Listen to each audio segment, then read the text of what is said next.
So you're so early that there's nobody else around. Oh yeah, this thing, it's actually a sweatshirt, but it's like an Eddie Bauer sweatshirt or something. It's called a Sherpa coat. I love these things. They're Sherpa coat just means it's got the like fur lining on the inside of the sweatshirt, which is pretty cool.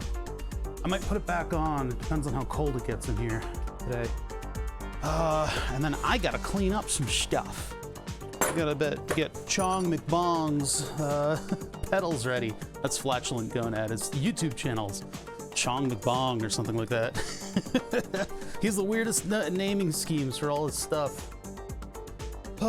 It's Saturday. I'm snowed in. All of my roommates are snowed in too. So hopefully things aren't gonna be too loud on their end. Unlike Thursday. That was horrible, Thursday. I can't tolerate that. Anyway, we got a lot of work to do though. So I gotta make some room, so have room to work, and then we'll get to work, because I got a lot of work to do. Oh, stuff to do. First off, what I need to do is start packing up some of Gonad's pedal stuff. I'm sending him my old pedals, so he can revel in the modern world instead of having a bunch of pieces of wood strapped together. Maybe I'll get to that later. Maybe I'll do that. Let me just get everything together, at least, you know, in the box, and then I can move the box. Yeah, I'm gonna have to rip this in. I can't rip this in half. These are, this has to be this size. Okay. All right. It's a little weird.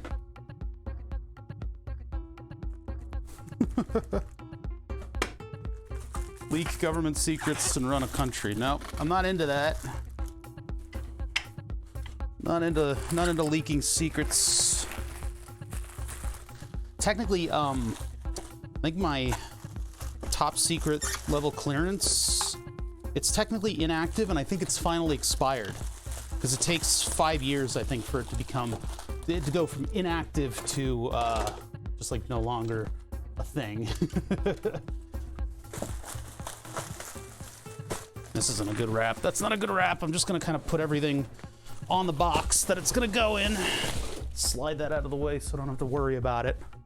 And I don't want to use any of the springs that I'm sending to Gonad for these pedals that we're looking at today. I don't want to reuse any of those parts. That would be bad. That stuff right there. Let's put a rubber band. Actually, use a rubber band. I don't use them for anything. Got a drawer full of COVID tests and rubber bands over here.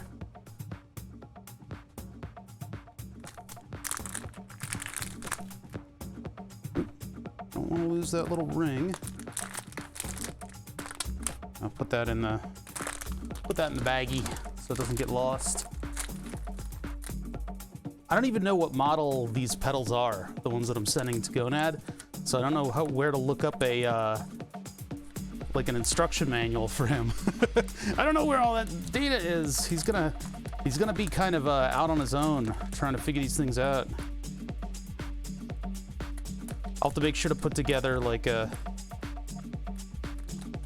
have to make sure to keep everything together for him, so he's got at least a good chance of getting them running.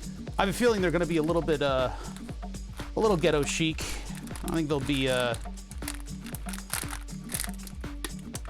definitely going to a good home, but he'll have to improvise a little bit when it comes to getting all the parts. Like, I couldn't find that one potentiometer. I do remember there being a little gear that was kicking around the shop, and that was the thing that interfaced with the potentiometer and brought the signal out. I wonder where that ended up. I think it's in some of these things over here, but I need more desk space in order to investigate that. So, oh man, what a day we got ahead of us. I gotta solve a lot of problems. Build stuff. You know, it does.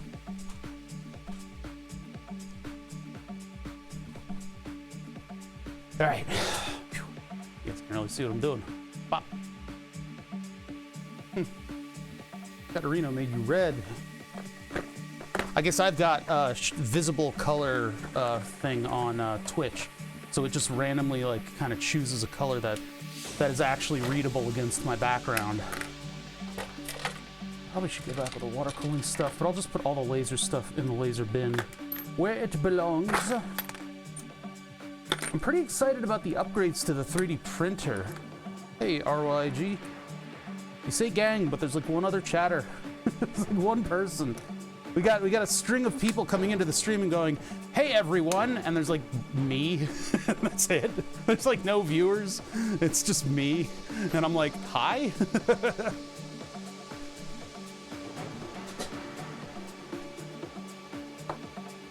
Ah, damn it. Yeah, finding more laser parts.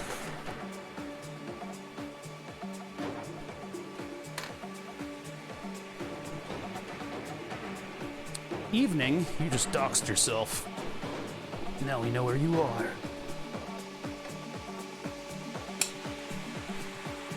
Yeah, among the laser mods that I'm gonna do, I'm gonna put it in a into a tent. Put it into a tent. I bought one of those. I bought the small sized one. I actually bought the large one and it didn't fit. It was too big, and so I bought the small one. And now that one doesn't fit. It's too small. The Creality CR10S is a weird size. It's a little too big. Yeah. Anyway, that's what this haphazard framework sitting around the 3D printer is. I got to vet that out a little bit more in the coming days. That'll be part of the mods that we do. But also, I have a Twisted Sister is sending over his very nice control board. So, oh yeah, is that? I can do that. That barely turns it down, but this is a little too thumpy of a mix. I'm gonna find something else. This is a Metronomic Live. I love using his music ahead of streams because it's good stuff. It can vary from being like deep housey to kind of like I mean it's mostly like tech house kind of stuff. It's what the kids are listening to, right? But I like his chill stuff for the background. But it's his stream. He can do whatever he wants. Metronomic Live. You guys should check him out, or at least throw him a follow.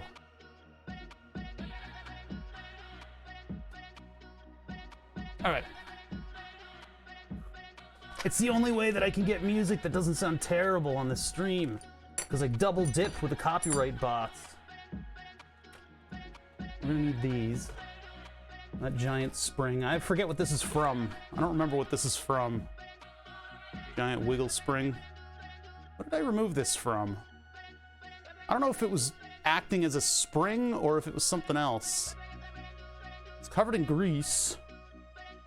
I mean, like, there's not a lot that this spring can do. It can compress just a little bit.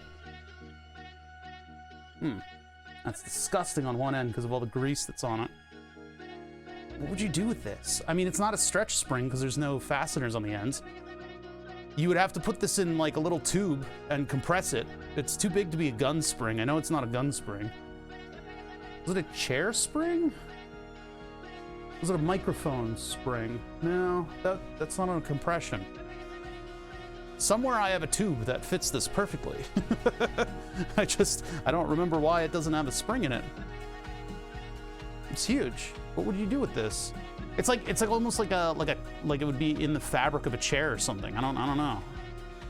Huh. Dunno. What a weird spring. I haven't had my spring bin out for a little while. We got some reverse engineering to do, and then yeah, we got some other stuff to figure out. Oh yeah, I gotta get this gonad. Where did our shoulder bolt go that went for this? Huh. Let me put this with the gonad pile. And then I can get my stuff out. Cool stuff that I just got in the mail. Pretty excited about. Let's get the calipers out of the way though, because I don't want to crush them. I want to crush the calipers. Well, bam! Okay, no. Okay, that was gonna fall on the keyboard and hit like stop streaming or something. Or like delete system 32. And then this one. This one's probably the best one of them all, which is the gas pedal, which is literally just a piece of plastic, but it feels exactly like my car. Oh my god, our fault flat. I don't know what you're talking about. You've out-referenced me, sir. Which is rare. It's rare that I don't get what somebody's talking about.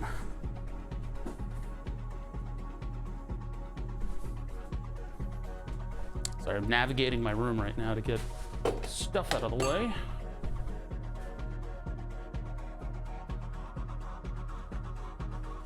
Oh my god, I can't. I have people in the basement right now, and it's not easy to do what I do when there are people here. I gotta be loud.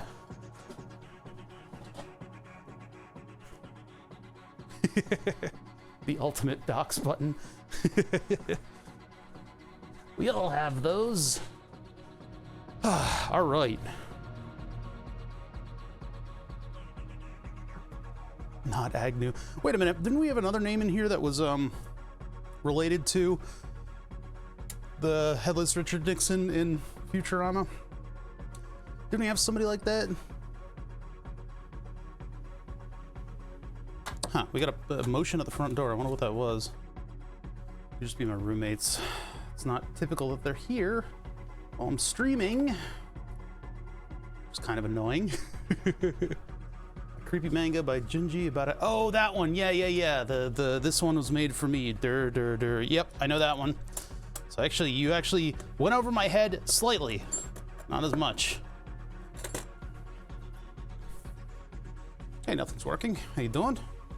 I got a lot of stuff to do, so I don't know if I want to cut short the intro. I gotta do something with this spring. I don't know what to do with it. It's been sitting in this bin that I keep springs in. I don't know what it's from. I don't know where it goes. It's disgusting because there's some oil on it, but like it's this giant spring, and you know it's not a stretch spring, so that means we probably can't use it here. It's like a I don't know what this is. I mean, it could have potentially been a twist spring. I don't think it was inside of like a microphone arm or anything. Oh, the reason that I have so many springs is because the microphone arm. I did a lot of work to, oh my God, that was really loud. I did a lot of work to get this microphone arm right here, this blue microphone arm. It's like $100-something. It might be more than $100. These microphone arms aren't cheap when you get into ones that are actually functional, but the problem was, this microphone arm is meant to hold up a blue microphone. And the blue microphone is a piece of garbage. It's a bunch of aluminum on a not great audio setup that gives you reasonable audio, right? I'm not gonna trash it too hard, but people seem to think that you need it in order to stream, and that's just patently not true. Microphones and sound are a very important thing, and it's very near and dear to my heart.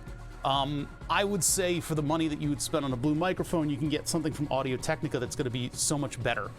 Even the ones with the integrated USB on it. And the important part is that in post, not really in post, but in your later stages, you actually put some plugins on your audio. You do some processing on it. That's really, really, really important. Yeah, notice the Furby. You weren't talking in Davies about being afraid of a Furby, right? Somebody was just like 10 minutes ago, and I was like, oh, I got one. Yeah, it's right here. Anyway, put some processing on your audio and actually spend time in order to tune it. If you're going to be broadcasting, you're going to need to be able to listen to your own voice and make it sound good. And the problem with you listening to your own voice and trying to make it sound good is you're going to make it sound like you sound in your head, which is a lot more bassy than you sound in real life because you're listening to your skull vibrating and stuff, right? So you're not used to your own voice. You need to tune your own voice to be a voice, not to be, because I see all these creators that do all this audio tuning on themselves, and they're way too far into the bass, right? So anyway, reasonable audio tuning, a little bit of compression to keep you from blowing out everybody's ears, and then that's, you know, Bob's your uncle. But people don't do that. They just buy this blue microphone and just run with it.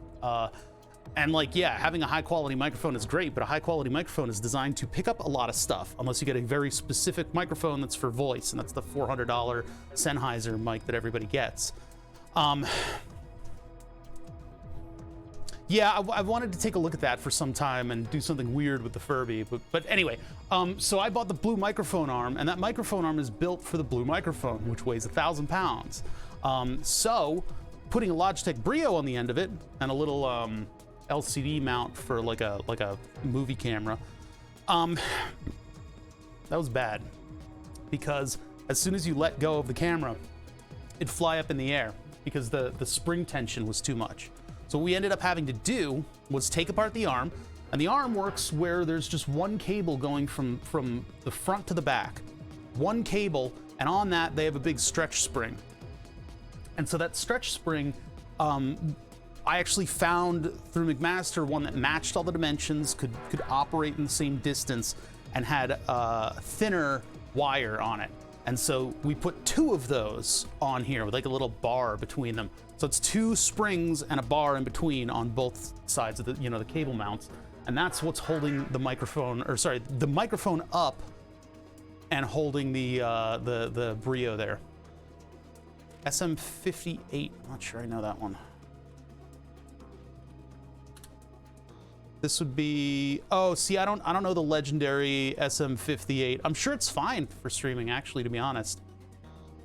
I think it's reprehensible, the amount of money that the Blue microphone commands, and then they slap streaming onto it, and so everybody starts buying it. It's not a good idea. There are better microphones. I'm sure the company makes decent microphones, but I don't know. And the SM58 is like legendary, but yeah. 58 and 57 are cinematic. I use a cinematic lapel for my stuff. Logitech owns Blue now. Oh man.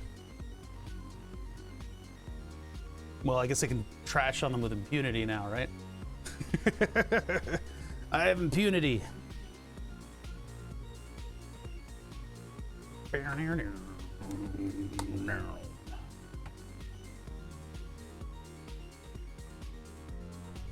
gotta get rid of this cylinder on this thing. It would be kind of cool to have like the clutch actually have like a hydraulic system on it. And they do that. Simulators do that. They actually have a full hydraulic clutch and brake to give you the same feel as a real car. We're not doing that. I'm not gonna deal with hydraulic oils running around my setup, because this thing I actually have to I put it up against the wall when I'm not, or the pedal cluster I put up against like the wall when I'm not using it, which means it'll have to be vertical, and so that's just not good for a hydraulic actuator cylinder, you know? Yeah, and hydraulic fluid, like, it's pretty harsh stuff. I don't want it around. Metronomic Live.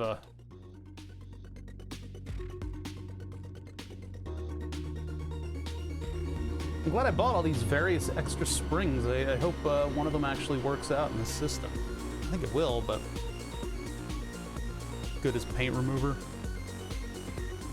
Yeah, you can make penetrating oil, I think, out of, or was that brake fluid and ATF makes penetrating oil, if I recall correctly.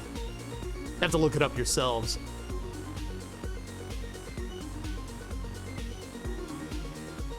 Worse smells? Yeah, yeah. I'm mostly familiar just with the car brands of hydraulic fluid. I'm gonna turn that down just a little bit. There we go. It's all right. I've been through it all.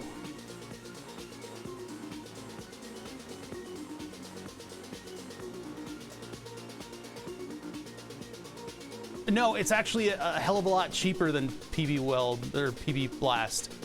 I know PB Blast is like, yeah, it melts a styrofoam cup, but like PB Blast gets expensive after a little while. Not really, but it does kind of, it costs you. And ATF and brake fluid are super duper cheap. Here, wait.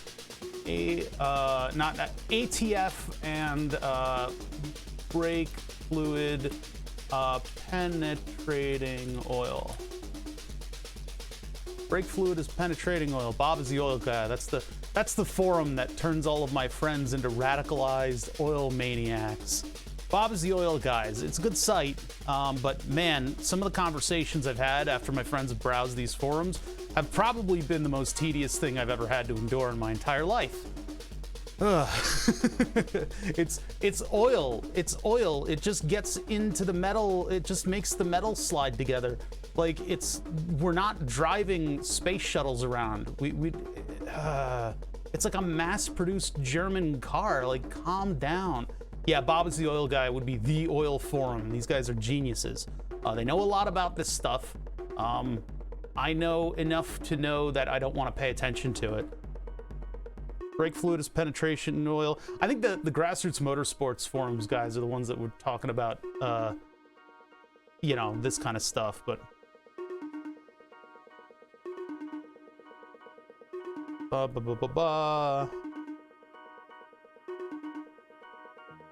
Yeah, 50-50 brake oil synthetic ATF. Apparently that's better than PB Blast. I've never tried it. I've heard about it years and years ago, and it just came up today because I've got a clutch cylinder sitting in front of me.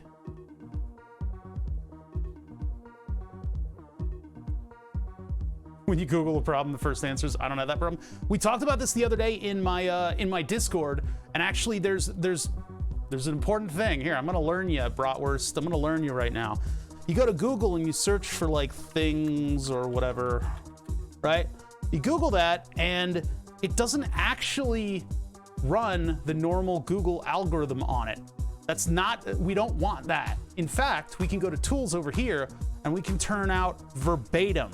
Verbatim doesn't ignore stuff. So if you're looking for a game, it doesn't just look for the PlayStation, you know? But notice how the results changed due to that. Now I got a plugin that permanently enables verbatim search for every search. I didn't like it because some of the interpretive stuff, like typing in numbers for conversions, didn't go through properly. But if you go over to tools and you select,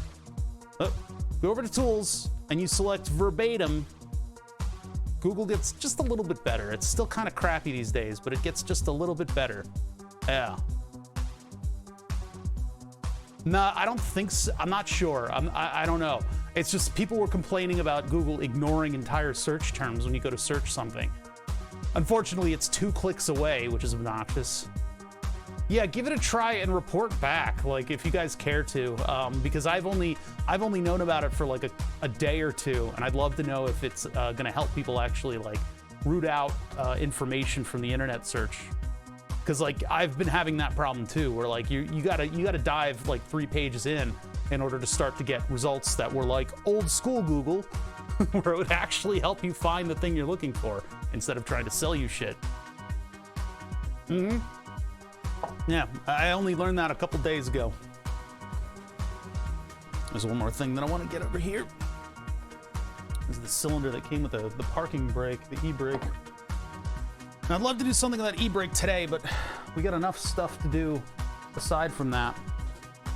I think I want to do the reverse engineering first, but then we gotta figure out the maker beam, not maker beam, the 2020 rails in order to get the pedals appropriately mounted to stuff. I had soup and it was a tomato-y kind of soup, so I think I need more heartburn stuff.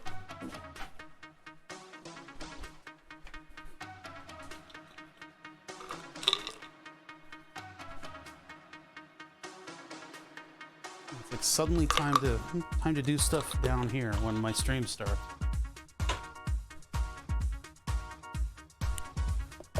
Tomato inspired. It was tomato adjacent. Yeah. Yeah, I'm still going to use the load cell on the brakes. Importantly, in car controls, only the brakes are ones that are pressure sensitive. Everything else is just a distance. Gas pedal's a distance. Clutch is a distance. So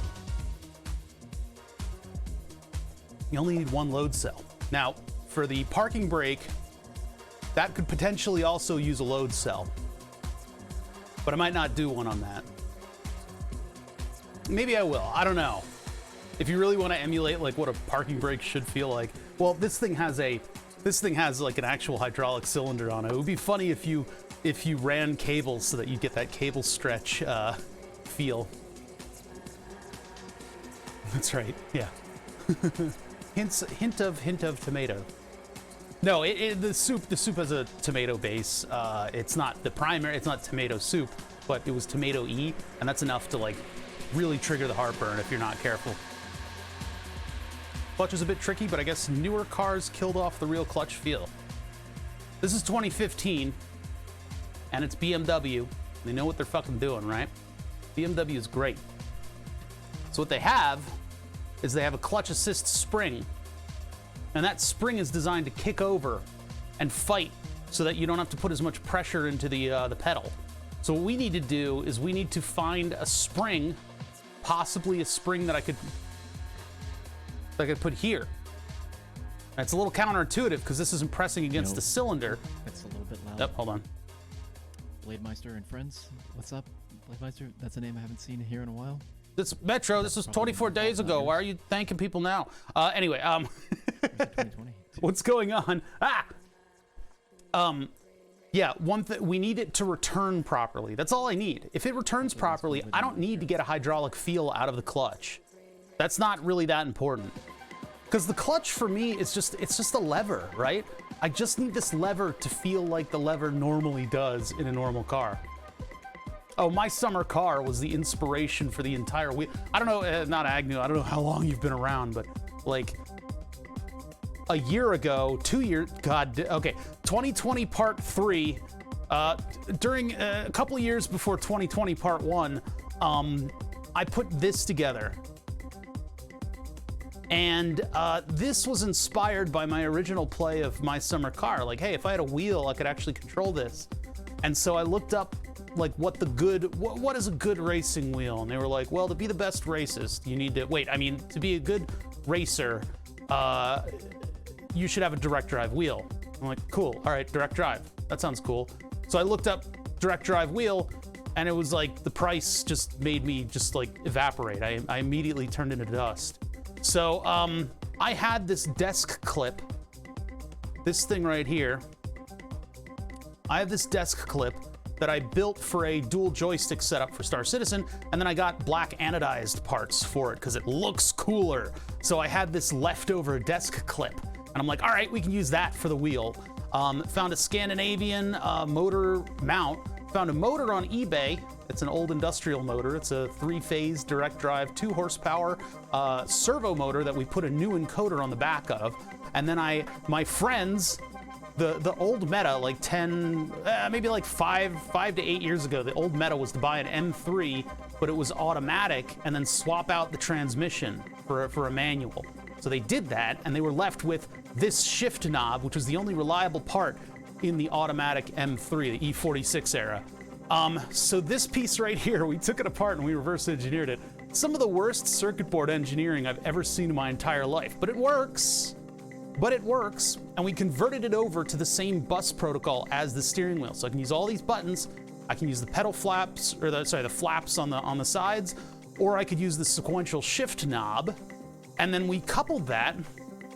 Yes, Scandinavian motor mount. I remember their bassist took a dive off of the stage in '84, and they were out of tour for a couple weeks. Anyway, so the pedals for this thing were Fanatic pedals, because I had years, literal years, to stew about this project and figure out how I'm gonna put it together on the side.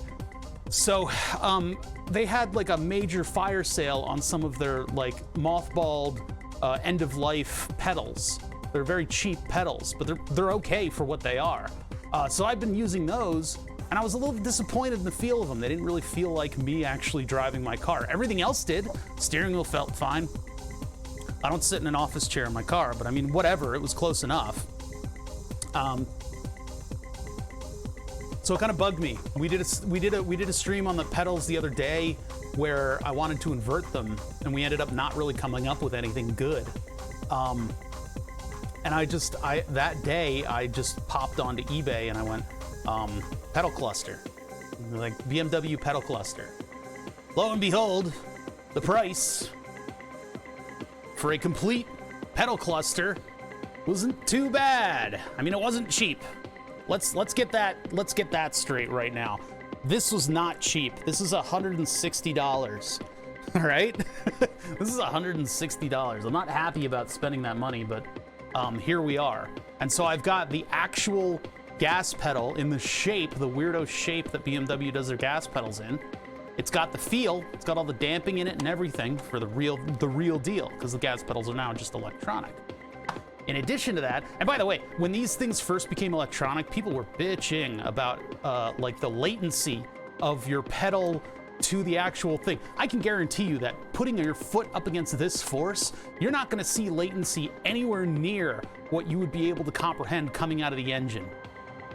Absolutely ridiculous. No, I have my car currently actually belonged to a friend of mine who is one of the BMW nerds, and he did extensive, awesome stuff. Like, he took complete. My car is like dealership shape right now, and it's a 1999. But one thing that he added were those woven fiber car mats that all of the classic car guys love. I love it. I love it to death. All I did was move my E46 steering wheel into that car and then put in the suspension that he had already bought for it and didn't put in, and now my car drives like a modern car.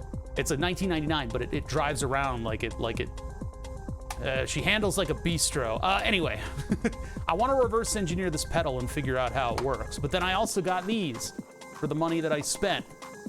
And so we got some of the accoutrements here, and I think you know, these are pretty good mounting holes. So if we can get this on the back of the pedal setup, and if I can give these the proper springing, maybe they'll feel natural. We'll have to explore that. I don't know how I'm gonna be able to do that. Aside from, and I'll put this aside, I'm not gonna do anything specific with it now, but if I put this aside, like maybe, I don't know, maybe if this doesn't quite work out, I can come up with something hydraulic that'll actually like push back properly. Because there's this smoothness to the clutch pedal, and I don't know how I'm gonna get that with this spring here. I'm gonna get the music out of here. We might as well just like consider ourselves started, because I'm too excited to not work on this stuff. And if I run out of material, so be it. That's why we didn't have a stream on Friday, because I didn't have anything to do. I had nothing to take apart. I had nothing to do. I mean, we could have faffed around in the lab a little bit, but I figure it's better to just take a day and you know, I don't know. I wasn't even putting ducks in a row. I literally did nothing yesterday. When I got these pedals in, I've been like just spending time with them. I've just been like, yes, hello, how are you? Oh, hello, pedal. Like, I've just been getting to know them. Give your hardware some love, people. All right.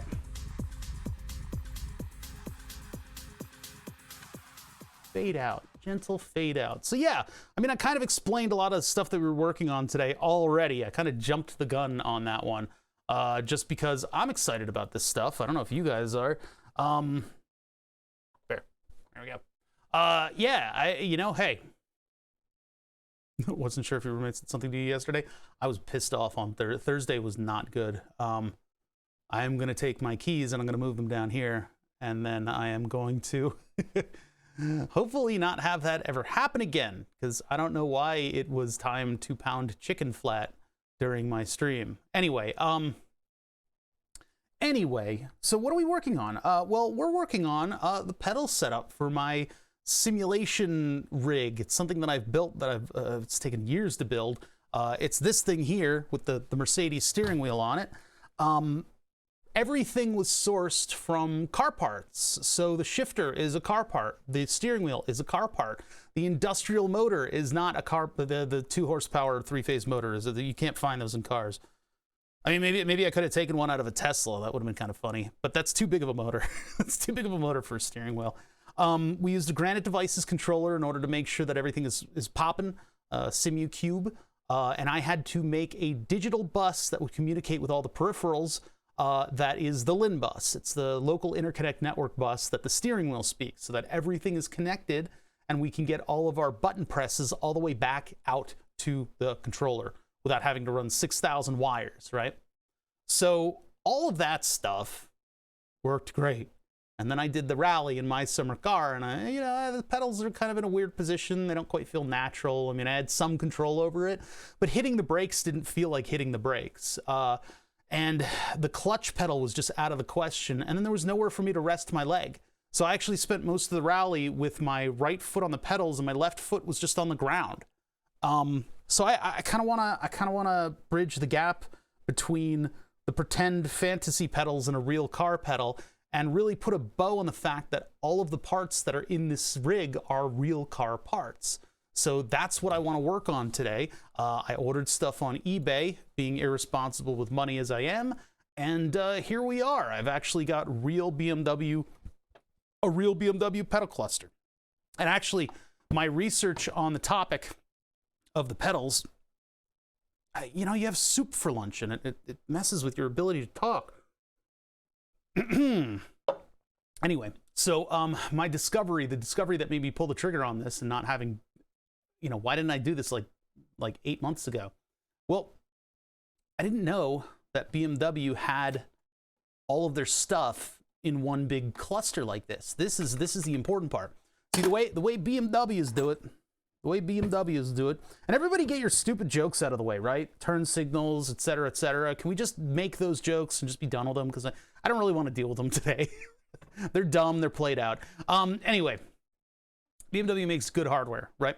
So what they do is they have the electronic pedal down on the floor, because everything is electronic now, because they use the throttle body in order to do all of your traction control and stuff like that, right? So pedal on the floor, it's electronic. We can get into it. It's got 6 pins on this. So we're going to have to see if there's some kind of a digital protocol that this thing is speaking. We could either kowtow to that, or we could just take over the pedal cluster, for our own nefarious desires. We can do that. All right. So the pedal cluster, I didn't know that they were one big piece that could be removed from the car. So discovering that means that, oh, I could just get this and use it. Yeah, I'm thinking it would be CAN, but it probably is CAN. I don't think it's safety CAN, but it's going to be one of the faster CAN protocols, because it's the freaking gas pedal, So we've got our other pedals here too. The whole gang is here. So this is the brake pedal, and this is the one that's actually metal. Now, one of the things they said is that this was an M pedal cluster, and I think maybe just the differentiation between the regular pedal cluster and the M pedal cluster, the sport version of the pedal cluster, is absolutely fucking nothing. That's my theory on it anyway. I was told by a friend that, not a BMW friend, I was told by a friend that it was metal. The pedals would be metal in the M cluster. Well, this is plastic. It's fairly rigid plastic, and I kind of wish this was plastic too, but I mean, you put a lot of force into a brake pedal. I think it's 70 kilograms is typical. No, 70 pounds? Yeah, it's like 31 kilograms is the average sort of like human brake pedal press. But you have to consider that you've also got inertia of a person and all that stuff, and panic braking and things like that. So this one is actually, yeah, it's like perfectly neutrally buoyant with the spring in there. But anyway, this is the brake pedal is the metal one. The clutch pedal is the plastic one. It's got an assist spring on it that ticks over and presses the pedal in. And then they've got these like front springs that I guess cancel out the weight of the pedal. They're designed to just like reset the pedal into its original position, which is odd to me, but hey, maybe they're just not relying on. It's part of the whole design of stuff. Like when we look at buttons in electronics, the buttons in the electronics have their own resetting spring, and then the button itself may spring back on its own volition as well. So this seems to be just like in that same vein. Like if you have an actuator, you have it naturally reset to 0 under its own weight. Yeah, keeps it off the brake on off switch to the brake light. Because yeah, this is the brake light sensor right here. This is what they do in cars. Some cars, like in the days of old, would look at hydraulic pressure in order to activate the brakes. But nowadays, you have a sensor on the pedal, and so what they have is just a what are those? It's one of the sensors that has the magnet in it. And so when this gets close, this thing will just turn on and off the brake lights. We don't need this, but we don't need this in our system. Hall effect doesn't just detect metal though. I forget what these are called. Maybe it is just called a Hall effect sensor, but in anti-lock braking systems, they're called like frequency generators or something weird like that, because they're just there to to sense when the metal cogs go by and they make a frequency, but the switch for how this one, yeah, it does the thing that makes the stuff do stuff. One of the confusing things that I've had looking at this thing, because I've had time to pore over it and get to know all its details, one of the things that's a little confusing to me is like, okay, 2015 BMW, what are you doing with the clutch cylinder here? We've got the hydraulic cylinder for the clutch. I don't know which one's the intake and which one's the output. I'm guessing this one's probably the output, and this one goes up to the reservoir. But like, there are wires coming out of it. What is this? What are you sensing here? I understand you need to know fluid at the top of the line, but like, what's happening here? Maybe this is more than likely it might be just part of the auto adjust for the clutch, maybe, but who knows?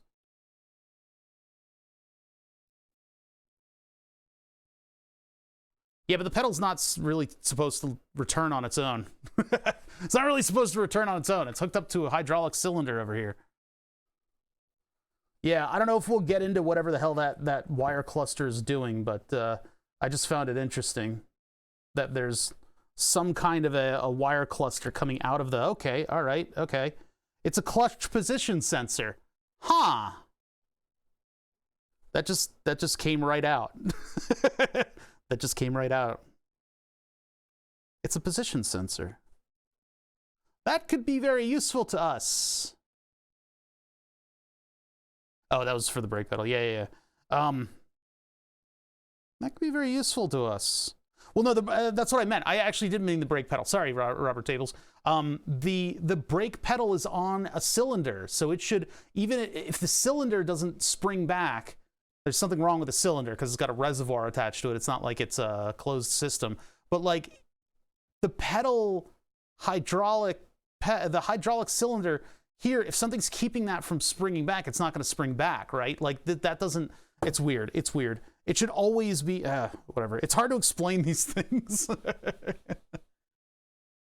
Anyway, this is interesting because this is a position sensor. So this might be something that I want to check out. It's got some like gross oil on it. Hold on. I need to get a paper towel in here if we're going to be taking apart some of this stuff. My only issue is that I'd have to grease the cylinder as part of maintenance. I'm in my element. This is O'Bother in his element. He gets to talk about car stuff. He got a mystery. I got a mystery. We get to take stuff apart and figure out how it works, and then we need to cobble it all together with baling wire and rubber bands. I'm in my element right now. There's gonna be a good stream today. At least for those of you who are nerdy enough to be into this kind of stuff. I'm learning stuff already. Yeah, it's interesting that all the little design principles that go into stuff like this, like those return springs are almost completely useless, except maybe when you're like working on the car. But I guess they just include them in there because that's just how it is. Factoids are inherently not truthful. Factoids are wrong information. Just call them facts. And then factorios are a mean by which to time travel. All right, that goes there. Factamundos. Let's get this thing out of here. How are we going to accomplish that? Well, there's a giant plastic clip for the clutch. Their use of plastic is somewhat concerning to me. It's a factoid about facts. Wait a minute, that's not true. It's a fact about factoids. There you go. All right. We got to get this thing out of here, and I don't want to belch oil all over the place. I'm not sure whether or not that is captured in the plastic there. And I don't have any, like, kinematic stuff. It'd be nice if I had, like, a rod that could... Well, let's not worry about that right now. Let's just figure out what's going on. Because I want to put alternate springs on this thing. It's always 7mm, isn't it? This one's 10, by the way. This is the fabled. I don't know if many of you guys know what this is. Big pixels. That guy's got big pixels. Hey, thank you for the sub. I really appreciate that. That's 7 months. Damn. I don't know if you guys have ever seen one of these. This is a special treat. This is a 10mm socket, and it actually exists. Not many people have seen these before in the past, but here it is. in all of its glory, 10 millimeters. This one's actually been owned for a long time.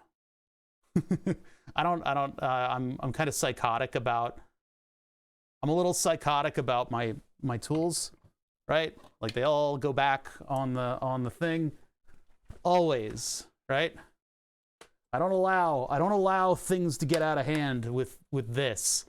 So I don't lose my 10 millimeters. Then again, I'm not a professional mechanic, and it's the professional mechanics that have made those memes. So I know at my friends, you know, we used to get together at people's garages and work on stuff.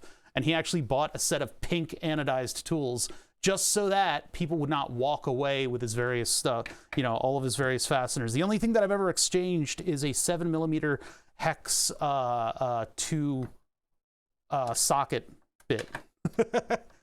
That's the only thing I've exchanged. So I have two 7 millimeters, and my friend has like my 6 or something. And then I bought a new one. So there's an uneven distribution of hex key sockets. 8s would end up rolling somewhere. Yeah, that's always the problem, right? Oh, there are nuts behind these. I forgot about that. This is gonna be cool. I have no plan. I have nothing that I'm following. Somewhere there's a D&D boss that was nothing but left sockets stuck at 10 millimeters. Yeah, you know, right? It's gone to the socket dimension. You mean like a pocket dimension? No, I mean the socket dimension. 10 millimeter, as far as the eye can see. Okay, so here's the deal. There's some pressure on this. How do I relieve the pressure? Don't want to break it. I mean, I can take the whole pedal off. Let's do that. We got to get a big screwdriver in there, and I only got small screwdrivers over here. I can kind of get this. This is like the same clip you have at the bottom of a chair. I know Groovy knows that very well at this point. These little clippies. Now, this thing is potentially designed not to fly off and try to kill me. Got one of my 8s back months later and scratched up and rusty. Oh my God, it was in the parking lot. Son of a bitch. You're like happy for the news, but not really all that happy about the state of the socket. Oh, eclipse. I really don't want to mess with the eclipse down here. In order to release the pedal any more than it is, I need, yeah, heat-seeking spring clips is exactly right. These little bastards right here that are not only impossible to get off, but they're also impossible to get on, especially under spring tension. I don't really want to have to deal with them right now, but it seems as though I need to, no, I don't think I need to remove the whole pedal. Let's put this back. I'm not gonna be a psycho and like re-grease everything, right? Tools in cars. I usually just leave them at my friends' houses, so. Did I get a, I thought I got a, I don't think I got an E-clip pliers. I got E-clip, like an E-clip set so that I could you know, work with them. Joke, I don't know. Oh yeah, if you've got the special E-clip tool, it's true. I just don't know if this is just going to inherently fall out or not. I guess what I can do is just force these, I can force the issue. Force the issue by using the threads that are under pressure in order to pull the bolt out of this tension. Yeah, there's one. See, because this thing is pressing sideways and these threads have been backed out to the point where they're actually starting to grip something, I can keep backing it out and it'll just wedge itself out. This is just like, man, these guys are persistent. And the account's probably already dead. All right, so I could just use that. It's gonna do a little damage to the metal, but you know, hey, this isn't going back in a car. It's not going back in a car. It's fine. This is probably gonna spring when it gets fully out. Oh, it is almost. Yeah, there it goes. Oh, so it's tensioning this. Oh, that might be an issue. Yeah, I might have to keep the cylinder in here if it's going to be limiting the travel of the, because that was held like right here. Ah, that scared me. Oh, no, it's fine. That's fine. Things will Things are gonna pop and fly all over the place today. I may need to just keep this, which means I may need to make like a little loop with the tube, just so that there's some oil in there, but I'm not leaking it all over the place. Because if that kept this here in the proper position, and then that's the one that ticks over in order to tension it. Well, shit. Well, shit. I'm gonna have to, yeah. That's just gonna be, it's just the way it is. I'm gonna have to just keep it that way. All right? So I'm gonna have to find a tube fitting down here. Don't pinch a finger. Yeah, it's a pretty big spring, huh? Pretty big spring for what it is. All right, so yeah, I'm glad I got this with the rest of it. There's a little rubber stopper back here as if that's not gonna get hammered. No, I still haven't found the Joy-Con button. I've had a couple cleanups where I thought I might have found it at one point, and I bought, Jesus Christ, I bought a wooden, it's just plastic, but it looks like wood, skin kit for the Switch, and put it on there thinking that it would have that button included with the set. Nope, didn't have it. It relied on you to use your old one. It's like, God damn it. I just can't win. I think I can probably 3D print something. I know my brother's kids, like, they don't know how to remove that one. And I'm like, really? You guys can't, like, figure that one out? Maybe you should, like, take a pen and stuff it in there. Kids need to be better at troubleshooting. Plug with a groove for an O-ring and one for the wire clip. Yeah, that's what I mean. I mean, I can just get a tube fitting for this. That's not an uncommon fitting. And it's one of these ones where you pull back the wire and it opens up. So I'll just get that to like a barb, and then I can just cut the rubber hose like this and squirt, I don't know, some oil in there just to make sure that everything still operates happily. And then I really want to look at the sensor. I really want to look at the sensor because it seems like I might be able to achieve the control with this, which means we're definitely going to a new microcontroller for this whole pedal cluster. It'll still communicate digitally with the LIN bus, but we'll go to a new microcontroller, and that way I'll be able to do coordination of multiple digital signals for everything. Now, it'll probably just be an Arduino Pro Mini. Troubleshooting's not dangerous. This is perfectly safe. I have never been more safe in my life. I need like a little monkey wrench. Don't I have one sitting around here? Maybe just a pair of pliers will do for now. And I get this thing seated back to where it goes because it's necessary in its position. This thing really folds up nicely, huh? Oh wait, no, never mind. There are tracks down here. Look at this. The Germans thought of everything. Focus. Nope. Look at that. So they've got little, because I mean the thing's made out of aluminum and all the fasteners are like barely aluminum. I don't even know what they are. They put a little trough right there, which is exactly the size of that bolt. So I don't need 2 wrenches in order to put this thing on. It's almost like they thought about something once. Yeah, unfortunately I'm putting this thing back together, but we can later figure out what precisely we need to do with that sensor, because that's an important thing suddenly now.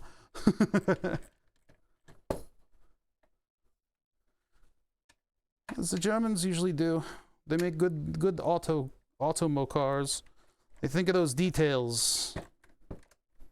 Sometimes they don't, and that's when I get angry. Sometimes things are kind of stupid. This is spinning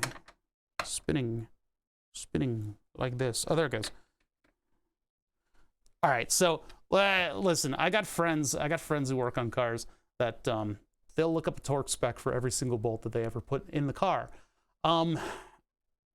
If you've been around the bush a little bit, you should know, like, certain tensions for certain things. If it's a suspension bolt, you're putting all your weight into it.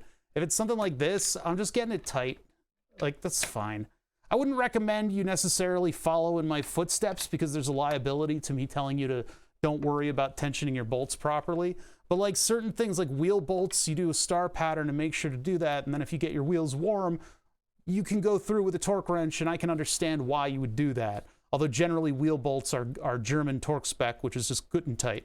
But generally, like, unless you're trying to be a freak, there are certain torques that you can put certain things to and not have to really worry about it. Now, when you get into parts that get hot and cold or stretch bolts, then you start being a stickler for all that stuff.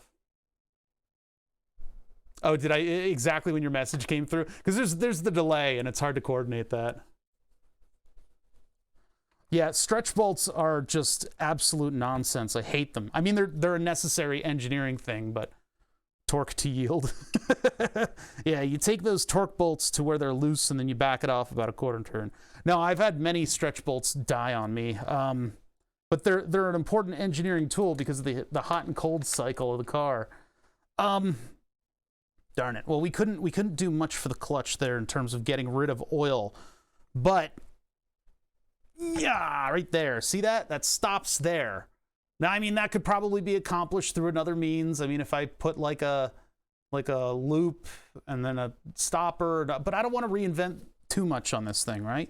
I just have a paper towel sitting around this tube because I'm afraid that oil is going to get everywhere. Now, the return spring is something that I wanted to take a look at real quick because this is simply just enough force for the pedal to reset itself. But we're trying to emulate a very, very large flat spring, aka the clutch, through the hydraulic actuator. So I can get a pretty good feeling clutch if I swap in a different spring.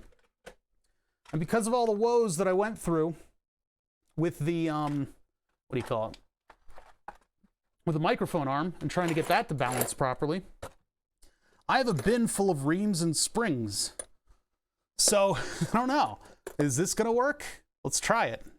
It would be a happy accident if my random Home Depot springs were perfectly suited for the clutch of this car to give it that smooth clutch feel. You see, I'm not really supposed to be feeling that kickover to the spring assisting.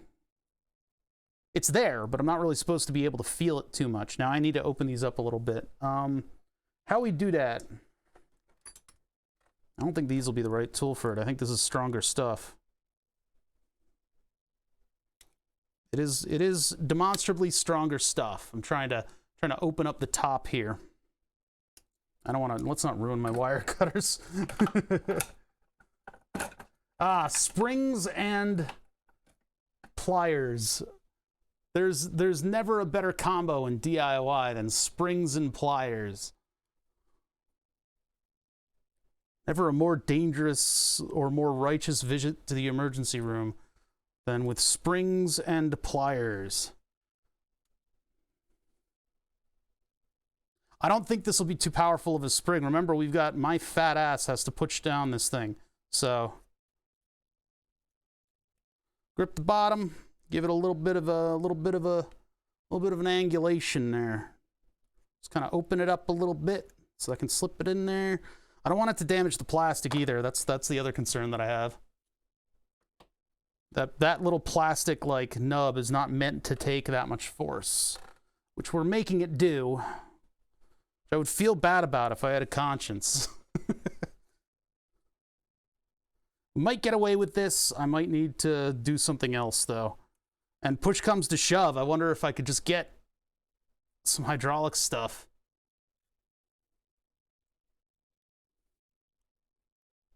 Like get like a cylinder on the other side. It wouldn't be like an actual car cylinder. I wonder if I could like, I don't think I can pump it into this because this is designed to have a reservoir, right? This is designed to have a reservoir on, I don't know which end. Probably that? I don't know. That one faces straight up, so maybe that's where the reservoir is. This is a parking brake. It's meant to be pushed that way. So I guess that way. I don't know.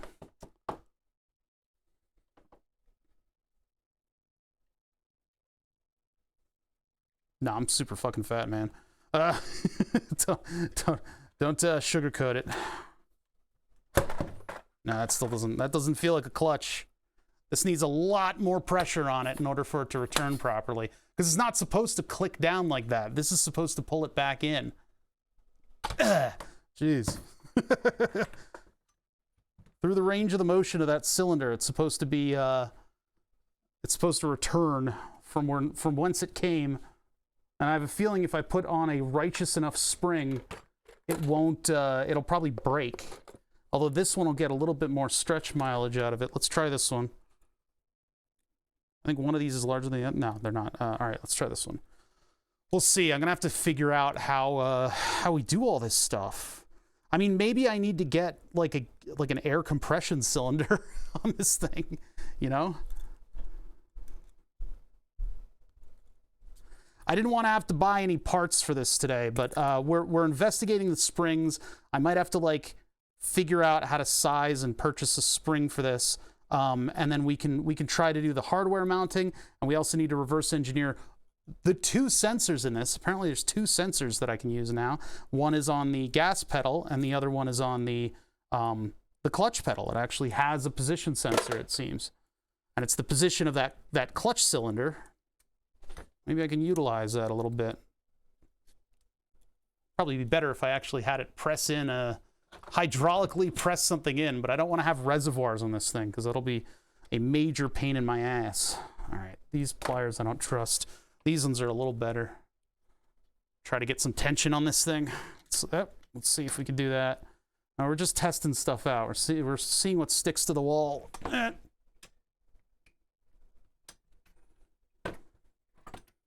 It's like a good amount of tension, but it's kind of easy for me to move, so I don't know if it's going to reset this. Ugh. It almost does. It seems to want to. That spring assist, I don't know, maybe I could tone it down a little bit.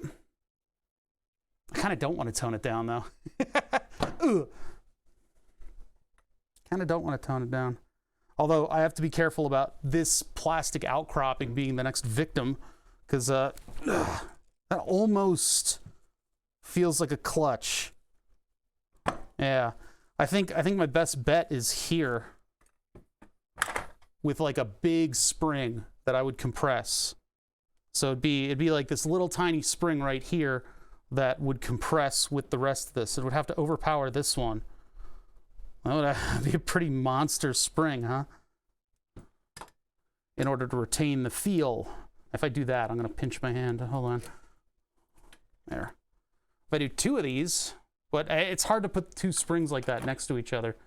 Let me see. Well, this one's a pretty serious spring. This is the one that I would fear. This was from the microphone arm. It's too long for the clutch.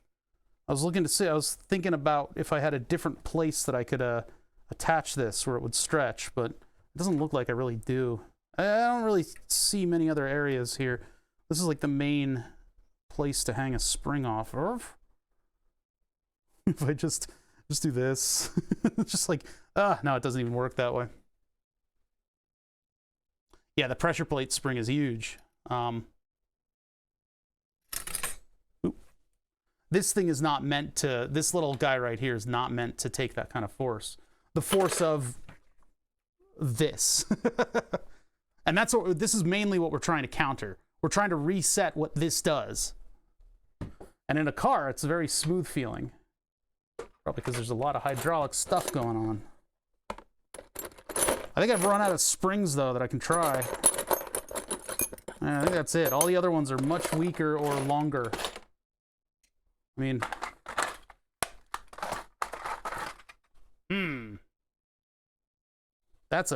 That's a hell of a spring. That might break the plastic.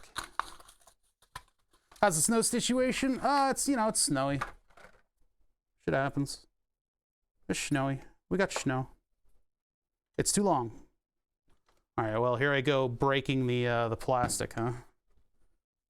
I mean, where does this reset to? Yeah, these need to be even when they reset, but all right, let me just get a little bit on this and get that hooked in there. Uh-oh. No. There we go. Okay. That felt a little, that was a little dicey. Yeah, that spring doesn't reset it. It should be under more tension.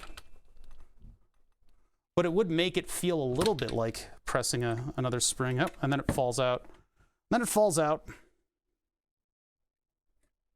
I don't have any loops that I can really get this thing onto unless I drill a hole right here. And then that gets that little bit of extra distance. I don't want to drill any holes yet, we'll reverse engineer stuff first, and then I'll figure out whether or not I want to actually, like, you know, first of all, use this piece right here in order to reset this thing. I think I'd rather have a spring here that pushes against the plastic directly on both of these items, because these are meant to take that force. I think it would be better to just have a big spring right here. I couldn't really adjust the tension, but how far in does that need to go? Whoa. Oh, that's not too far. Yeah, I think I can put a pretty beefy spring right there. Wouldn't the cylinder work like when you loop it back in? It's not going to reset itself to the position if I loop it into itself. If I blocked this, then it would be expanding this like it was a spring reservoir, which could build up a little bit too much pressure for me to handle. In this configuration, it's just, all I'm going to do is have loose oil in there. There will be air and loose oil inside of the cylinder. And the loose oil is there just to keep things from rusting and to just, you know, whatever. I am not going to rely on it actually being a hydraulic cylinder. I'm not going to do that. I don't want to have reservoirs on my pedal cluster. A little loop of rubber in order to keep stuff from leaking everywhere, because this is apparently a necessary component in the whole system, is fine. But other than that, like, because yeah, the spring, this pedal doesn't have anything stopping it except for this cylinder. And this cylinder also has a position sensor innately installed in it. So I'm excited to figure out how to work this. And I also get the added benefit of a front stop that keeps my pedals even with one another. There's not really much else that I can do in terms of making this cylinder actually push back properly. Because to have it properly push back and feel like a clutch, it needs to actually be able to put pressure into... I mean, if I could do like a pressure cylinder that would fight back as if it were a spring, or actually just put a hydraulic cylinder onto a spring that would be able to reset the pedal, that would be good too. I think just finding a spring that fits in there is going to be best. Just find a spring that goes right here and puts out the same amount of force. Now, chairlift cylinders are a little different. I mean, they will squish a little bit, but they're huge. And, I mean, there are oil dampers. There's all kinds of stuff that I can throw at this, but basically what I need is something that looks just like this to go there. I don't think I have anything that quite fits the bill on that one. If this were shorter, I could take it apart. This is one of those fence springs. I don't know why I have it. Got anything else in the spring department? I don't keep a lot of springs around. They're kind of dangerous. Yeah, I don't got a ton of springs sitting around the shop. All right, so that's one thing for us to get over with Ben Fody. Is I'll have to order a spring for this, and I have absolutely no idea how I'm going to do all the equations and the kinematics and all that stuff. No idea at all, but I'll figure it out.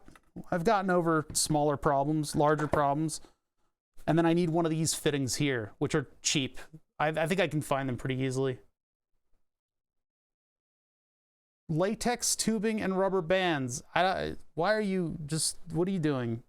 Why would you say that? All right. Yeah, that's the plan on the clutch pedal. I want to have the clutch pedal feel like a clutch pedal, though, and to do that, it requires, you know, some alterations to everything. I don't think this one could be, I don't think I could somehow make this, like, loop it around. Loop it around, make it reset everything. Up and over. Nah, these are all too weak. They're all too weak. It seems like this, but just a little bit shorter, was close.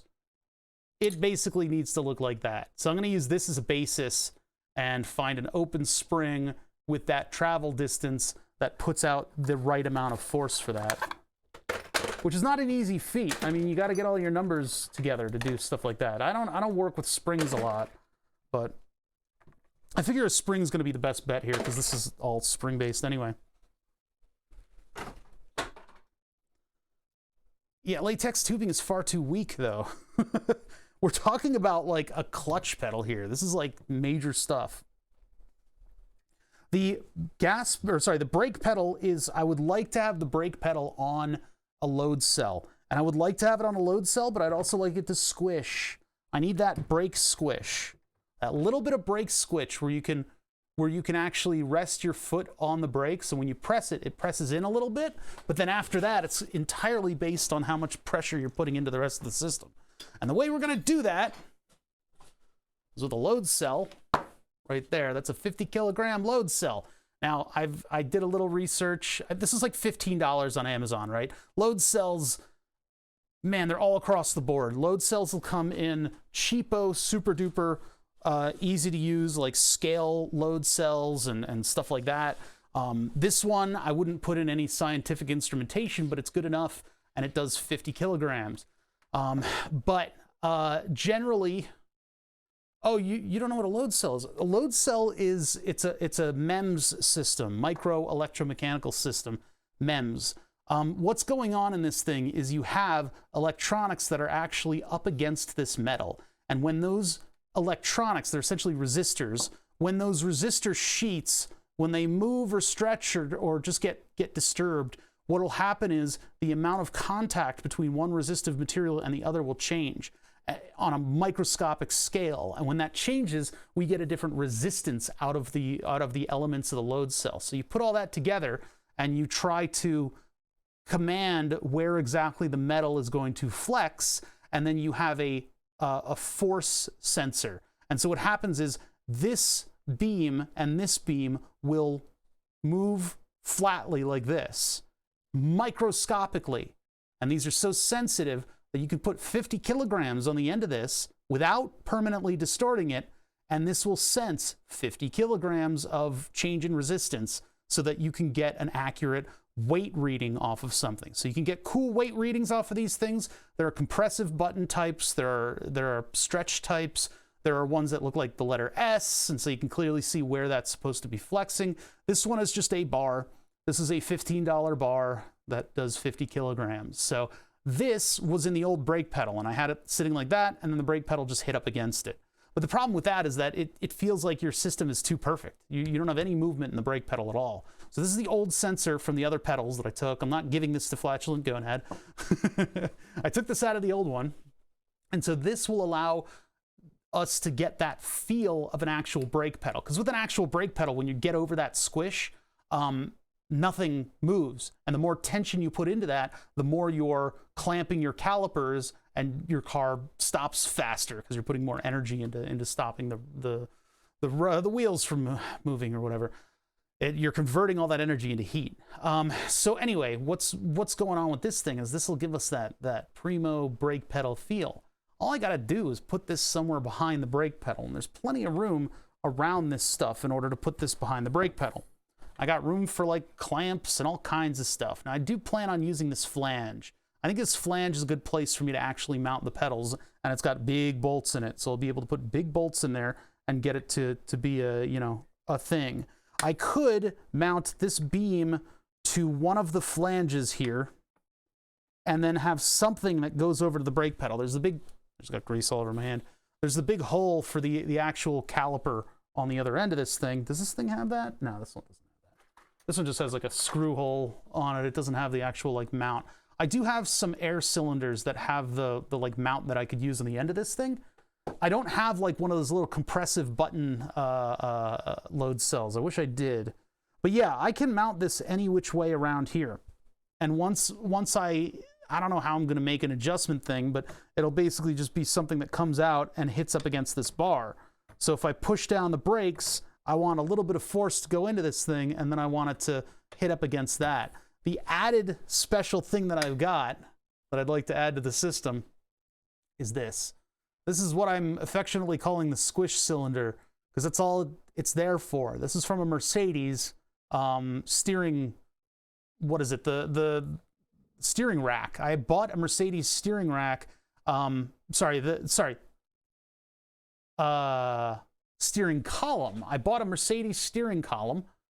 Kind of regret throwing out a lot of those parts because maybe they could have been used here, but the Mercedes steering column just gave me that end of the bar that has the right fitting to fit to the wheel.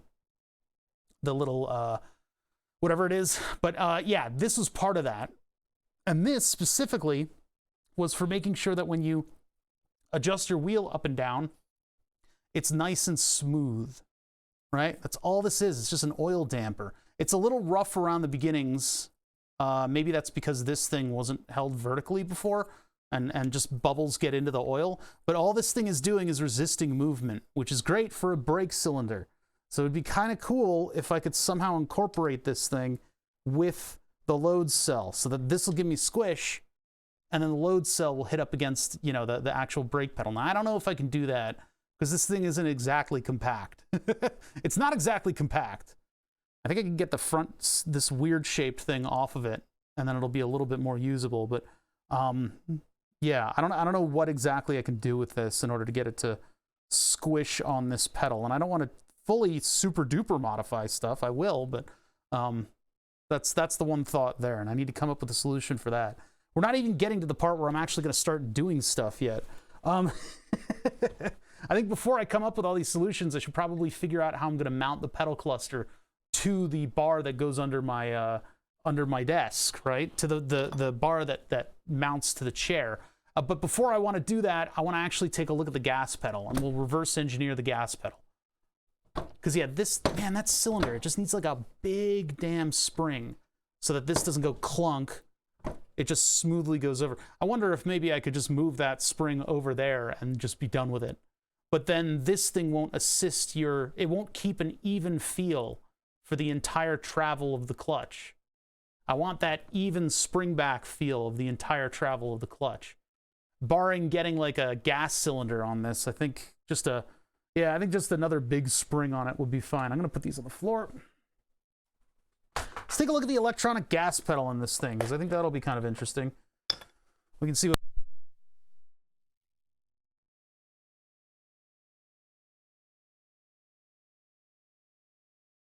I'm back.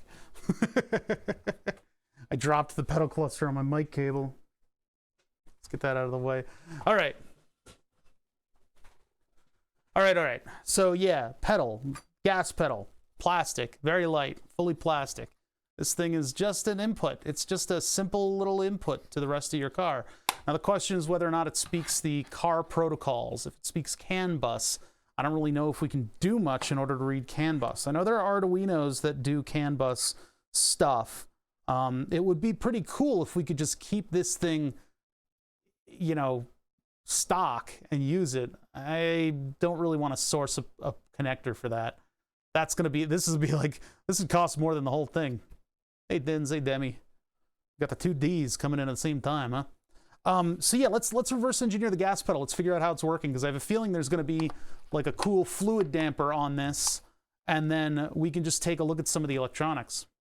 See how it's sensing. Maybe do the math things and get a spring that's just right. That's literally what I said I was going to do. It's literally what I said I was going to do. That's exactly what I said I was going to do. All right, hold on. I'm going to get more of this drink that I have got. It's like powdered ginger ale mix in water. I'm gonna stay hydrated. I'm stuck in the house today. It's not snowing currently, but the roads are okay. They're not great. They're pretty much snowed in. So here I am. Nowhere to go.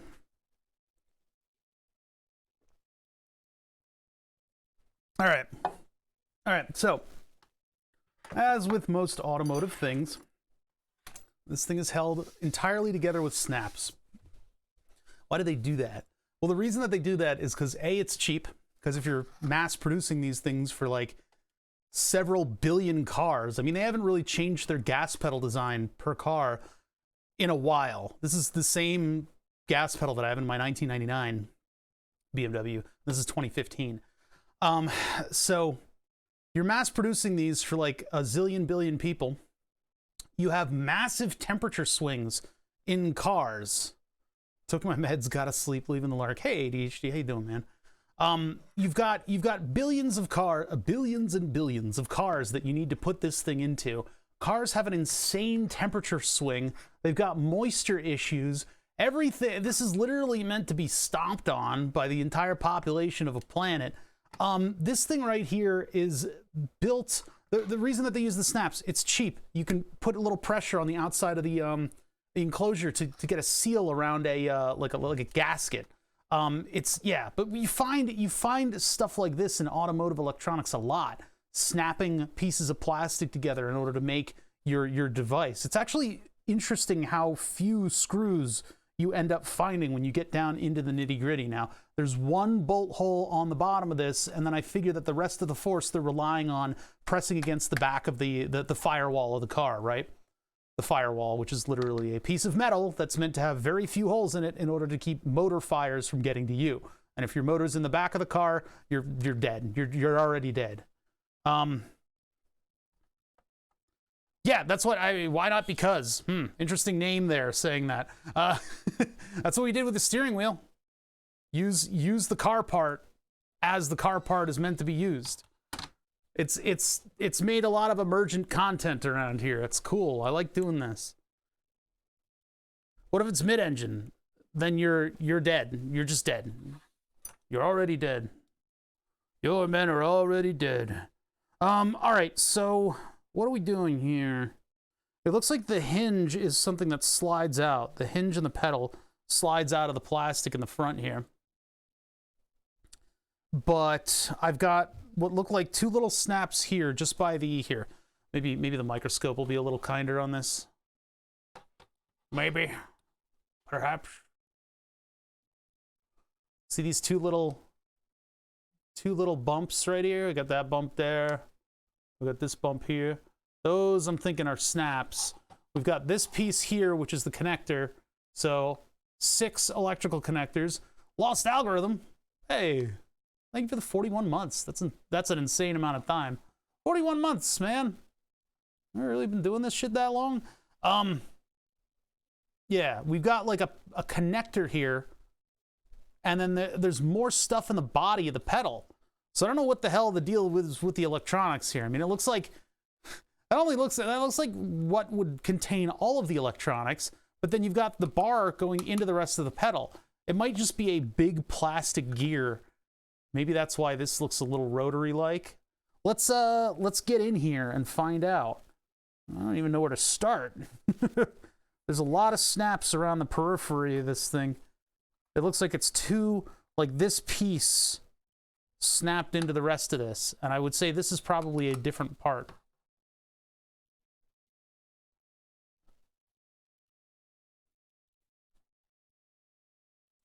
So let's, I gotta start wrestling snaps, huh? I really don't want to ruin this piece, you know? This thing is great. I don't know how much these cost if I'm just buying the pedal. I bought it with the rest of the cluster for a bit of money. All right, those are those two. So I'm gonna be gentle with these, right? So getting under them with a screwdriver and just barely moving them. And hopefully we don't get snaps that will snap back. I want to get them kind of over the snap just a little bit, just so that they don't snap back and close. Be careful not to like pinch my hand on this thing.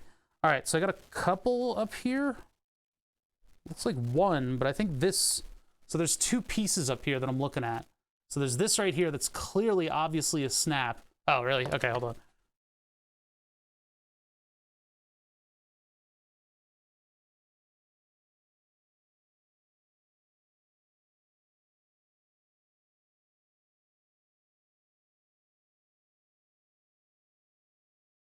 All right.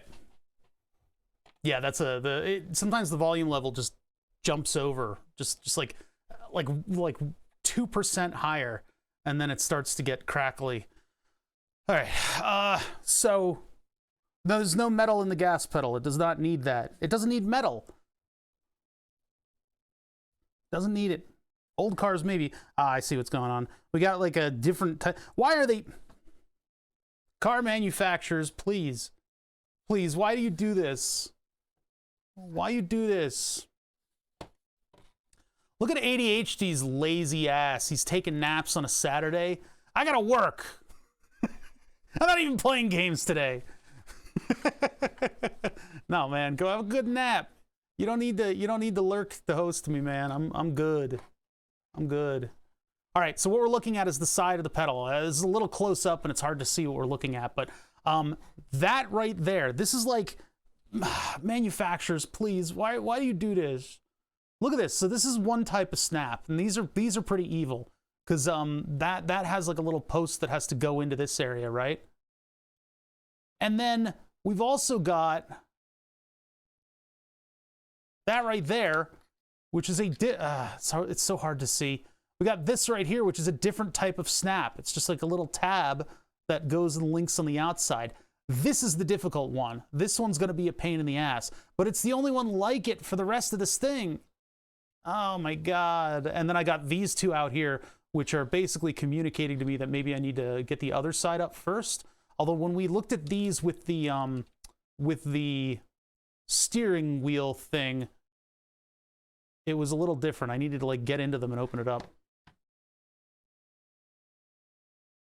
So, these are always tough. And when we figure out how it comes apart, I'll be happier because that's the same thing we went through with the shifter. At least with the shifter, there was a lot more like stuff. Like if I ruin this half of this thing, I'm going to be sad. I'm going to be legitimate sad. And then out probably like $100 to get another one of these. And the big deal about this is how much everything costs when you buy it alone. I should have just used this stuff from my old car and just parted out my old car. Ooh, gotta be careful about that. That was threatening to break the plastic, what I just bent there. I bent this tab and it bent up almost immediately and almost broke. So I guess you can see why they use this type of fastener on the rest of this thing. How do these things come up though? Pretty sure it like I have to like bend the outside of the plastic around to get it to work. Get it to unclip. Little twist to the flathead. A little nudge here and there. I don't know. We're getting inside of this thing today. There's no compromises, all right? No mercy. I must do this for the honor of my channel. I need a larger screwdriver to get in there because I need just like a big pry bar. Let me see if I can find something. Obviously, I have big flathead screwdrivers. They're just not easy for me to get to because I generally don't work on stuff this large. Oh yeah, we're going full car thief sized screwdriver today. Dun dun dun dun dun dun dun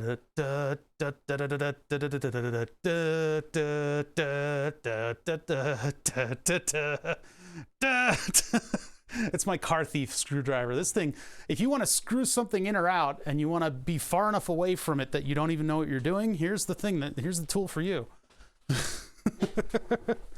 This fucking thing. The reason that I still have it is I can't lose it. That's the only reason I still have it, and it's cold. It's very cold.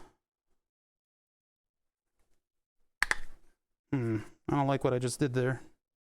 Yeah, that damaged it. There we go. So yeah, not like this, right? Barely a little twist and a pull. This one is, however, damaged, and so that one is broken. So I've broken one of the clips already. I kind of expected that. Rest in peace, that clip. Hopefully it's not completely necessary for the operation of the rest of this thing. I said we'd get into it. These are the ones that challenge me, these two. I think what it is, I think the trick to these is pushing down that thing and then pulling up. Yeah, it's possible. I don't know. I don't know if they're necessarily considering tamper-proofing these things. They might, but it seems like they don't need to. Who in their right mind is going to do what I'm doing right now? Somebody trying to sabotage somebody's car journey? That'll never happen. I think I need to get below these. They always break. Yeah, when you work on like car interiors, there's gonna be a certain amount of carnage that you need to factor in. So you need to buy extra clips and stuff. I said earlier that I was literally like, I have had the pedals on my lap all last night, just playing with them, right? Just getting to know them. That's how I kept myself from wanting to take this thing apart. But this is also on the desk, and I was like, I want to take it apart. I have to. It's my duty. Actually, if we were crazy, I would find the pinout for this, because BMWs have been reverse engineered quite a bit. Probably look up the part number or look up, schematics for BMWs and stuff. I could probably find what lines go into this and figure out what protocol it was, and then plug into that without altering this at all, and then just get the data out of it. But yeah. Or fixing gas pedals, yeah. Well, that's not as nefarious as you think. The liability of some mechanic being able to bust open a gas pedal instead of just replacing the whole unit is pretty ridiculous. Like, you don't want some kid to bust this thing open and put the wrong kind of grease in there that'll like dissolve stuff, you know? Maybe scratches the trace and you get sudden gas pedal problems in the middle of acceleration or something. I don't know.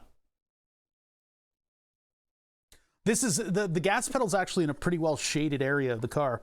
I don't know how much sunlight this one doesn't look sun damaged at all. This one looks practically new, so. But yeah, if you have to deal with that, that's obnoxious. Like push up while twisting a little bit on the bottom of this thing. Maybe it lets go a little bit. Yeah, car plastic in general. Yeah, it does that. Those polymer chains don't really appreciate ultraviolet light as much as you'd think. You know, it's like kind of like being a little bit of a drama queen, but yeah, those UV rays come in and they fuck up your mirrors. Then you don't have a polymer anymore. You just got a mirror, which is actually the correct chemistry terminology. They're called mirrors. They go together to become poly. How do I get you off of this fucking thing? Careful. That part scares me, is when I'm digging at something with a German... Sorry, I've fucking first word that I read. I'm digging at something with a screwdriver and it slips and it goes blip. Right into my face. Right into my face. Yeah, most of the stuff on this is released except for these insidious fucking clips that are like captured. And I'm trying to figure out exactly how they work. Because it seems like there's a tab... But if the tab goes outwards, that means I need to do this. But it's not moving. Made a lot of plastic for Toyota Land Cruisers. I'm going to try to get Demethel's accent right. He's from Sweden, so... we tried to make a lot of plastic for... Sorry, we made a lot of plastic for Toyota Land Cruisers. When they used so much wax in their plastic because mold release agent, but then they stored the cars in the desert. So the plastic melted. There we go. I think I got Demi pretty accurately there, to be honest.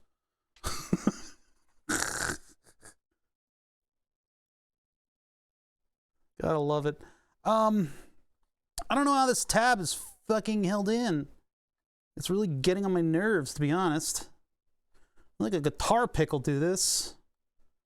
I don't want to break it because I need it. Deeper voice. You are taller than me by a significant margin because you're a fucking mutant Swede. And I am average in every way. So naturally would have a lower voice, yes. Alright, try to... God damn it.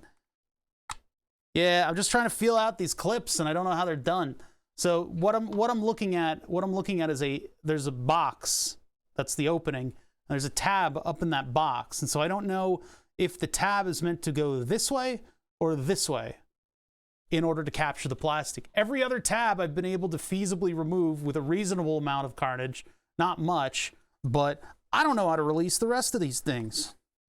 Is that like a fastener hole or is that just like a locating? I think it's just like a locating thing. Let me just make sure that there isn't an actual like an actual bolt in there. No, that's just like a locating thing. I'm looking at this guy. This hole right here. Just to make sure there isn't something in there that I need to unscrew. Every now and then you'll run into like one single thing that you need to undo. But these are the evil ones that I'm talking about. I don't know how they work. And until I know how they work, I'm risking blowing one up. It looks like it goes to the outside. I can kind of see a ramp right there. These are insidious and fucking evil as all hell, because you need to get it to be, it's like exactly the height of the opening. So I mean, yeah, this is probably a special tool for opening all this kind of stuff, but I don't have it. I just don't have it. All I needed to do is just back off just a tiny little bit. Because, like, this isn't working, doing this way.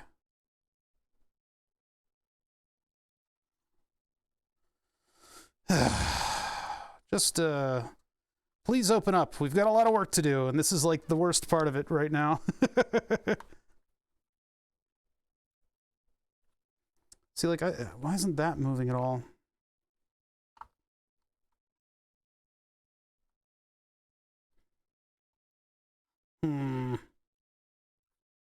Curious. Curious. You say you're a gas pedal.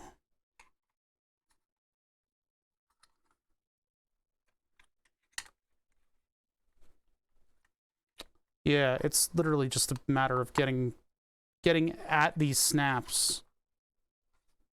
These two right here are the offenders.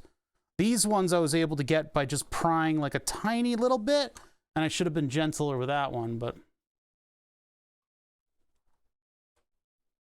no, it's not that kind of thing. No. It's not like car stereos. Jesus Christ. What do you want from me? You've beeped at me every second. God, this is apparently a life-threatening emergency, according to my pump. Jeez. All right, getting back to you. I need to release both. It seems like one isn't moving because they're both not released. I think that might be the case here. Because, like, I can't get any leverage on this because this one is holding the bottom piece in.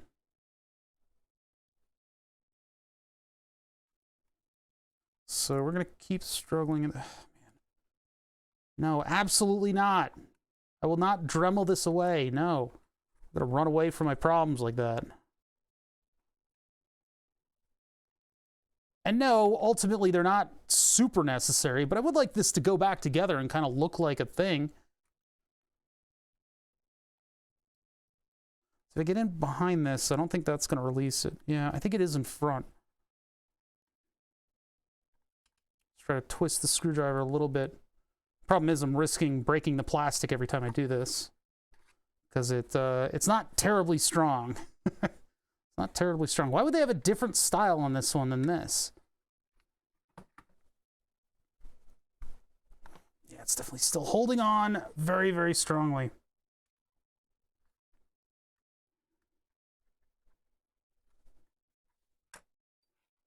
Big screwdriver.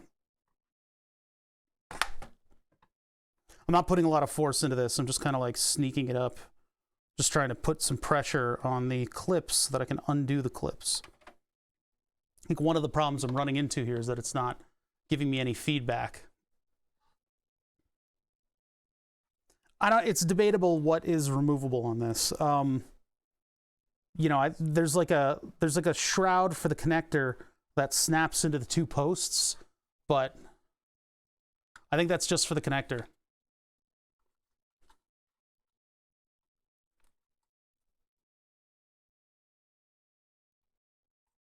So if it is going forwards, no, why would it be though?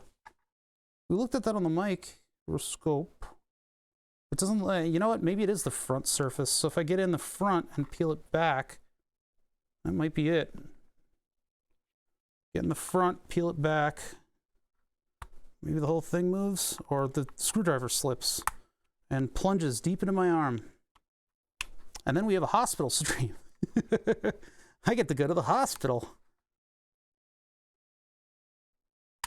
Damn, these things are rough.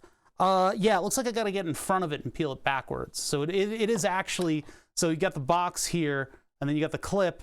The clip is this way, and so I need to move it this way in order to release it. I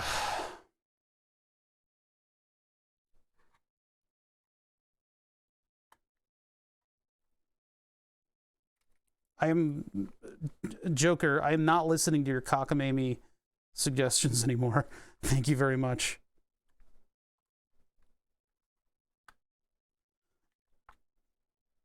Yeah, that's tough. This thing... Oh, it goes way back. Hold on. Come on. Release me! Well, I mean, I think I've broken the tab off at this point. This might garner a zip tie.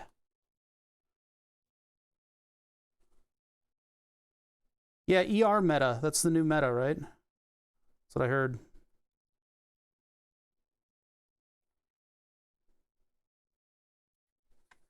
I hate these kinds of clips. I really do. I don't know if you guys know that. I have worked with these kinds of clips before, and I've gotten stuff to disassemble properly with them, but these are like super evil.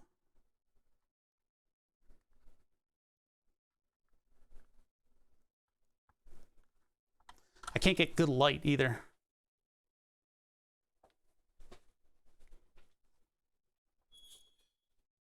Trying to get good light. What we're trying to do is peel off. This is a BMW gas pedal, right? It's got all the right feel to it that I want out of the gas pedal of the sim setup. What I'm trying to do is remove this cover right here, what is blocking the electronics.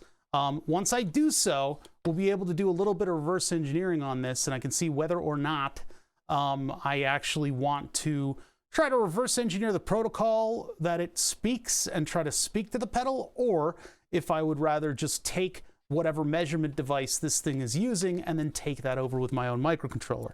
The latter is probably the easier route, but a lot of Arduinos speak CAN bus nowadays, so it's possible that we could just get data from this thing on request.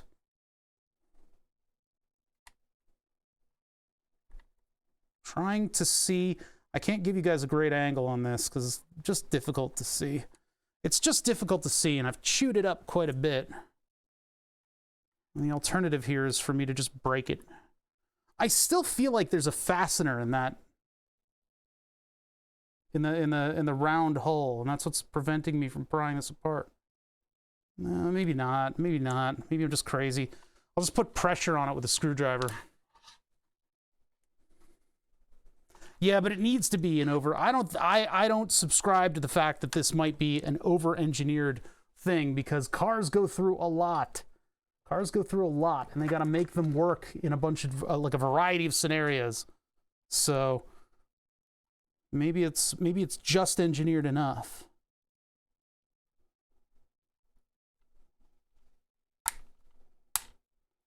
Fucking hell. What is up with this fucking snap? I think it's doomed. I think it's doomed to be broken by me.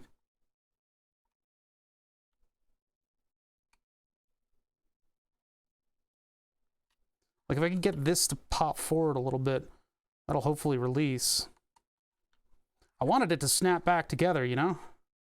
But I don't think my prospects of that are too great at the moment. I need like a jig in order to do this properly. Try to put the larger screwdriver in here.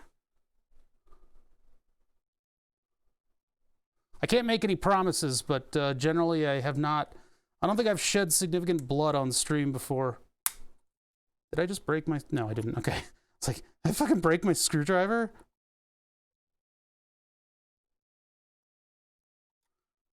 Yeah, we might have to resort to the hammer on this one. There's a piece of plastic preventing the tab from bending backwards. Although, if that's even the tab... Is this one built differently? Yeah, it is. Yeah. What the hell? What are these things? Please, just open up. It needs like a metal bar to go into it.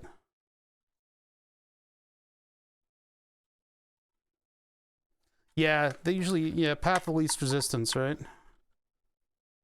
I mean, engineering's all about getting that cost down, but still. Please, what direction are you, which way do you want to go? Oh, I think I got it. I think I got that one. That one was like these, I guess. Only a little stronger. So this is the only one I need to deal with. All right, how am I going to get that one to move? Well, breaking it, that's one way to get it to move. Got him. Oh, ye chat of little faith.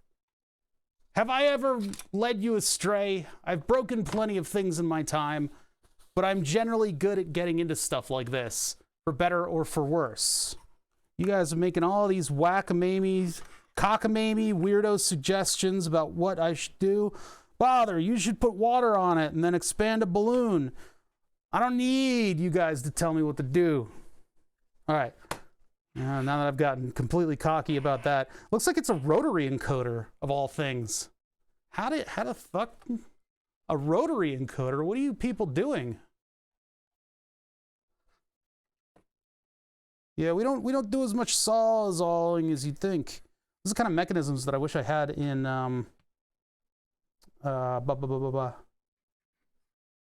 in the other pedals. Look at that.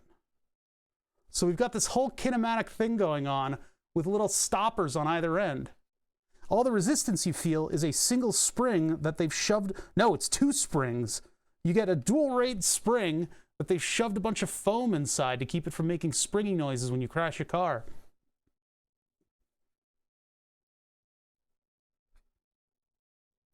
The rest of the feel is pieces of plastic rubbing up against that stuff. And then up here, you've got a Hall effect encoder? Oh man, this is getting... Okay, so maybe we do need to speak CAN bus to this thing. Because, like, this is no contact. This is a magnet. This is a magnet. No, this is a, like a capacitive thing. This is a capacitive thing. If all things considered, this should probably just be nothing. Right? This will just be a circuit board with some patterns on it. Let's see if it comes out of here without me ruining it. I don't want to ruin it. Yeah, I think it's just it's a circuit board and a drum, and it just has a bunch of stuff like patterned on it. Will I be able to get this thing back together? I'm evaluating whether or not I feel confident in taking this thing apart.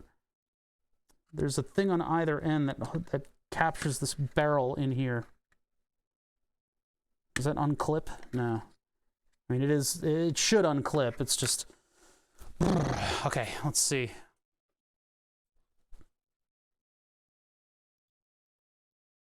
Yeah, it's got locating pins on it. And there's probably nothing to the circuit board. Probably just patterns. I don't want to necessarily rough up that too much. I don't want it to scrape up against the top here.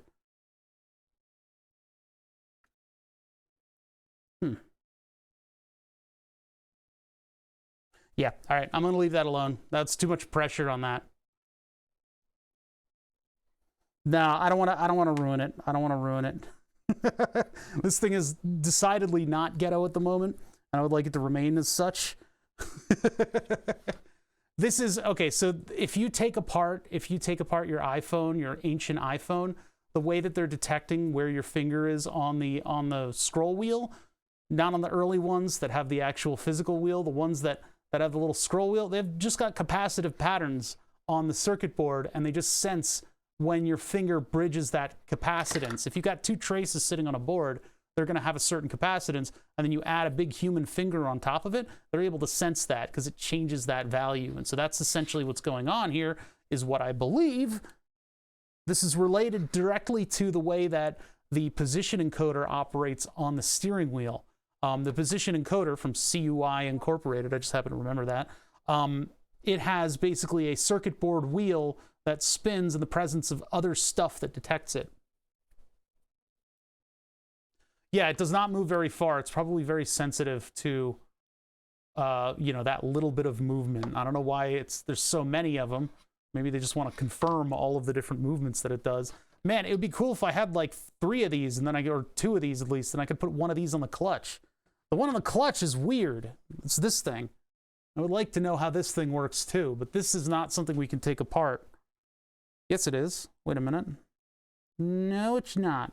No, this is completely sealed, so we've got to figure out how this is talking to everything else. Because if I can do this and this, get them into a microcontroller, we can just do the force-sensitive stuff, the load cell, So this microcontroller is going to be doing a lot of weird, unique tasks now.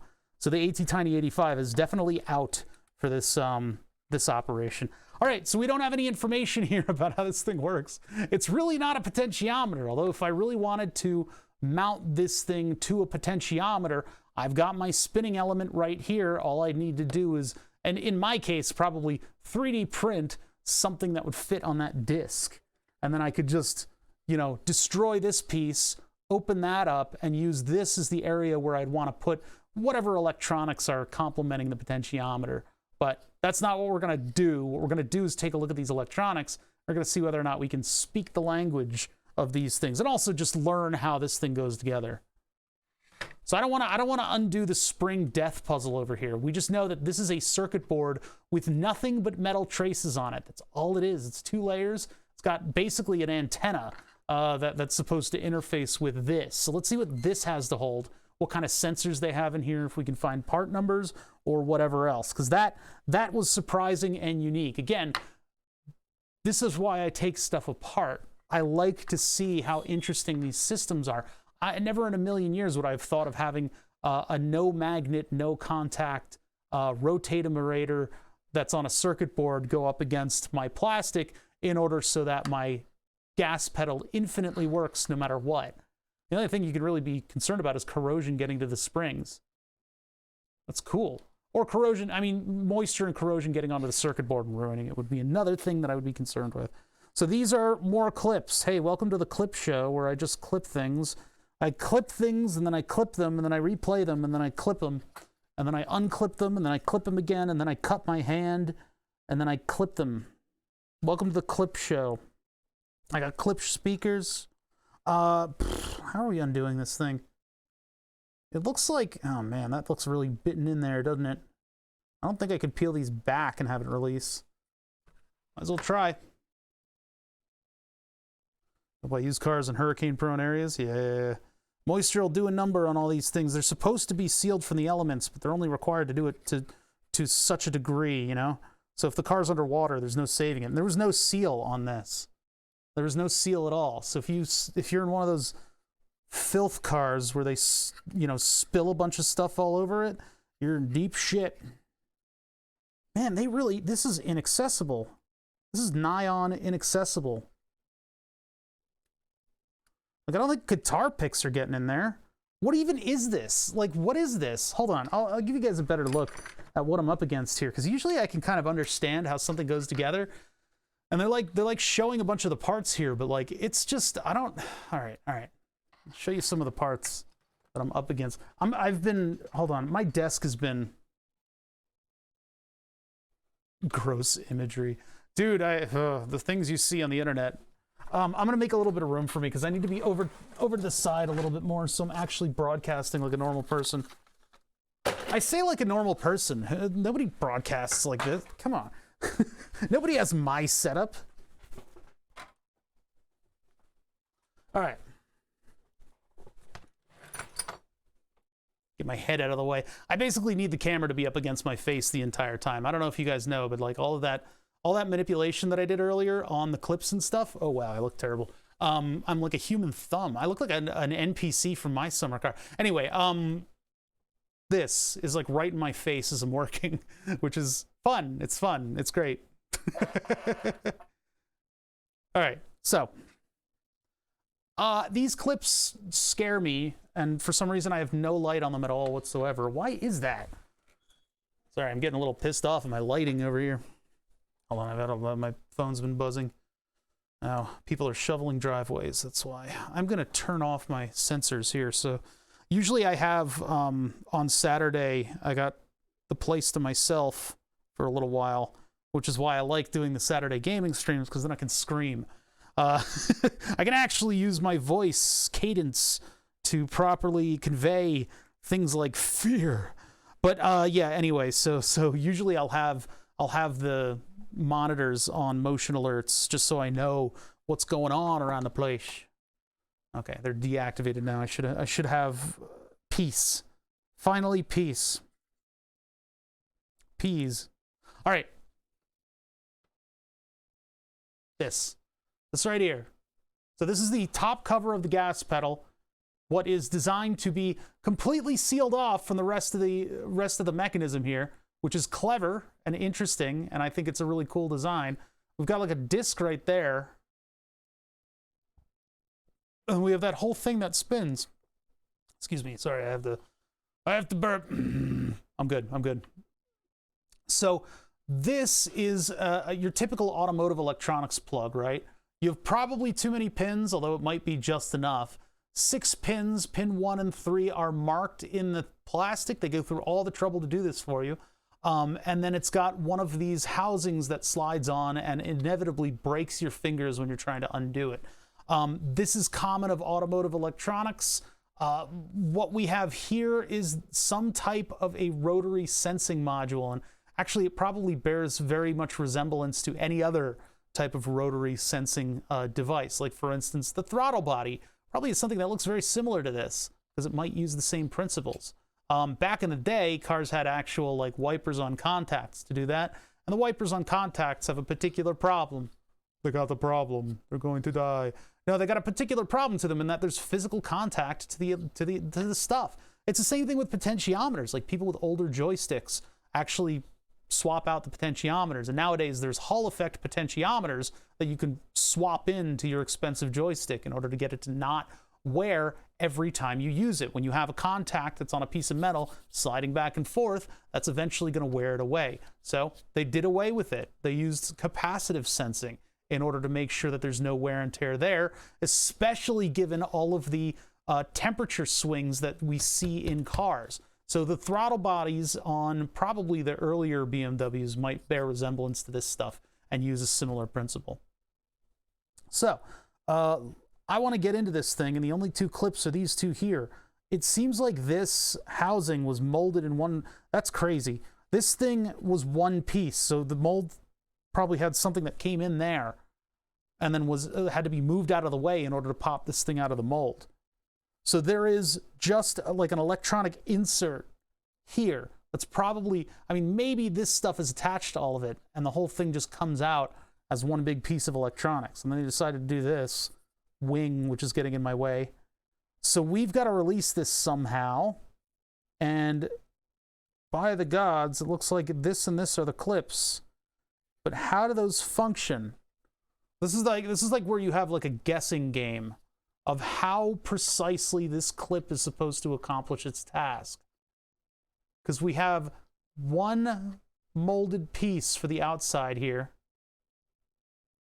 and then this thing comes in and clips to it like that and seals across the top.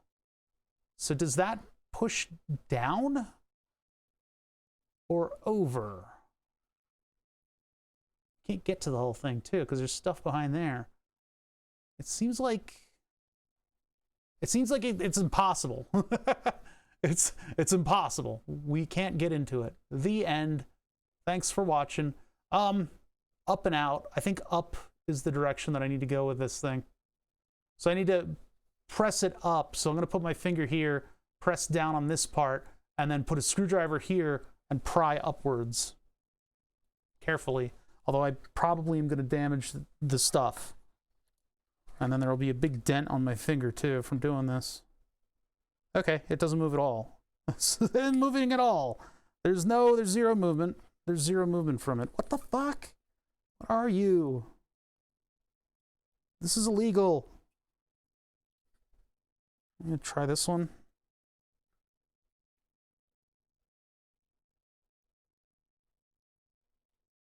It's giving it a little twist. I hear dripping water, and that's kind of concerning me. I shouldn't be hearing... Oh, no, I'm hearing dripping water from the humidifier that I'm running. That's right. Forgot about that. I have to run a humidifier in here, otherwise it gets absolutely ridiculous. I get giant static shocks from everything.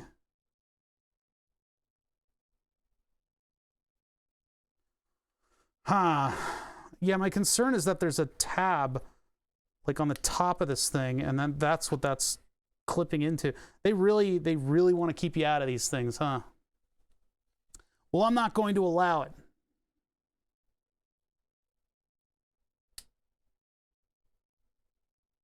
Was that it? Or was that just plastic noise? I'm trying to like push back on this thing while prying it out, but See, the problem is I don't know what's going on down below. And I haven't gotten any movement at all on this thing.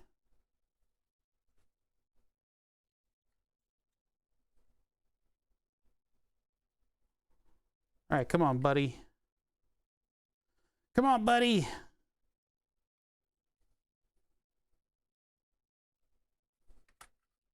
I have no other evidence of clasps anywhere or like snaps anywhere else.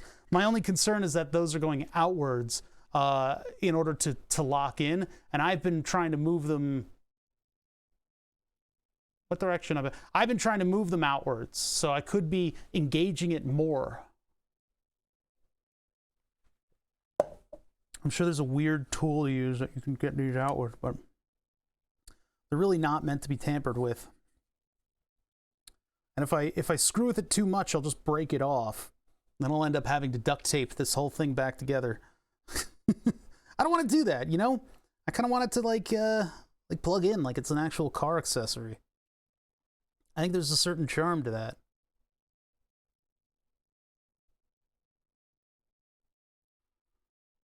I have absolutely no idea how the fuck this thing is. Hold on, let's take another look at it. I've never seen this before, and I could probably look it up. And if I dig deep enough, I'll probably find, you know, somebody who's disassembled it, maybe with some old photo bucket links that are dead. But I don't know. Sometimes we consider that cheating. Yeah, usually not meant to be tampered with is a direct challenge to me. We got this thing off of the main body easy enough, but the question is, how do I get to these things? How do I reach these kids?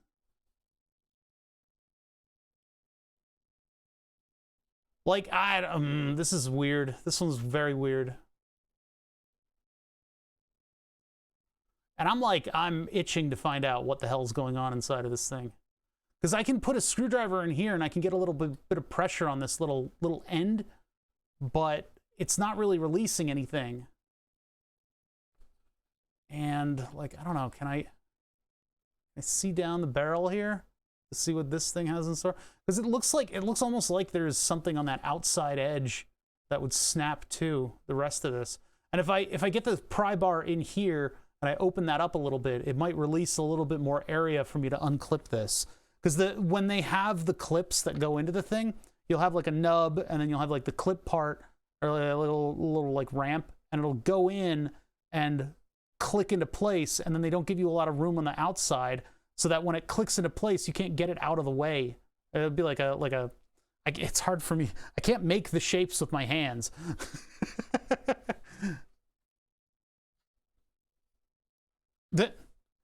You found stuff that says that? Oh my god. No user serviceable parts, and then it has alkaline batteries inside.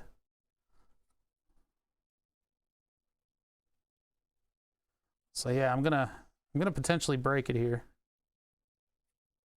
Well, it's built pretty strongly. It's got that going on.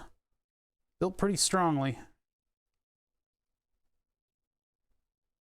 It feels like almost that my electronic screwdrivers are too small for this task. Like I should be using something like the car theft screwdriver in order to actually manipulate all this stuff. Because this thing puts like far and away more pressure on everything. Or it'll just fucking bust this thing in like immediately. I'm getting a little sick of these weirdo fucking all these weirdo goddamn clasps and clips that I've got to operate on this thing in order to get a proper reverse engineer going. Maybe some kid broke theirs and I can glom off of their information, but for the time being, I would like very much to release this thing. Okay. Just what? Wait a minute, what? Wait a sec. What the wait, what the fuck? I just like wrenched at it and that really it's a clip. Okay, so it was on the outside. I went the wrong direction. Oh man. Battery backed SRAM? That's ridiculous. They just didn't want them to be around. That's what that sounds like.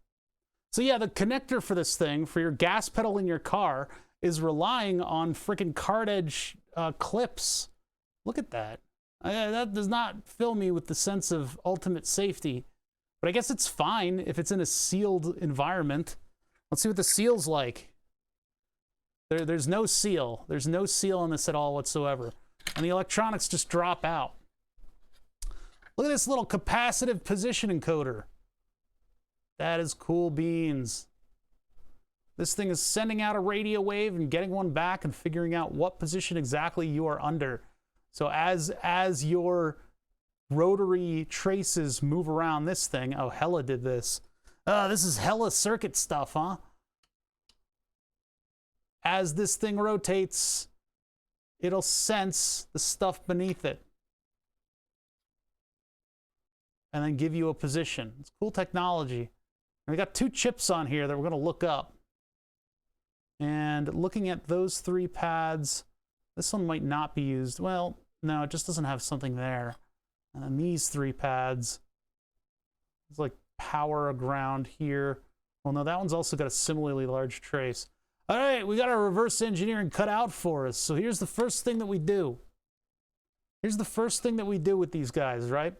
So when we get a board like this, I mean, the first thing you do is you look at the major markings, and I've already done that by quoting Hella right there. We can try to see a year that actually is made. That's literally just my joke, and you repeated it. That's theft. You can't keep getting away with this. 1814.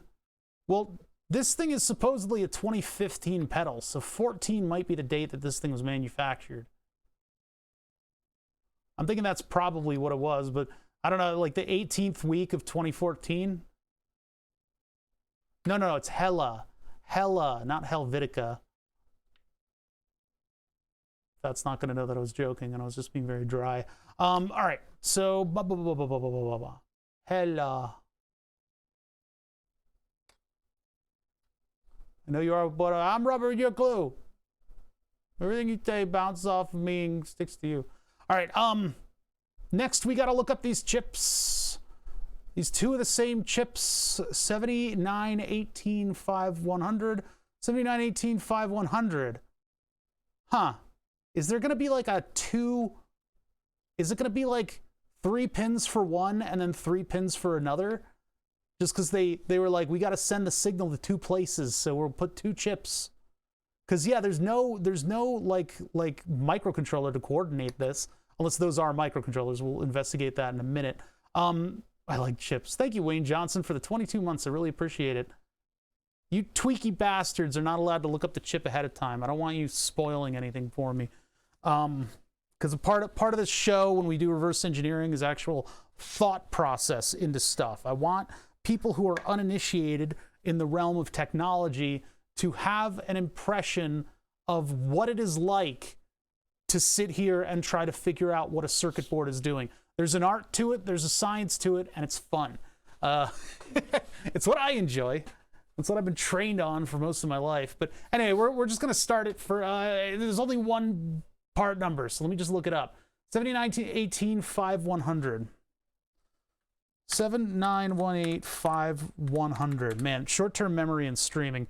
Hot cell. Data sheet. 7915 Amos. 79185 circuit transistors. What are you? Seller, in stock. Don't see a PDF, and they didn't give me an like an actual. So let's take a look at the chip again. Yeah, it's Amos. It's Topless Gun. It was his first project. Oops. Pop. 79185100 Hish NCB. That's probably just drilling down into like the low functionalities, but HISH. What was that again? Hish NCB.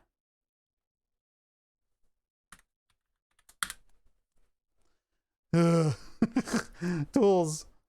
Verbatim. Oh, God. Not high. Hish. Fucking asshole. All right. 79 to 18, 5100 data sheet. What is the package? So here's the deal. It's been a little while since I've done this, and I still do remember all the different tricks of the trade in terms of finding eclectic stuff. I'm sure there are people who are looking up patents right now or something like that. We always get them on every stream when I try to do this. You guys are smart. Just back off a little bit and let me do my work, because I am capable of finding all of this kind of stuff that does have, you know, not many Google results. We run into a lot of chips when we reverse engineer stuff, and a lot of those chips are fairly common. You get what are called jelly bean parts in a lot of different devices, and the fun thing about designing and engineering something is that you generally look for a product, which is just the chip, right? Products are made out of products are made out of products, and so those products are a chip off of the shelf. COTS, commercial off-the-shelf devices. And in the data sheet for those devices, they will recommend how you should precisely use their chip. So a lot of the time when we're reverse engineering something, those circuit boards are they're an amalgamation of a bunch of chips that we can easily just find, right? We can easily just go out and we can find it, and we can find that chip, and then the data sheet will give us the exact circuit, down to the values sometimes, of the stuff that's there. Every now and then, they'll do stuff like add filtration to the lines, they'll clean up, or they'll arrange the circuit across their entire device. Very rarely are the things that we take apart, and I'm talking about like normal consumer electronics, not state-of-the-art kind of crazy stuff. Very rarely are they sort of going out beyond the data sheet. So in automotive electronics, we are approaching that scale where we reach a project that is large enough that they're going directly to the manufacturer and they're having chips made that are custom for their purposes, because they can afford to do that. Because they know if they make a gas pedal that works, they're going to make 10 billion of the fucking things. So why not make your own chip that's going to make your life a little bit easier? We ran into that with medical devices. We run into that with things like cell phones. And there's a couple other industries that'll do stuff like that. Generally, for us, the stuff that I really enjoy taking apart is like consumer electronics, just like a widget that does a thing. And so that widget that does a thing, they can't afford to have like 10 billion chips made, right? Otherwise, their garage is just going to be full of chips and they'll be broke. So they're made out of like cookie cutter parts that you could just kind of like, you can get the design philosophy out of, you know, from the end user who is designing it. It's cool.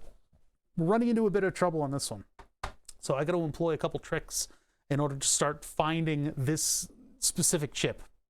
So this chip has a packaging associated with it. And the packaging associated with it, it depends on a lot of factors. There's a lot of weird ones out there in surface mount land. But associating that SO14 dip, whatever, with that part number that's printed on the top of the chip should allow us to get closer to finding what that data sheet is going to be for that chip. And I see two chips on this thing. I have a feeling it's something like a capacitive rotary encoder chip. It's going to be an ASIC, an application-specific integrated circuit. When I say ASIC, application-specific integrated circuit. I have a feeling these two are ASICs because they're communicating with the rest of the car without an additional piece of electronics. Like in the steering wheel, that thing spoke what was called the LIN bus. So there was one chip that was responsible for creating the voltage level for the send and receive of LIN bus. And then there was a microcontroller that was then responsible for communicating with that chip in that specific protocol. We just have two chips and they're just connected to the rest of the world. So what's going on there? It would be very nice if we had power, ground, voltage level, because I could just use that. I don't think that's the case. And I don't think if it's speaking a specific individual interesting serial protocol, well, I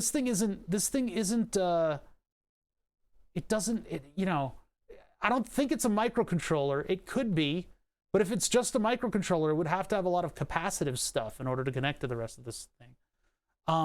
So I've got 6 pins on this thing. Let's see how they're distributed, just for sharts and gargles. Well, actually, first let's try to find a data sheet. The data sheet will probably lay out all this information for us.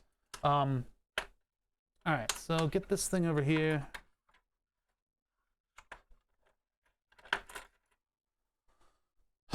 DIY chip lab. That'd be kind of cool. That's tough though. Those machines are not cheap. All right, pin 1, un, dos, tres. I can't count in other languages. 1, 2, 3, 4, 5, 6, 7, 8. So 16. It's a 16-pin device. Did I get that right? I'm gonna count them again. 1, 2, 3, 4, 5, 6, 7, 8. Yeah, 8 pins, right? 8 pins, repeated circuit structures.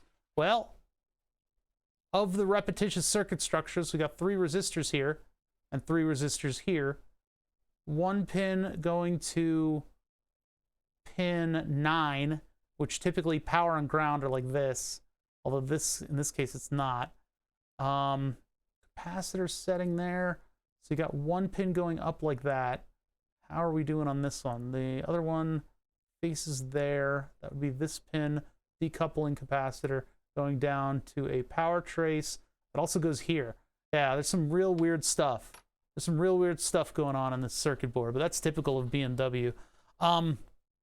Okay, so back to the search for the HISH NCB. Or PUN 1419. PUN 1419, that last line, I mean, it would be very strange for a microcontroller, a chip manufacturer to put their lot number at the top. Generally, it's part number, additional stuff, and then lot number. And the lot number's there just in case you get like a series of chips that are starting to fail. Like if the manufacturer is like, yeah, none of these made it out of BMW's testing on their board, and it's like, oh, let's put out an advisory about this lot of chips, right? There's a little bit of tracking going on there, just so they know what left the factory when. But generally, yeah, part number up top, additional stuff, and then that. Usually there's a manufacturer's logo, so I guess they're not very proud of this thing. Well, they do have that little degrees sign at the end. So, this was not made in 2019, I can guarantee you that much. I think it was made in 2014. So, like, the board was manufactured in the 18th month of 2014. Maybe the chip was manufactured in the 19th month of 2014. That's just conjecture, though. I can't guarantee any of that. So we're looking for a 16-pin device, and we can drill down to exactly what device that is. 79, 185, 100. I'm just going to put the number 16 at the end of that. Some results, yeah, I don't want that. It's like I'm getting weird stuff.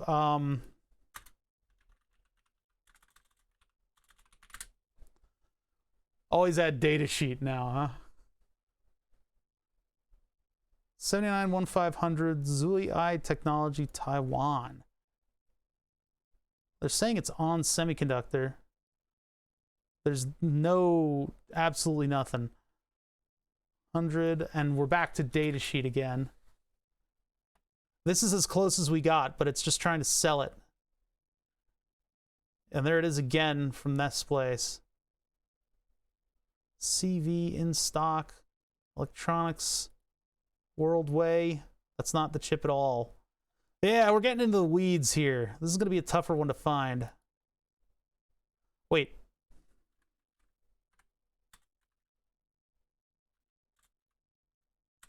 What was the part number again? Hold on. 79-18-5100.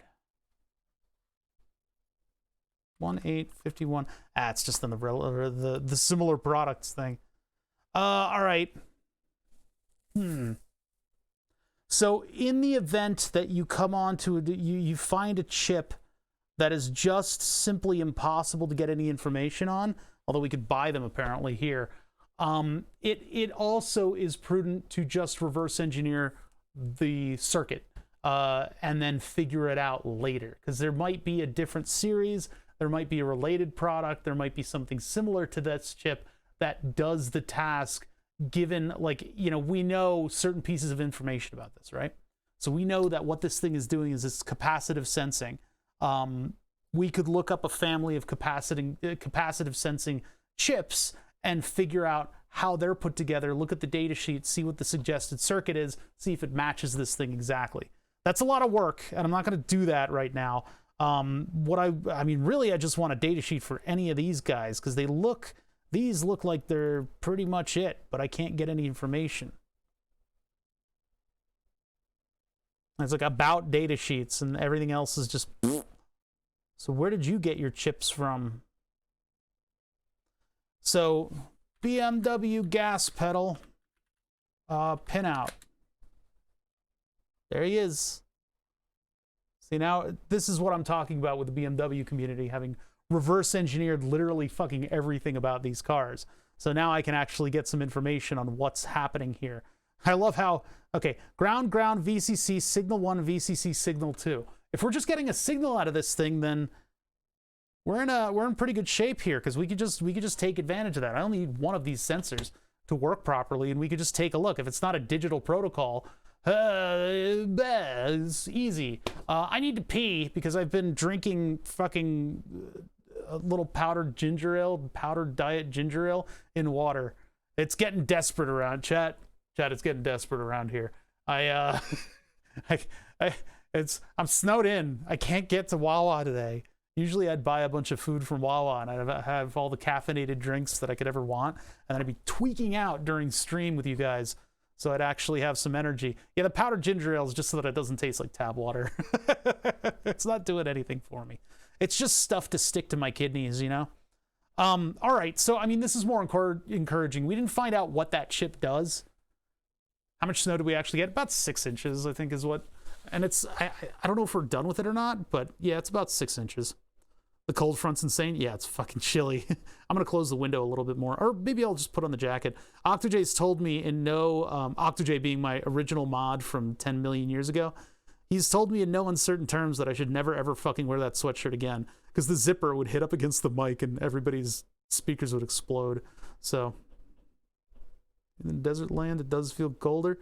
Yeah, we're getting shit on right now. I don't know. It's not snowing right now. Let me just check the forecast. Yeah, what we'll do next is hook this thing up, because I think that'll be super duper fun. Because I can do 12 volts and I can read the the output in like a minute.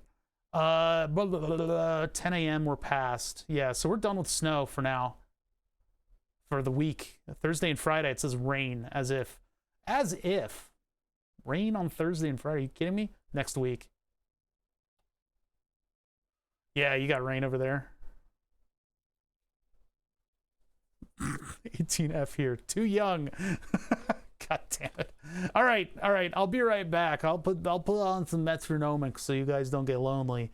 And then we'll get into figuring out what this thing is doing.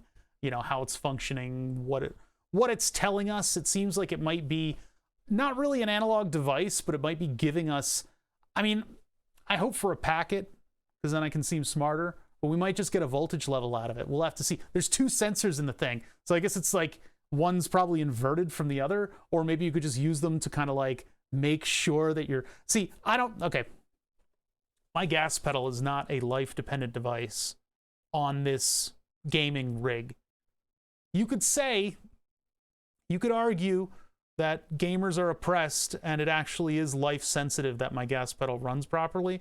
But let's be honest, I only need 1 output from these sensors. On a car, it might be a little bit more prudent to get 2 readings. I don't know why you would have 2 in there, unless it's a holdover from the way old ones were put together. That's all I could really think of.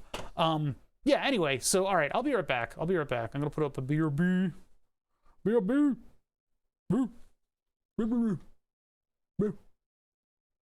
I'll put metronomic on so you guys don't get lonely. You can act like you're actually watching streams, right? Yep. All right, burp. Oh wait, no, that starts in burp. Terp. Ba ba ba ba ba. Burp.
Check for clipping. All right, we're good.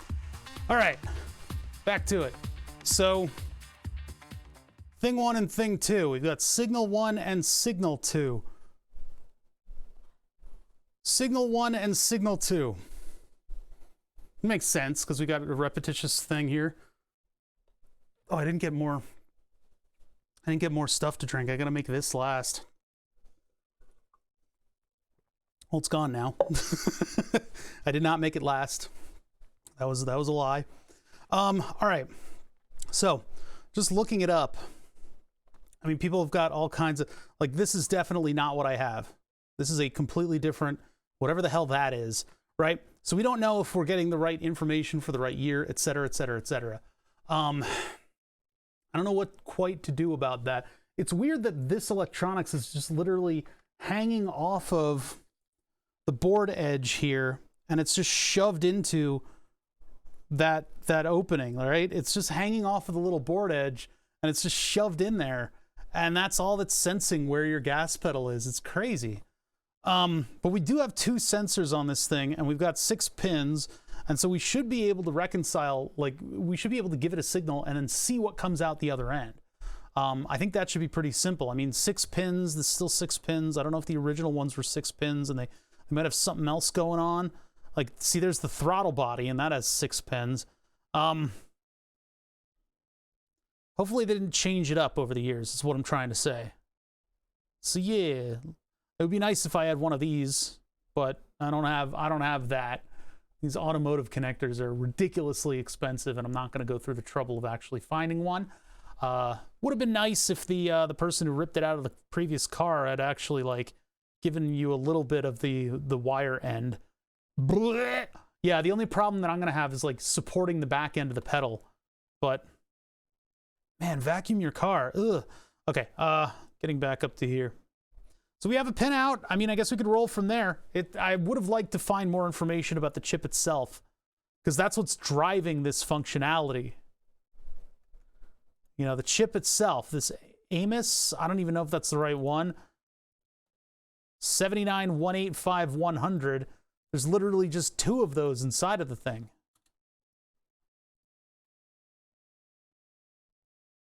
But our results are very limited. Very limited. All of these things are just like generated websites that try to sell you whatever. I don't even know if they could possibly source them.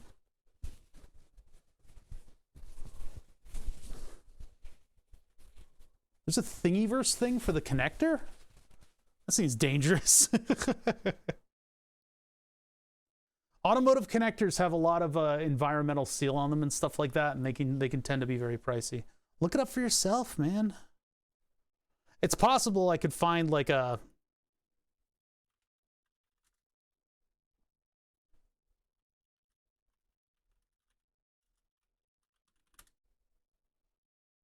Yeah, I'm not gonna find it. That's a bit of a reach. $16.99.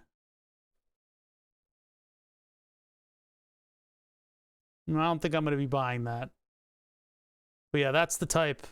But I'm not gonna be spending $16 on this thing. I can just throw some wires in there if I want to. But yeah, Googling it, I was not able to find really anything, right? Get rid of that. Where was that search? What happened to that one? Is that this one? Yeah, I seem to have gotten a little bit more with Amos in there. Like in stock components. Yeah, that's absolutely not the right thing. Because they don't have a single data sheet for these. Not one. Circuits Transistors is literally the same website. 4-in-1 angle blade, fluid edge. No. Worldway Electronics. It sounds like a trap. Oh, no, I guess we got it. Automotive, communications, personal electronics. That's all we get is a little bit more information from that. Yeah, it's kind of sad that I can't find an output, like a data sheet that'll give me the output.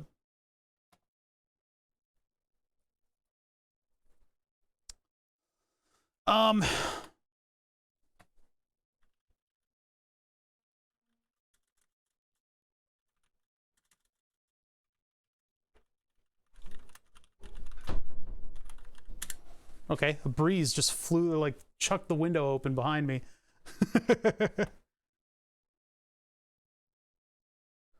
Blah, blah, blah. This is all just concept stuff. Yeah, okay, it's going to be really tough to drill down. I could keep plugging away at this and probably try to get something a little bit deeper, but let's not worry about that. The thing that's reassuring me right now is that I've actually found what is reported to be the pinout, and I think poking around 12 volts into this thing shouldn't be too detrimental to the functionality of the whole thing. I don't think I can blow anything up. There aren't exactly 5-volt electronics kicking around too many parts on a car's wiring harness. They're generally all 12, and then they'll bump it down from there. But I would like to know more information about this component, because I find it kind of intriguing, because it's the only thing on this board. They had a one-stop shop for what is ostensibly a pretty complicated rotary encoder scheme using capacitance or radio or whatever, going into this chip that is going to do what? I mean, is it just going to communicate it completely passively? What exactly are the pinouts here? So pin 1, which if this thing is, oh god, I don't know what, it goes like this. So pin 1 is there. And then what's our scheme here? Okay, 1, 2, 3. 4. Why does it go back like pinouts, man? I'll tell you what. So with this thing plugged in properly, it's offset to the one side. So it's 1, 2, 3. Oh, look, they're labeled. Oh, that's cute. 1, 2, 3, and then 4, 5, 6. Look, see, there's 6 over there. There's 4. Okay, so 4, 5, and 6. Signal 1, middle one is VCC, and the other one is signal 2. So the signal's coming out there, and it's got a capacitor directly on it, huh? So it's ground. Oh, I see. They're separated, huh? So pin 2, ground 2. Sorry, 4, 5, and 6. 4 is the signal number 1. 5 is VCC 1, and then 6 is signal number 2.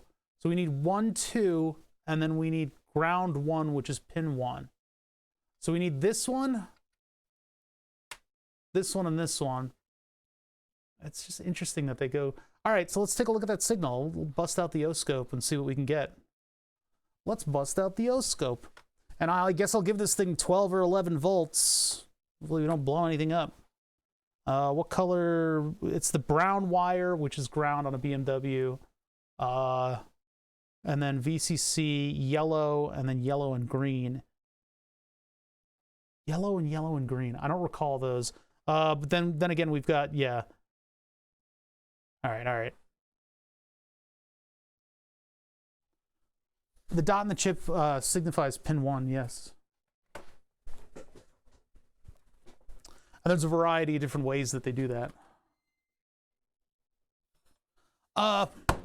Hooking something up for a temporary test. I need a small breadboard, because that will just allow me to run stuff to an anchor location. Good enough. Although there's all kinds of shit on it already.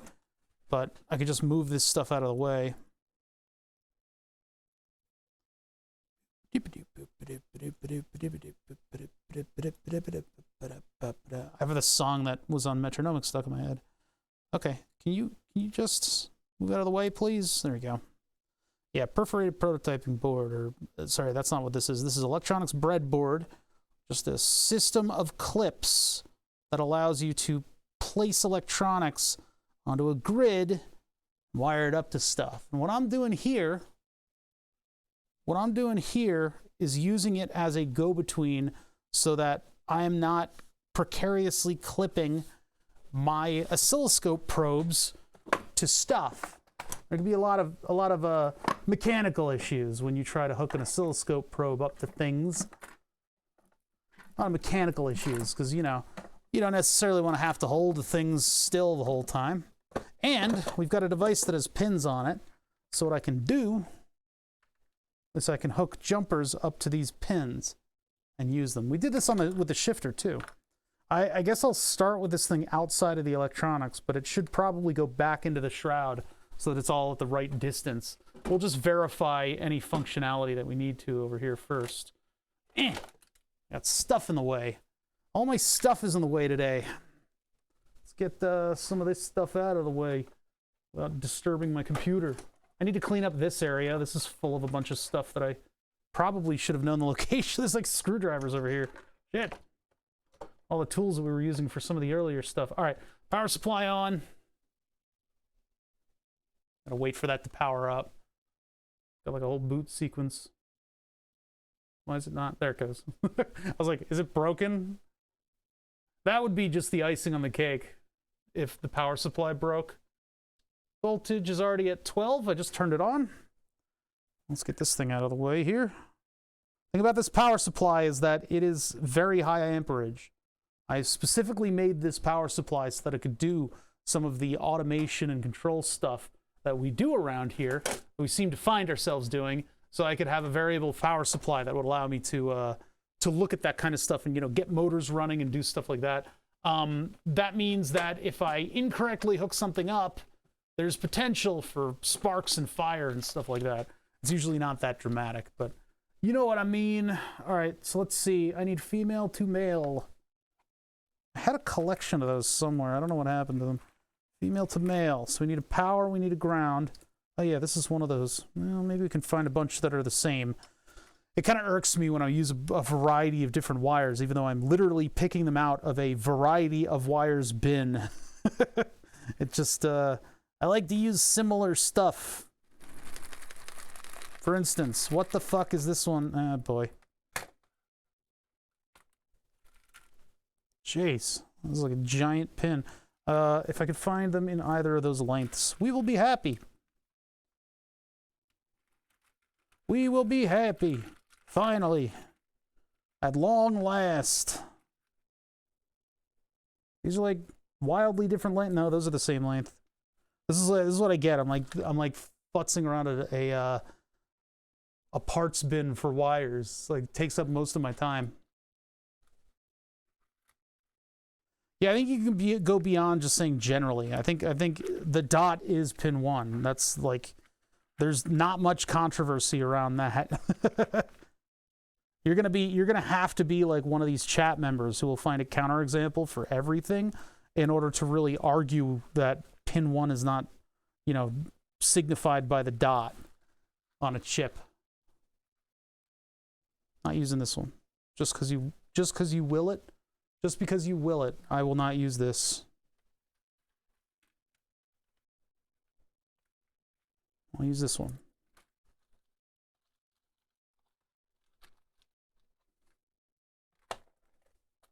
All right, so hook up wires. Hook up wires. Yellow is completely unprotected, huh? Yeah, we gotta live with it. Gotta live with it. So this will be sensor 1. I'll get the 3 of these plugged in, and then we'll put them down here. We've got ground. Oh no, I need 2 more.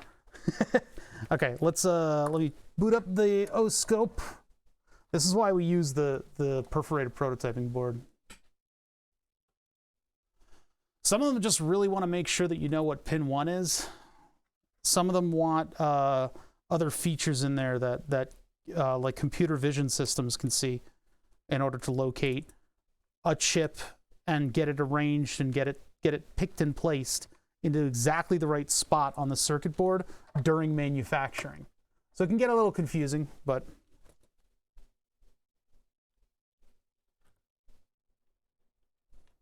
yeah, I don't leave open statements. I just attack people.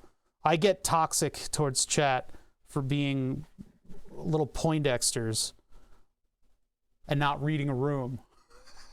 You're allowed to do that, you know? You're allowed to do that. Because, like, every class has got one of those fuckers. There's actually one counterexample, and it's like, that's not what I'm trying to communicate to people. Read the room. So, anyway, all right. These things out of the way. You know, I'm not a pure researched a peer-reviewed research document, you know? God, it gets on my nerves. All right, 12 volts coming in here, coming in hot. And then I got that wire, and this wire, and the other wire. Let's get 12 volts in here like this. Now I'm just using the perforated, or I keep calling it the wrong thing. I'm using the breadboard as my signal hookups. The way that electronics breadboard works is wonderful for prototyping because you can do a variety of different projects on them with the same parts, right? You don't want to necessarily solder anything that you're not going to be messing with in time. I've seen some people put these into permanent like projects, and it's like, please don't do that. That's a real bad idea. What these contain are these little metal clips that are bent together, and they make just these little pincer clips under the surface of this thing, and they run horizontally for every 5 pins. These run vertically, at least in the orientation that I have it, vertically throughout the entire side so that you can run power to a bunch of different stuff. There's a gap in the middle. It's generally where you'd put your dip switch or your Arduino or something like that on there. And then you can use just wire jumpers like these that I love. I love using these because they're much cleaner. You can use those to do internal board connections. And then all my externals I put to wires like these. I've seen people use these for entire projects. I hate it and I hate them. And I hope bad things happen to them. But anyway, so you can keep a very clean breadboard, and I generally do. But in addition to the breadboard being a really good tool for creating simple circuits and playing around with electronics, one of my favorite things to do, you can also use it as just a multiple hookup device. And that's what I'm using it as. I'm just here to connect a bunch of things to power and ground and the scope and be able to reconfigure that on the fly. So this connector has these pins in it. And I believe that if these are anything like the ones that we had for the shifter, we should be able to just plug in these JST, these one singular JST connectors into it. So the ones that I want are sensor 1. So I'm going to put yellow instead of, I'm not going to color coordinate it with the BMW colors because it's just ridiculous. Yellow, I'm going to make this one's going to be signal. We'll do power, and then white will be ground, which kind of is dumb, but whatever. So yeah, so this one would be signal 1, so it's the 4th pin, which means it goes right here. Because it goes 1, 2, 3, and then 4 is up that way. Ridiculous. All right, so pin 4, ground number 1 is pin 1. And then finally, VCC number 1. These are fully separate, which I find interesting. 1, 2, 3, 4, 5, 6. The last pin. Oh no, it's pin 5 actually. It's the second to last pin. It's interesting that it's 2 fully separate circuits. Okay, and then I don't have wires for power yet. I'll grab those in a minute. So our signals on the yellow, do that. Ground is on white. Do that. And then this one is VCC. I'll just put it somewhere between those two so it doesn't stress out our wiring too much. We'll have to move this around as we start testing it. Power and ground. Now I don't have this thing is I'm going to turn them off. I'm going to turn off power and ground right now. Usually I do have little jumpers connected to all this stuff, but I've been cleaning up and breaking down and stuff. And we haven't done any like hardcore circuit work in a little while. It's been a little while, chat. It's been a bit. It's been a minute. We got black wire. There you go. Nope, that's blue. Well, close enough. Close enough. Okay, so I'll do red for power as much as I hate doing that. Usually, like if I'm using like 12 volts, I like to use yellow for power, but these can all be a little generic. And then ground, which is up here. Make sure I'm on the right rows. Parallax is like your worst enemy when you're doing stuff on the perforated, on the breadboard. I keep wanting to say perforated, and it's the wrong word. All right, so this only plugs in one way. Like this, And now we have our capacitive sensor hooked up to power and our oscilloscope. So let me pull this thing a little closer in. Pull this thing a little closer in. I'm not really typing on the keyboard right now. And we're gonna have to look up this one too, because I really want to get this one to work. That other sensor, it intrigues me. Hopefully it's as simplistic as the other one, as the gas pedal. All right, it's not really simple though. I mean, it's using like capacitance in order to figure out what the rotation is, which is really advanced, to be honest. But okay, so right now this thing is set to 50 millivolts, which I don't think I think we're a little bit above 50 millivolts, to be honest. We don't need channel 2. Let's just turn that off. The last thing we were doing on this is probably something pretty extreme, so I'm going to make this a 5-volt peak-to-peak signal. That's still thinking about what it did.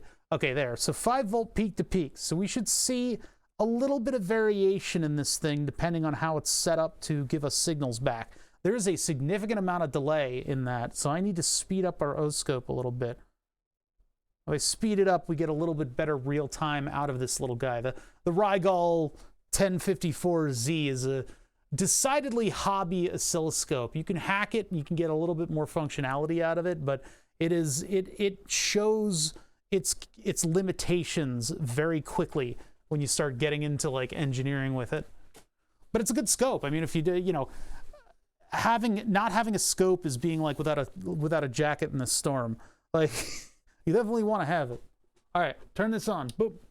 12 volts. We get a little bit of settling in there. And then that looked like a digital signal.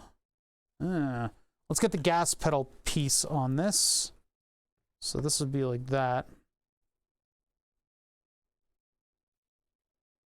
Get something moving back and forth. Nothing's happening. Is it the other way around? There's no differentiation. I don't see no signals here. Nothing's heating up? Nah.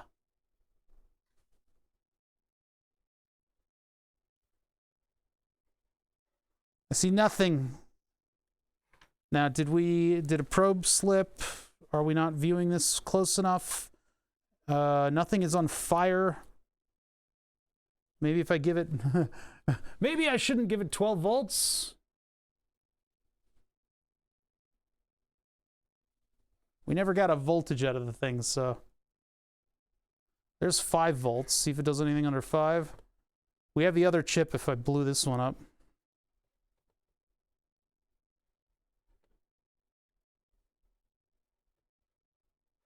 I mean, I keep seeing like little remnants of stuff going on. But that said VCC, and I don't know what VCC is in the car. So let's take a look. Let's take a closer look at this stuff. I'll turn this off for a minute, and let's take a closer look. If I blew up one of the chips, at least I have another one. But I would assume that all the voltages in the car are 12 volts. So modified CSP V2 hydraulic brake and BMW throttle. Take no credits for this idea. G-Planet. Modify the Fanatec CSP. Haha! Create something amazing. The build itself wasn't difficult. Oh, what'd you do? Wait, did somebody beat me to this? Kind of. Yeah, that's actually pretty close. Ah, that's funny. They actually put the M stuff over the pedals, like freaking gross. I want mine to be just normal, like consumer car style. What the hell is that thing? They freaking got a gas-powered dildo attached to the thing. Yeah, so these guys are doing some crazy stuff. This isn't exactly what I'm up to, but they have the actual BMW gas pedal. So this would be the question in relation to that. Pop, pop, pop, pop, pop. And then all the way down here, master cylinder, wires need to be extended. BMW gas pedal wires directly to the Fanatec PCB. What? Where are the pictures? Pressure sensor, the brakes. I might have blown up the chip. Might be a 5-volt device. That'd be kind of odd in a car, wouldn't it? Yeah, it puts foam behind it. Neat. He's got like hard lines on it. Oh man, craziness. Yeah, whatever the hell this thing is. This is like a Wilco disc brake? Wait. I got a wire in front of the keyboard. Cylinder.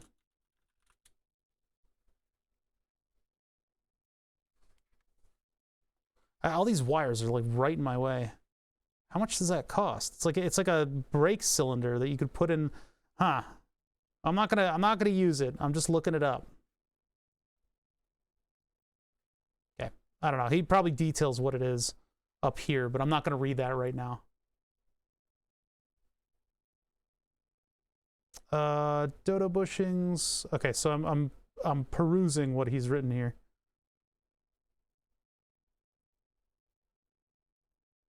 Local auto wrecker on eBay. Found it with a pigtail. Oh, you bastard. And the backing plate.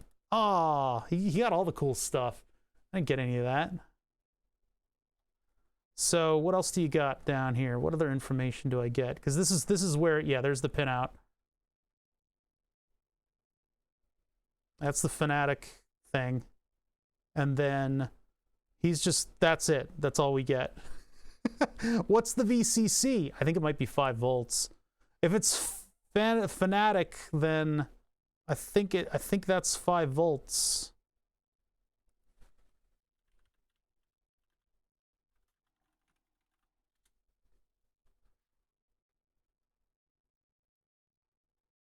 I think that's just 5 volts. So I could have blued it up. Let's try the other chip then. That's why we do this. It's not going to be 3v3. It's 2015. It'll be 5 volts. Yeah, I don't think these guys are in the business of going down to 3v3, especially in a noisy environment like a car, right? Control F volts. Volts. No, I get no information. Nothing got hot when I gave it 12 volts though. That's the thing. So that would be the yellow green wire. BMW wire color guide. I want to know what color to do what. This does not, okay. I mean, generally they use brown as ground. I'm just trying to.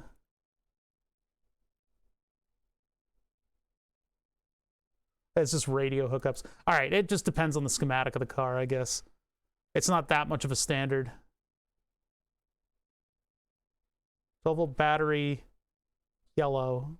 So I don't know, yellow and yellow-green speak to me as being 12 volts, but we're not sure. The photo with all the speech bubbles. What are you talking about? This guy? That's like home wiring. Yeah, it'll depend. It'll depend on the car. Okay, anyway. You can't really trust wire color, to be honest. I'm just trying to figure out what the voltage of oh wait, in the forum. Okay. Sorry, I put 2 and 2 together and then I read what Uncle Phil wrote. This one. Oh. Son of a bitch. Did I blow it up? This picture could have saved sensor number 1. If that's the, but that's, wait, throttle 3v3. Okay. All right, let's lower this down to 3v3. Let's see if our sensor blew up. There's a possibility it survived this, although it's not great.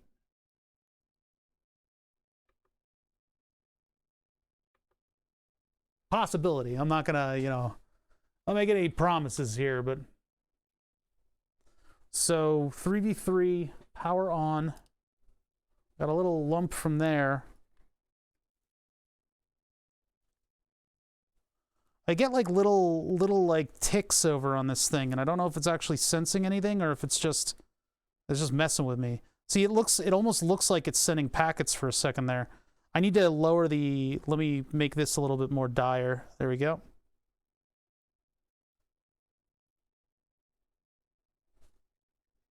Nothing doing. Flip it over maybe. Still nothing doing. I'm making sure that I'm actually getting the right pins. I've got 3 volts. This is ground. This is ground. And then this is scope ground. Scope's coming in. We got these two here. I'm going to spread them out a little bit, so there's no doubt what's connected where. Or maybe there's little doubt what's connected where. It could be one of those chips that operates at a high variety, like a huge variety of different levels. The other thing I should probably do is put it in relative orientation again, but I kind of want this thing to be all, spread out.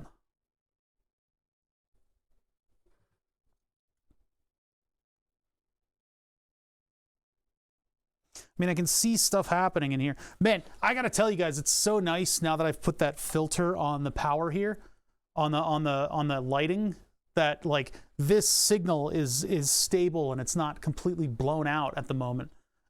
It was bad before with the LED lighting. It was bad, and I should feel bad. I think getting the distance correct is part of this thing. Let's try sensor number 2 and see if we get different data, and then we can actually figure out whether or not sensor number 1 or sensor number 2. Let's see if I blew it up with 12 volts. I think I probably blew it up with 12 volts. So I'll take this sensor signal.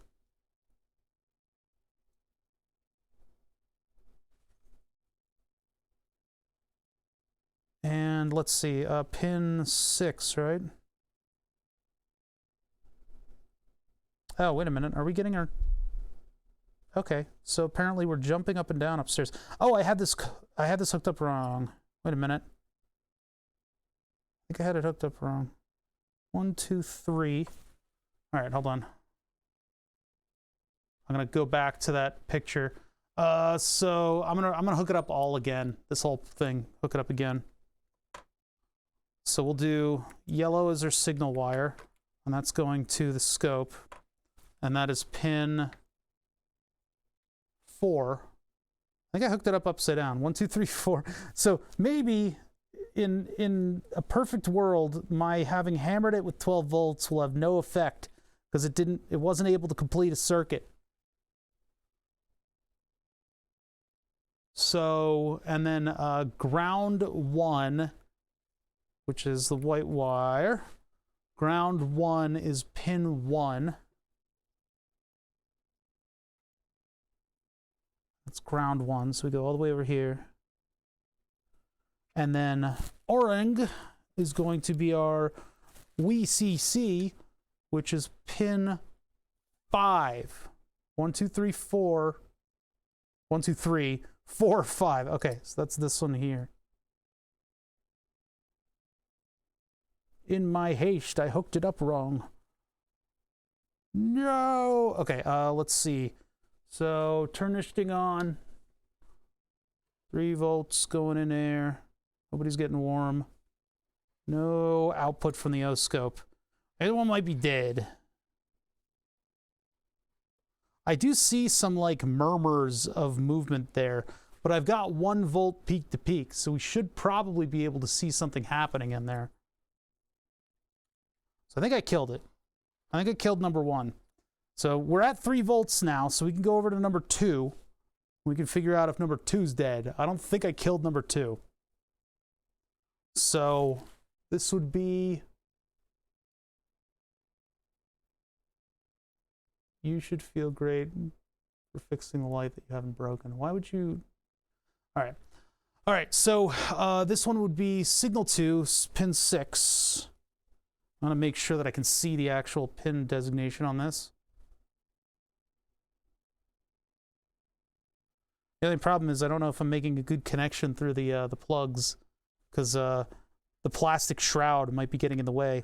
I don't think that's the case here. I think these are making good contact, but that could be one other thing that we need to vet out. So pin...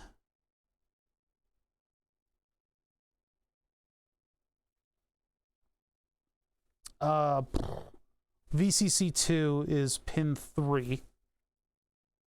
It's down here. Try to get that actually on there. And I don't have the pigtail for this. I could really use it. That'd be somewhat convenient. All right, that one there, that seems to be making good contact. All right, and then we get ground number 2, which is pin number 2. Ground number 2, pin number 2.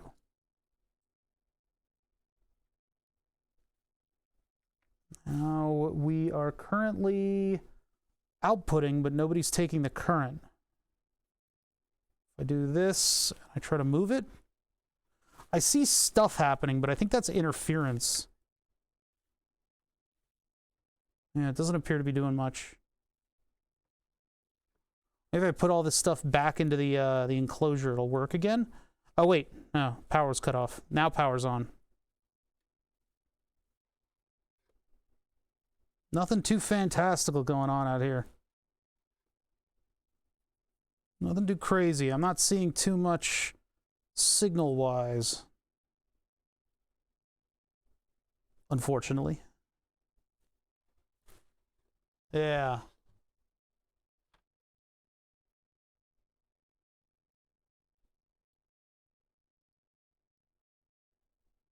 What?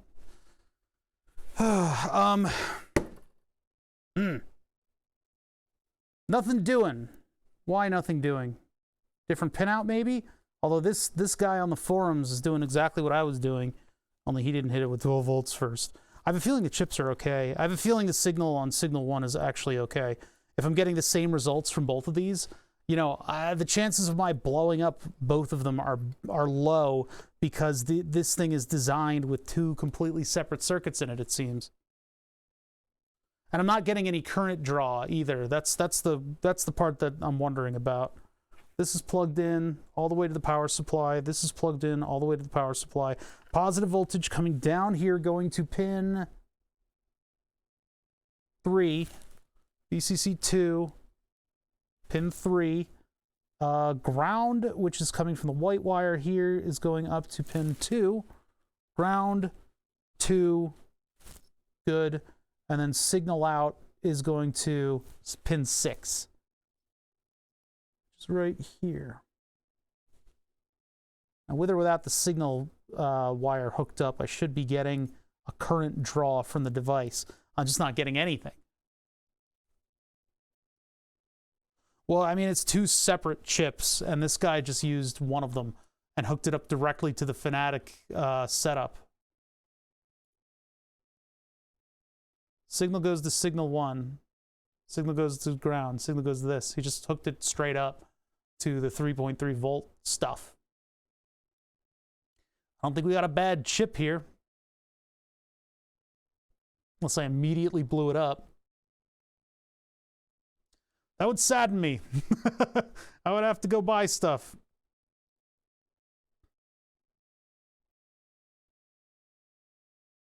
What did they use for the Oh, they're using brass? I don't know about that. Hey, it's got just like a clutch slave cylinder on that. Huh. I wonder if I could just buy a... I really don't want to involve hydraulics with the rest of this thing, though. That's not something I really want to do. See, he's just got like the actual cylinders in here. I don't really want to do that. Okay. So no signal coming out of that thing. Let me try plugging it back into the enclosure, which is going to make it a complete nightmare if we have to take it apart again. I wanted to show off these electronics and show you guys all of this stuff functioning properly, which, I mean, we did to a degree. It would be cooler if I could just like have this like that. Just have it like sit off axis a little bit like that, just so you know what's going on. But I'll put it back in its cave. Sag. Sad day. Is this thing oriented in any particular way? The date code was on top, so it goes like this. There's just something like a catch in the back for this to hit. God, I can't even see in there. That is a complicated piece of molding that they did for this. Yeah, it's just like that, and then that presses in. Geez, my friends ever need maintenance on their on the deep electronics of their cars. I think it is important. That's why I'm doing this. That's why I'm putting it back together, is because I think the distances between these things probably need to be pretty well within a specification.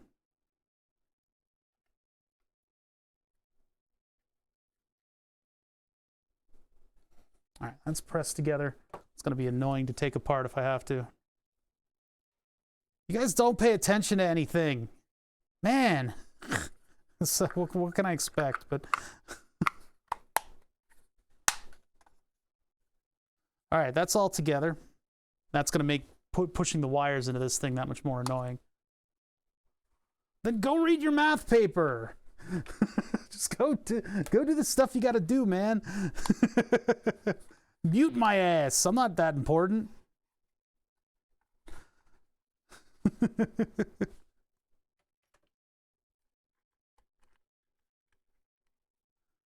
That's not clipping in for some reason. Hold on. There we go. That's going to be annoying to take apart. All right. So, sensor 1 or sensor 2 is the question here, and what should we be seeing out of it? Because I'm giving it 3v3, I'm not getting anything back. I would think 5 volts would be acceptable, and I would suppose 12 volts would be what the frickin' whole thing is functioning off of. That's generally what they do in cars. They're not in the business of sending 3 and 5 volts all over the place. But apparently this is an exception, which is a little odd to me, because they hooked it up directly to the Fanatic pedals, so we shouldn't really be seeing anything too controversial. And I know this is a working pedal, at least so far as the eBay listing had assured me. So this shouldn't be all that challenging to get working, and for some reason it's not. It might be a matter of not making actual contact with the board. The jumpers that I'm using might not actually be making good contact. So maybe if I can find 3 bare jumpers, which really opens up the field for short circuits, we could use those, and then I would have a little bit more assurance that the connections that I'm trying to make are getting made. Let me see what I got. I don't think that's the case, but I mean, I gotta try it. I'll try to, hold on, tighten down my camera. It's real loose sometimes. All right. No. I'll have to get that one later. There's good ground wire. Oh, that's exposed on one end. Perfect. There's number 2.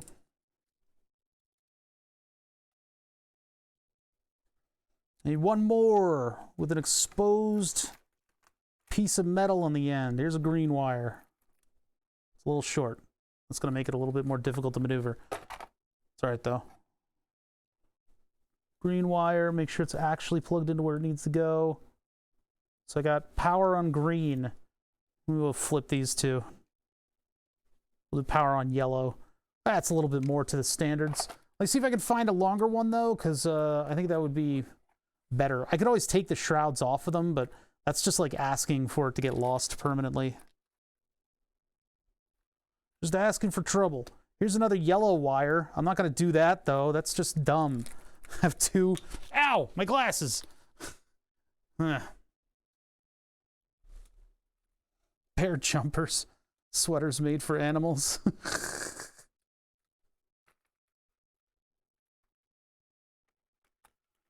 Bashed my face on the camera. All right, there we go. There's a brown wire. Oh, but it's not. Huh. Well, that doesn't work. Can't use that. There's a blue one. Try that one.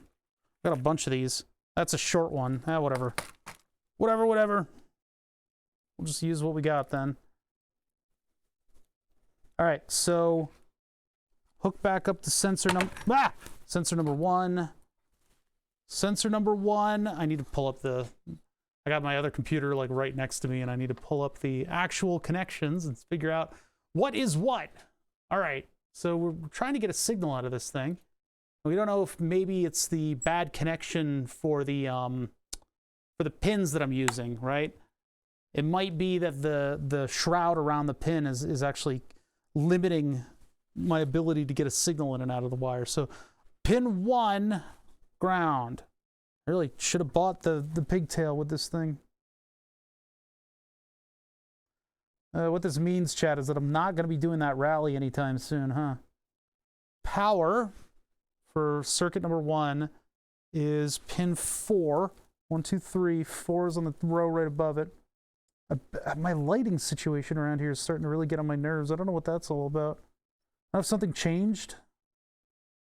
Yeah, it changed the height of something. I don't remember being this frustrated with my own setup. Maybe I'm just a little bit more frustrating today. All right, so our signal out is going to be pin... Oh, wait a minute. No, pin 4 is our signal out. VCC1 is pin 5. This wire is disintegrating. Hold on, I need to put that other yellow wire in use. I actually use that because that one, it started to feel like it was about to break. Son of a bitch. Of course. Of course. Of course. Of course. Of course. I'm just gonna make this one into a proper one. Blue's the same length as that? Yeah. Or no, wait. Yeah, I can just make this one into an exposed one. In the past, I've seen people just put shrink wrap over the JST because that housing can kind of get in the way. So yeah, there's power. Power for circuit number 1 is VCC1. That's pin 5. 1, 2, 3, 4, 5. So it's in the middle of the top. Can't see anything. Yeah, get the light just like right there. Middle of the top.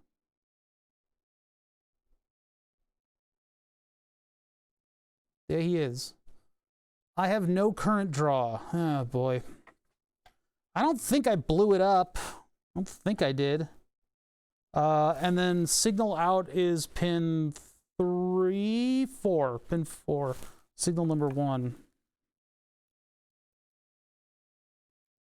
I just saw something jump there. Does it need a pull up or a pull down or something? I mean, the voltage reference should be to ground. You'd think I'd see some current draw, although this is probably a very low power device, right? Car's an E46M3.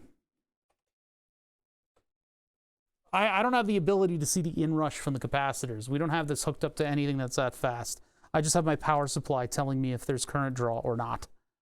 Oh, but ground slipped off. Ground broke off. What the fuck?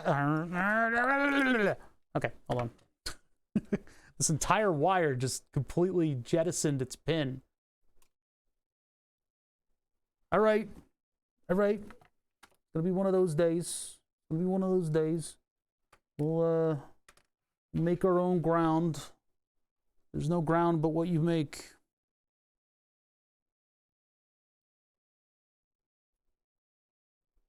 Just pick up the little plastic pin on this thing. And then remove that shroud. And then we've got a wire that we can partially trust. Not really all that much, but... and now I gotta hook this thing all up again because they all came out. I'll look at it again to make sure that I get everything right. You gotta check and double check and redouble check. Power is on pin. Power number 1, VCC1, pin 5. 1, 2, 3, 4, 5. Middle of the top, that's power. Do I have like long tweezers that I could use? I have forceps, maybe I could use those. Forceps might short stuff out, but maybe these will be a little bit easier. I can't see anything at my desk either. I don't open up the barn doors. Let's get some light in here. I'm having lighting troubles today for some reason. I don't know what it is. It's the snow. Let's all blame the snow. Ground. Number 1, pin 1. That's why when you do shit like this, you should definitely get the pigtail with everything else.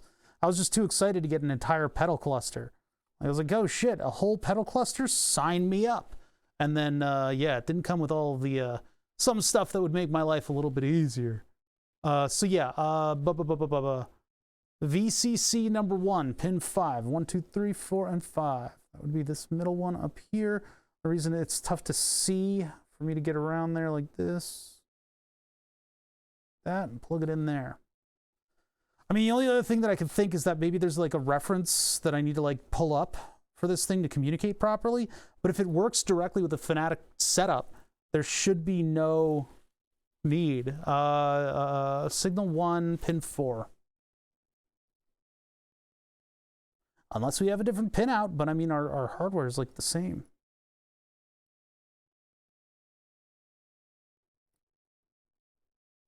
Oh, God, just unplug that first. And then plug. This one's shorter than the other two. That's why it's really annoying.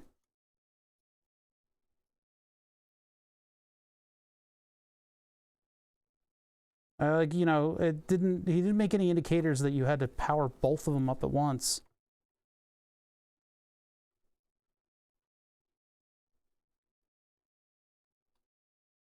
Just make sure they're all making good connection there. I guess push comes to shove, I could probably like solder stuff together to make sure that those connections are being made, but yeah, we're not getting anything out of this. That's bad. That's kind of bad. It's kind of bad. It makes me feel bad.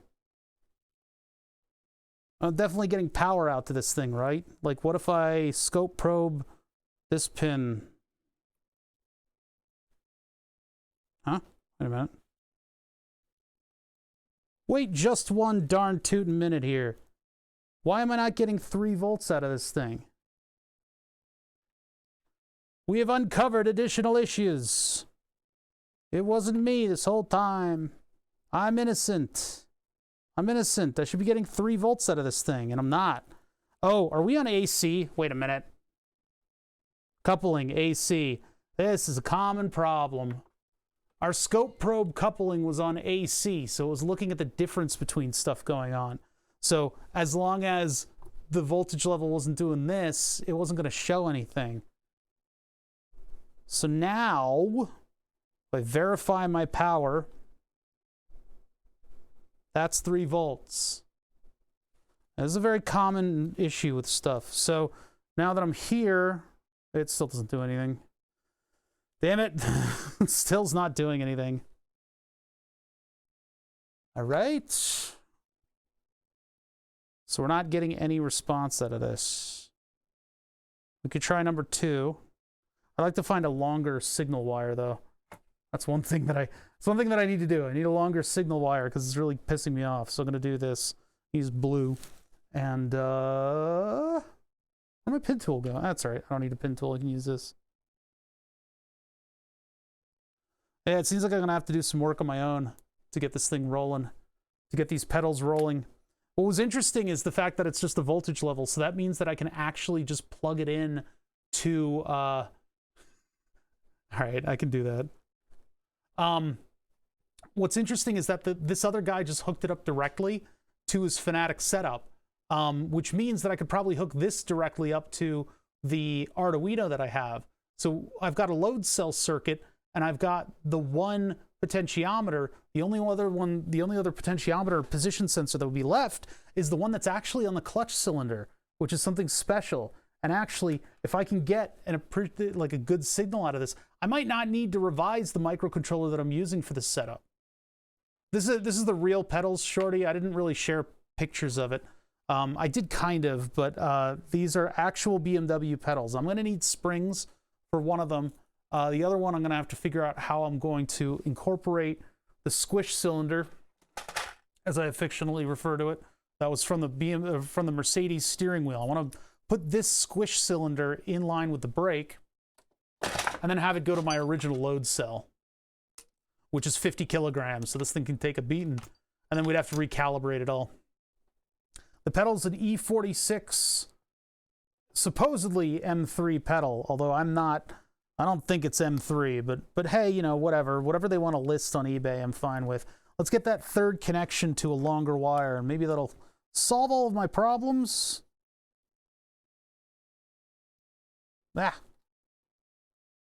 We have the scope on AC coupling, so that was our first mistake. We took this whole thing apart, and we looked at the chips, and we saw the circuit boards inside of it, and we saw that it was good. And so it was good. No, we saw the circuit boards inside of it, and we're able to at least look up there's a pin stuck inside of this thing. Huh. At least try to find the manufacturer of that chip. Managed to find a part number in a video earlier, and I'm reading about it for myself while you figure it out. Hope the 12 volt didn't really damage it. Well, it's two completely separate circuits inside of this thing. So circuit 1 is possibly, maybe less than possibly, maybe it is in fact confirmed dead. I might put the control module right here for everything. So if I do that, then maybe I can just like get into that without having a pigtail. It would have been nice if I had the pigtail for this thing. But I hit it with 12 volts and it kind of looked like it was doing stuff, except that the scope was AC coupled at the time, so we wouldn't have really been able to see it. So let's try probe number 2 again. This is the kind of thing that we do here. We go back and forth until we finally figure it out. This is just part of the, it's just part of the game. It's part of the game that we're playing. So VCC number 2 is pin 3. Problem is the shadow of my arm keeps getting... That doesn't appear to be all that well connected. When these JSTs like stop actually connecting properly, you can feel that they're like kind of loose. What you need to do is you need to take the connector and either a pin tool or a knife. Obviously, all of the same disclaimers go around knives, but what's happening here is this right here, this little connection gets bent out. There, on the front and the back of these things, there are a couple little tabs that are meant to put pressure on the pin. But if you use and abuse these things in the way that I do, you're plugging them into all kinds of different weird shit. So what you do is you just press down on both of these. You give them a little advantage there. Press them back in. And then they'll hug your wires once again. That was too much. That one's actually going to be a problem. All right, anyway. Make sure all of them have that. I want to just make sure that I'm making these connections, that these things aren't going to fall off immediately. I'm starting to get very angry at some of the stuff here. I gotta figure out what spring I should add to the clutch cylinder too. And then we'll look at that sensor once we're done with this. I'd be very angry if I blew up the entire gas pedal, because I don't think you can just buy the circuit board. I don't think that's possible. And I can't find the chip anywhere unless I buy it like in bulk. It's not that common, so push comes to shove. I suppose I could just put a potentiometer in there, but we have this beautiful capacitive encoder. I wanted to use that. All right, so sensor number 2. Ground number 2 is pin number 2. Ground number 2.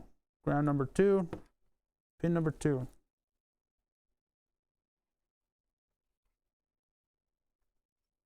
VCC number 2.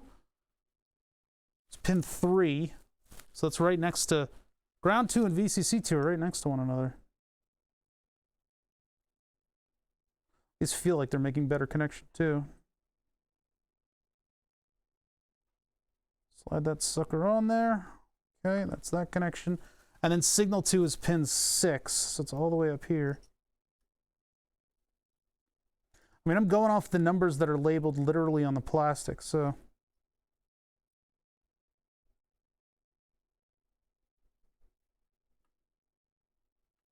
All right, those feel like good connections. Our output is off right now. We're hopefully going to see something happen right here. Let's see what we get.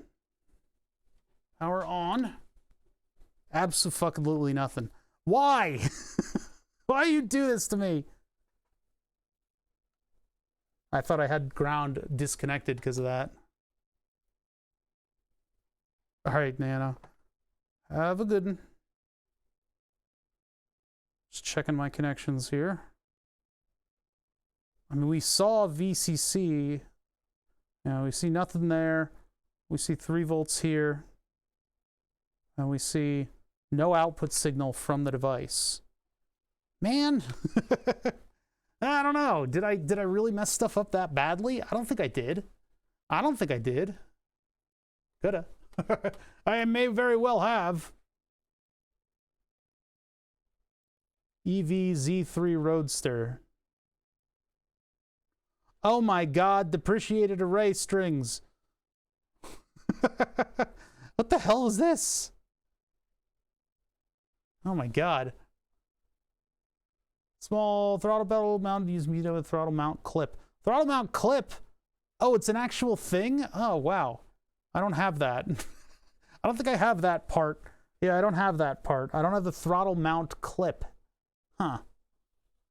Well, we don't need it. Visit to the scrapyard. Yeah, this is looking familiar.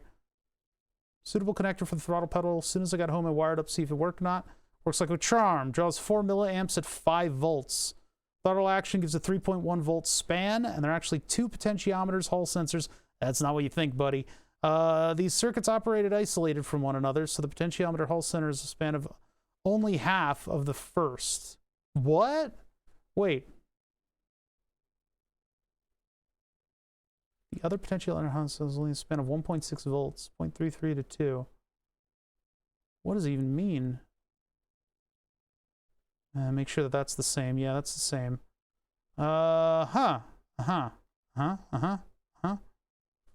Let's take it up to 5 volts. 4, 5, and then let's take the 0.3 off of there. My ears started ringing. I think there's an atmospheric pressure change. Why? Okay, so I'm not getting anything out of this. Early 46s had throttle pedals. Did have a pot before it was all Hall sensors. Yeah, it's, I don't, okay. That doesn't need to be a hint.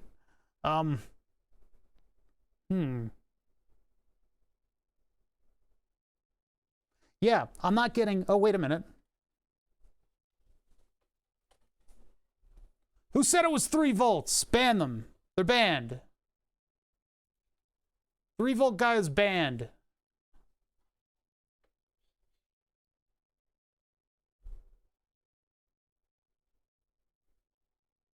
There we go. So yeah, we've got an initial position, and then it goes up to there. We'll have to check circuit number 1 in a minute to see if I blew it up, because I might have blowed it up. Which, this is interesting, because I can take this as 5 volts. I can take this directly into the Arduino, because that was part of the LIN bus circuits, is that they pull stuff back down to 5 volts. What vendors are you normally buying here? I don't know, man. It's a variety. You never get stuff from one source. Yeah, the Fanatec controller guy had 3 volts. I don't know what's going on with that. He had 3.3, and that's what I was using, and then I just upped it to 5, and now 5 is working perfectly. And it could have also been the connectors. Let's try circuit number 1 and see if I blew it up. Now that we know that things work, right? We've verified that we get functionality out of this thing. Yeah, maybe some were 3 volts, some weren't, but I don't know. Okay, so circuit number 2. Turn off the power for this. Unplug. It's just confusing because these are all clustered in a weird way. It would be nice if the top row of pins were one and the bottom row were the other, but it's all 5 volts. What was Fanatec guy was in his little fancy fantasy land. So E46 pin 1 is ground 1. Ground 1, pin 1, peek in there. I've got to like get it at just the right angle to see the light. This is, okay, so I don't know, it's probably, nobody's going to watch this, it's totally boring. But when you're doing stuff like this kind of reverse engineering, you'll notice my habits and the things that I do. Double check, redouble check, redouble check, double check.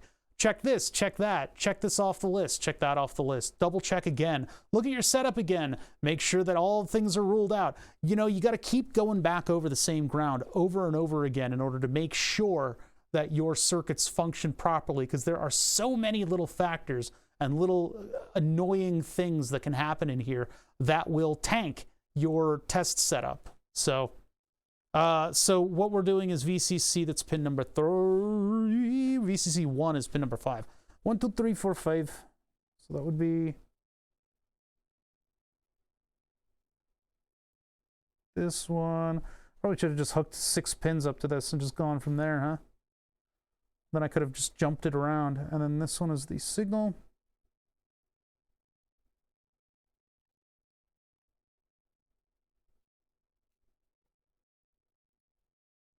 All right, so that's that hookup. I got the hookup. All right, give that power. We got a little bit of an offset voltage. Hey, I didn't blow it up. For as complicated of an ASIC as it is, the thing that's getting like spin data based on radio signals, turns out I didn't blow it up. Yeah, Nightmare Joker, nobody's doubting that. I mean, that's the second time you said that. It's okay. We all know that. It's just what happened was I hooked this one circuit up to, basically it doesn't work in 3.3 volts. That's oftentimes on the, it's right on the cusp of functionality. And in this case, I hooked up circuit number 1 to 12 volts, and I thought I blew it up. Turns out it's robust enough to survive.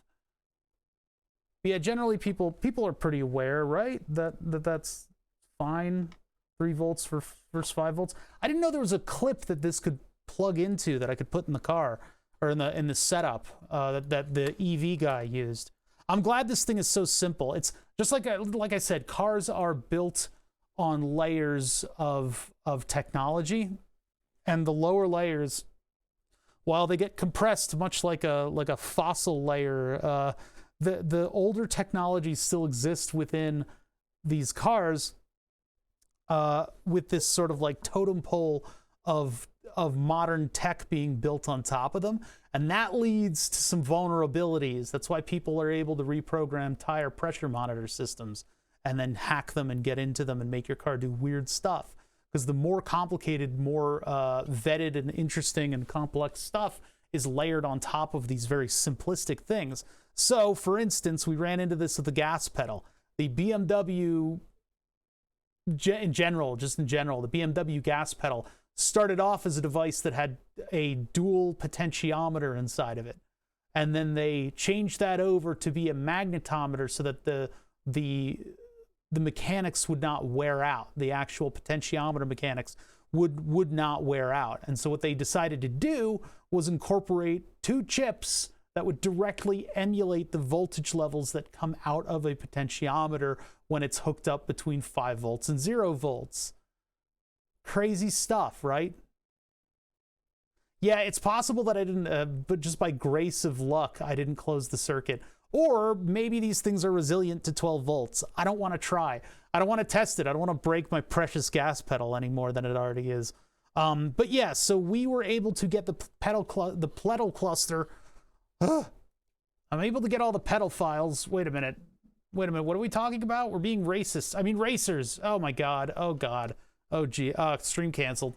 Yeah, so we're able to get a sizable voltage swing out of 5 volts now. So we can put that into an analog input, and it's just easy peasy lemon squeezy. How awesome is that?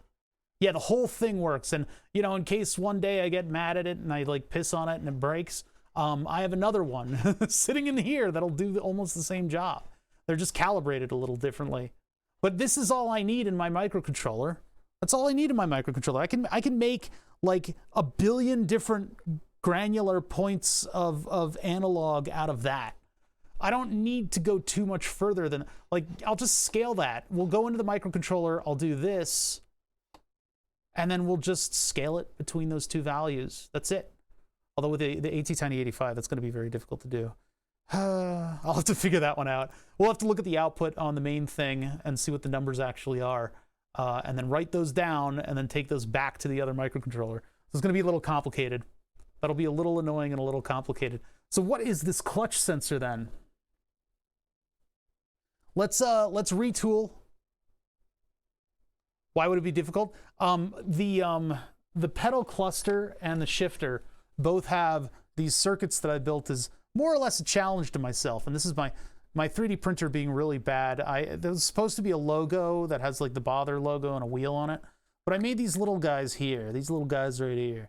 These are circuits that I built specifically to be LIN bus interpreters. So one of them has a bunch of 4 separate inputs that can be triggered in order to tell the microcontroller where the shift knob position is. Because it's sequential, it's just up, down, neutral, reverse, right? So that's 4 positions right there, and that's 4 pins of my microcontroller. I used an ATtiny85. The ATtiny85 has 6 available pins. You got TX and RX for the LIN bus, so that's 4 pins available for everything. And so what we ended up doing is one of them is a potentiometer, another one's a potentiometer, and then the remaining one is for the load cell to communicate digitally back what the state of the load cell is. I don't know if I can use this. I might be able to still use this, but if I tune this in order to have an appreciable range of values, for instance, this beautiful swing, oh, it's so good. It's so good to give you the position of this thing, then I can't just pull a value off. I don't have a USB plug on this, right? I can reprogram it, but I can't pull a value off of it unless I put some really advanced stuff in the microcontroller in order to do like an extra TXRX. I'm not going to do that. What it's doing is it's communicating on the LIN bus whenever it's asked what the values of everything are. So what I can do is go to the other microcontroller, and you asked why it would be difficult. I can go to the other microcontroller, plug that in, start reading serial from that one, request what the pedal position is, or just write down whatever. I think I have a full output for all the states of everything. So I can just write down that value, press the pedal down, write down that value. I love how clean this is. Look how clean that, so like, even just like, yeah, that's super clean. And the backstop area doesn't have like a little bit of extra in it. So like full throttle is full throttle. I love that. You know, with like a potentiometer, you might have some like mechanical give where you get a little bit above the maximum value. This doesn't have such weaknesses. Pretty cool. That part printed well. Yeah, anyway, there's a lot of stuff that I got to worry about in terms of how I built this system. But yeah, if I can get this thing to be, if I can get it on this, that'll be pretty cool. I don't have to fully redesign anything. If I have to, I'll spin up another microcontroller. Everything on my steering wheel and pedal system is on a digital bus because the steering wheel has paddles on it and a bunch of buttons on the front. And I wanted to be able to communicate with the steering wheel as it is. It's an actual car part. So we reverse engineered the LIN bus, and while I was at it, I said, why don't we put all the pedals on that too? And why don't we put the shifter on that too? So I had to make little interpreter boxes for the two things. All right. 5 volts, that's settled. I'm like swallowing down hiccups. Whew. Okay, there we go. Jesus Christ. What the fuck? My stomach has weird issues. All right, so we got a brown pin, a blue pin, a pin with a yellow stripe on it, and blue and brown. Yeah, this is an interesting color scheme. So what this is, I'll bring the whole thing over here. You guys can see it all in its glory. You can bask in the glory of what I've purchased off of eBay. I bought. Where'd they go? Where'd they go? I lost them. I don't know where they are. They're gone forever. I bought a pedal cluster.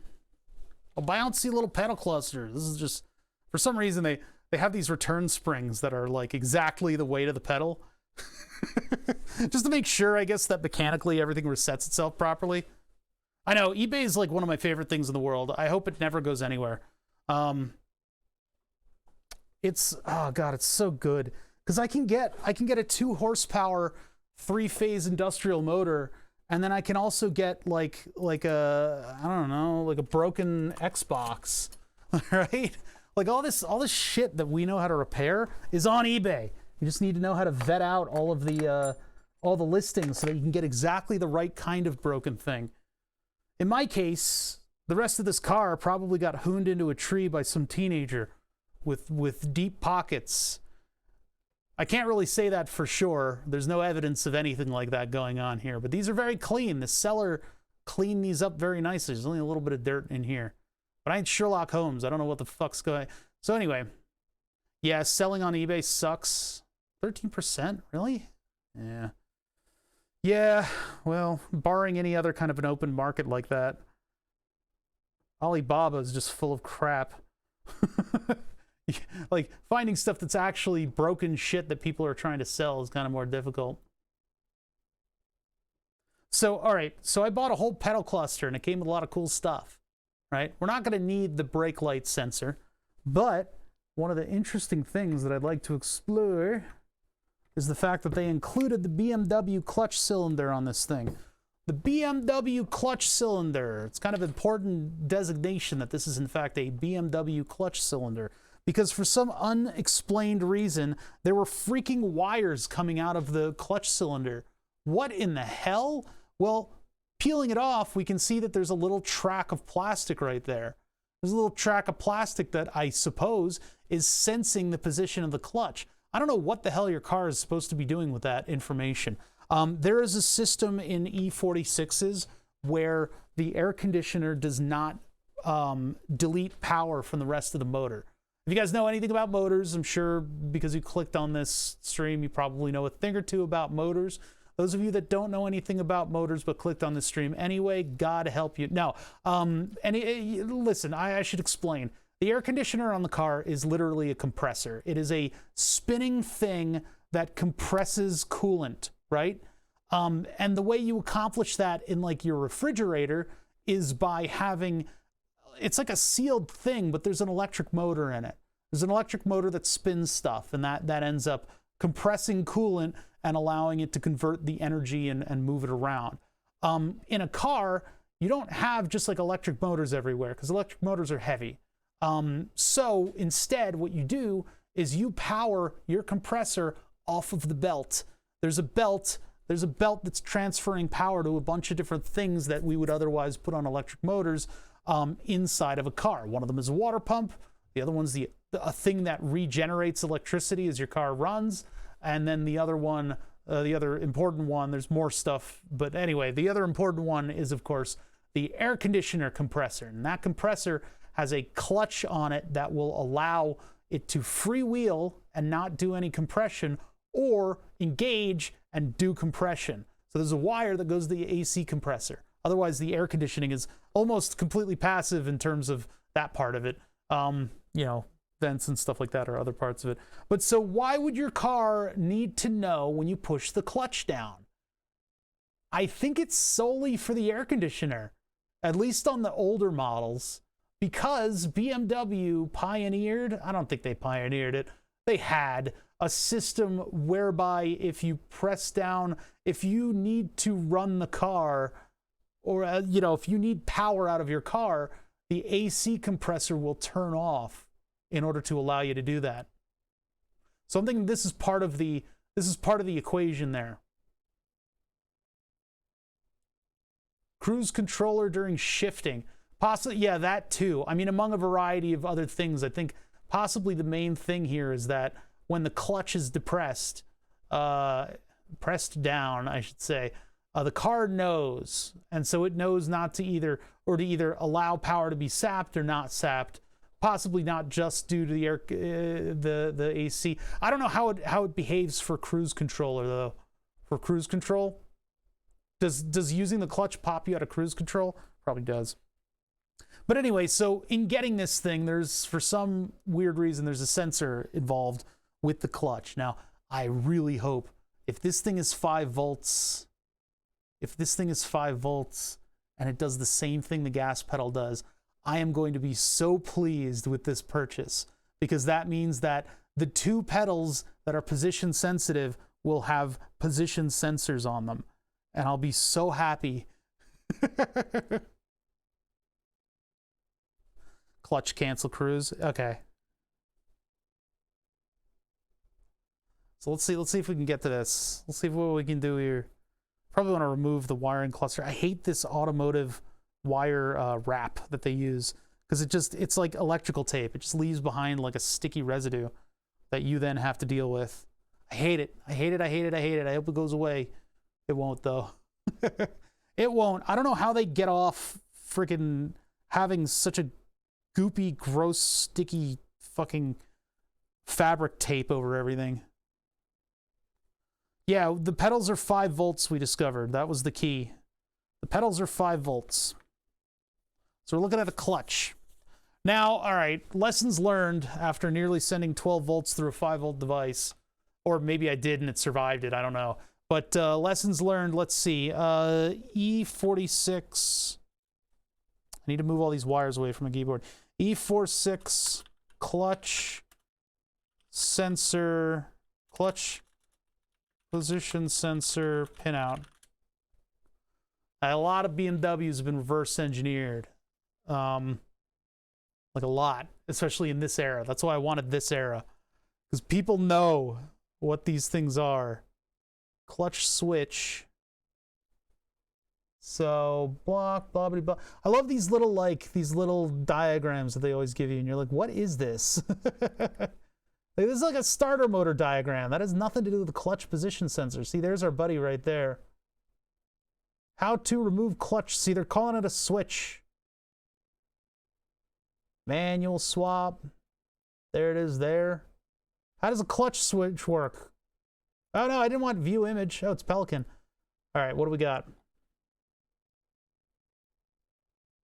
1 ground, 2 go to CAS. I don't know what that means.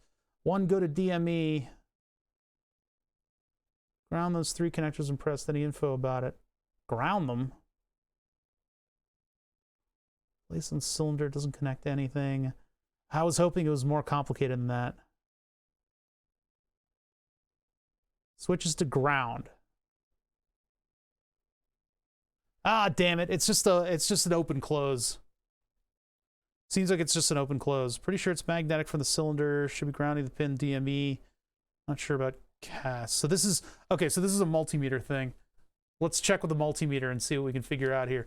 If it's a switch, I'm shit out of luck. I was hoping that it would be a position sensor.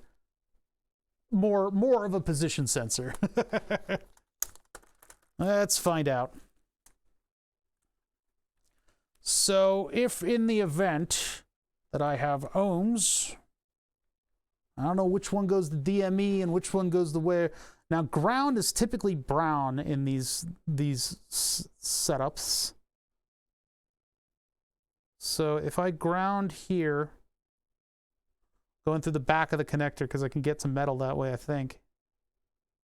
Between here and here, 90K.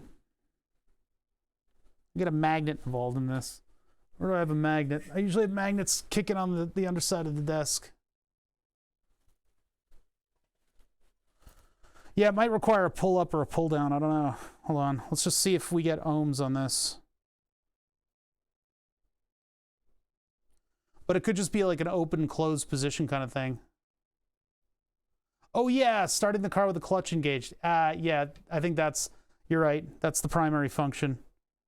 I thought it was just air conditioning related. I was wrong.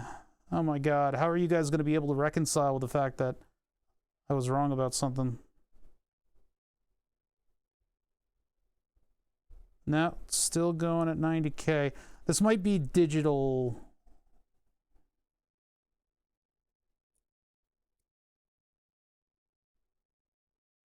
Or I could just be on the wrong, wait, OL. I think I found something.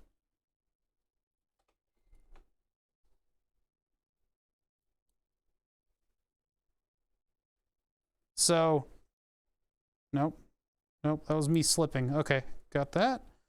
I was slipping.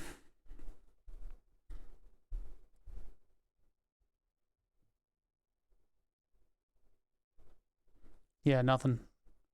Whole lot of nothing. See, what I'm really hoping is that this thing is a little bit more complicated than this, and it's actually a position sensor and not just like a switch. Okay, I'm gonna start checking around and seeing what happens here. So from this pin,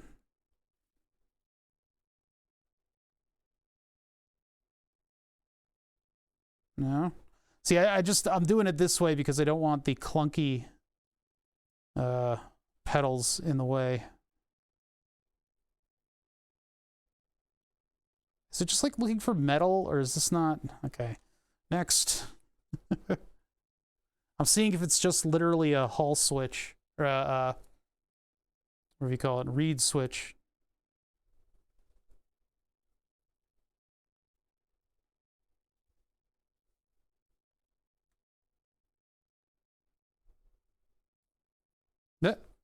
Okay, all right. Okay, so I've confirmed that nothing is happening in this thing. What the hell? Might need to look it up a little bit more. Or it might actually just need voltage on the thing. It does seem a little small for a position sensor. We'll see.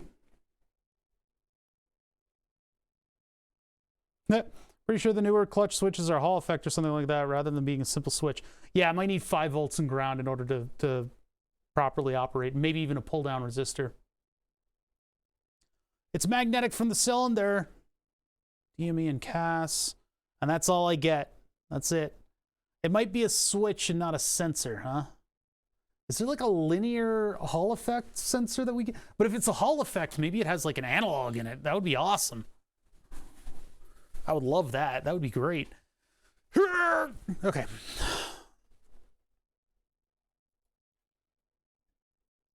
What are you? Oh, people disable it?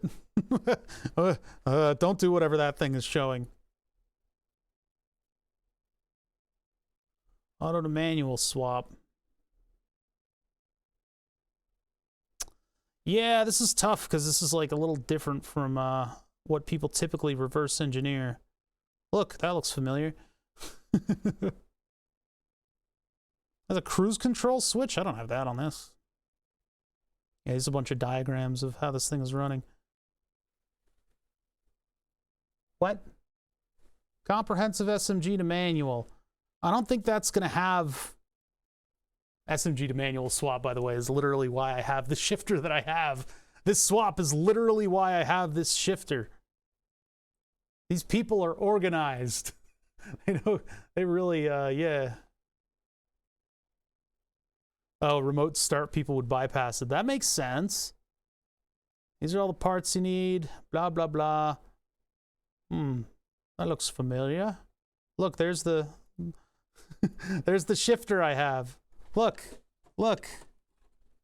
Look, I have this. It's exactly the part.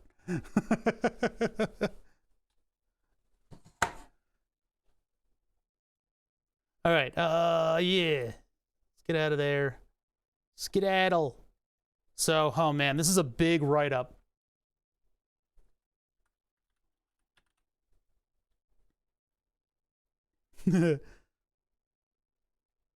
This is like, it's not hard to do, and these people are so organized that you can just follow steps to do it too. It was like the secret to getting a cheap E46 M3 back in the day. I don't have that kind of money, and so I just couldn't do that. I would have loved to, but nope. I don't have M money. I'm not a top number streamer, you know? You can say, oh, Lowbother's not a top 300. No. I'm not a top streamer at all. I'm not even on the list. I didn't even get leaked. I can't even take a leak. My prostate's too big. Let's see. Hydraulic lines, clutch. I don't think this goes into any of the wiring. Or do they? Couple. We'll see. Switchgear, digital motor electronics control unit. None of these really give way to telling us... Oh, clutch switch module. Hold on a minute. God, these fucking car diagrams are so tough to read.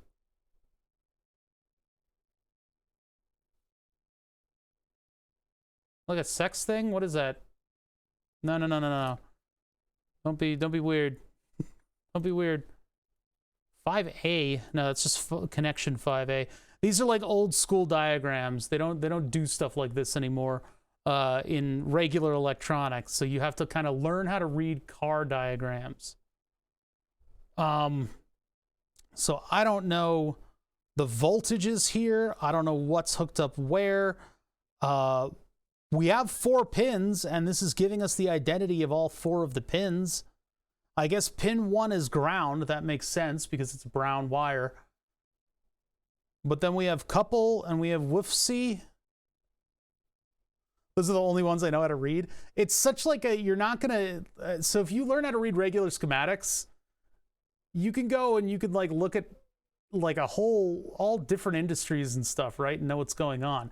If you learn how to read car automotive schematics, you'll know how to do architectural engineering and automotive, and that's it.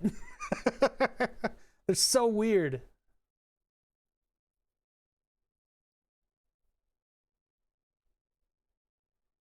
Yeah, well, the transaction features are where I'm making all my money on this stuff. Japan? What are you doing here? Gear recognition switch. Clutch switch module and gear recognition switch. So switch gear recognition here. That would be couple. That's number 2. 4, electronic immobilizer. 3, something 5A. And it does appear to just be, I don't see, if this is power on pin 3, do you think that's power on pin 3, or do you think this is just a read switch? If it's a Hall effect sensor, then yeah, then it's definitely something that needs power. R less than 9, 0.5, VI/GE. This goes to circuit 5A, block F9. It's got a part number, but it's pin 18 of whatever connector that is. So I'm just wondering if I should put 5 volts into that. I guess 5 volts won't hurt it. So if I put 5 volts into pin 3, maybe we can see something on pin 4. No, it's not gibberish. I gotta tell you, if you know all the part numbers for the stuff, this is identifying, like, it might even be identifying a wiring harness number. But all this stuff goes to, yeah, fuse number 9 goes to pin 3. You think it's 12 volts, but it might be, it might just be a simple switch. It might be like not, I think I might be able to get away with 5 volts just because it might just be a simple switch. Although we didn't see anything happen to it. Yeah, if that's fuse 5A, or fuse 9, F9. Is that a fuse symbol? I think that is. I don't really want to necessarily give it 5 volts, but if I blow this part up, it's not all that, it's, I think I'll be okay if I blow this one up. I think this one can possibly be blown up by accident. But it does appear to be just a limit switch. God, it's, the wires are sticky. I don't like it. Gross. All right, so let's see. How can I get to the pins of this thing? I think I can pop down. I can pop the connector off somehow. Yeah, these are like gross. I don't want to touch them. Disgusting. All right, so I can just pop up the tab, get this unplugged. Shame this isn't like a more advanced Hall effect sensor though. Maybe I could go over to that and use that, but I think I mean the, what do you call it? The gas pedal is just going to do a voltage level, then I should probably make this do the same. That looks like a familiar connector. It's like a Futaba or something like that. It's like a servo connector. All right, put that over there. And I got pins that are sunk way the fuck down into this thing. Wait, does this have pin numbers on it? It does. 1, 2, 3, 4 going across like that. So yeah, pin 1 is definitely brown wire, so that's ground. Ah, it's sticky. It's like disgusting. Like, ugh. Ugh. Ugh. Ugh. Get this out of the way. Pin 1 ground. Uncontroversial. Easy peasy. This one will probably, I could probably just get a 4-pin connector and just plug it into this.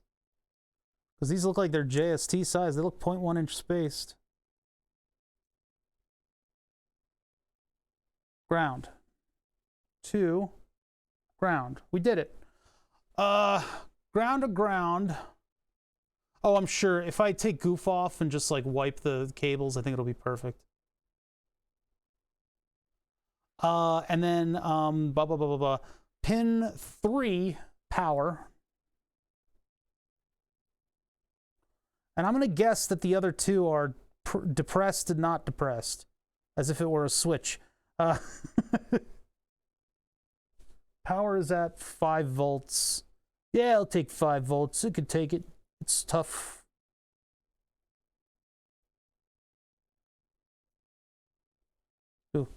Maybe I should turn off the power. Maybe I should turn off the power when I'm specifically hooking it up, because I felt some, I heard some sparks. Heard some sparks. There's a little pop noise. Maybe not actually sparks, but kind of maybe actually sparks. We'll just take a look on this on the scope, I guess. Although, you know, my guess is it probably needs a pull up or a pull down, but we'll just see. A little spice. Turn that on. Ugh. Nothing. Nothing. Nothing. Magnet. Still nothing. Oh wait, wait, I turned it off. Oops, I forgot.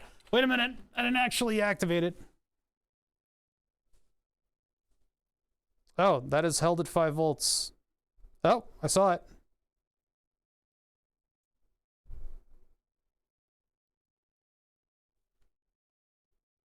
All right, well, that's something.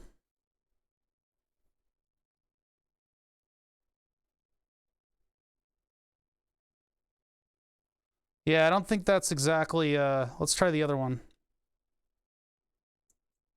And more sparks. That one's sitting in the middle. That one activates out here. All right, let's see what it's like when we plug it in. I don't have a incredible amount of distance here that I can do with these, and the clutch pedal's rather violent, so you guys got to bear with me a little bit here. If I do it like that, maybe it'll work. Pair hips. Like barely clips on. All right, no clutch. All the clutch. Ugh! That doesn't really. Oh yeah, there's 2 levels there. So that would be clutch pressed in. Oh, it's not analog though. Let's see what the other one does.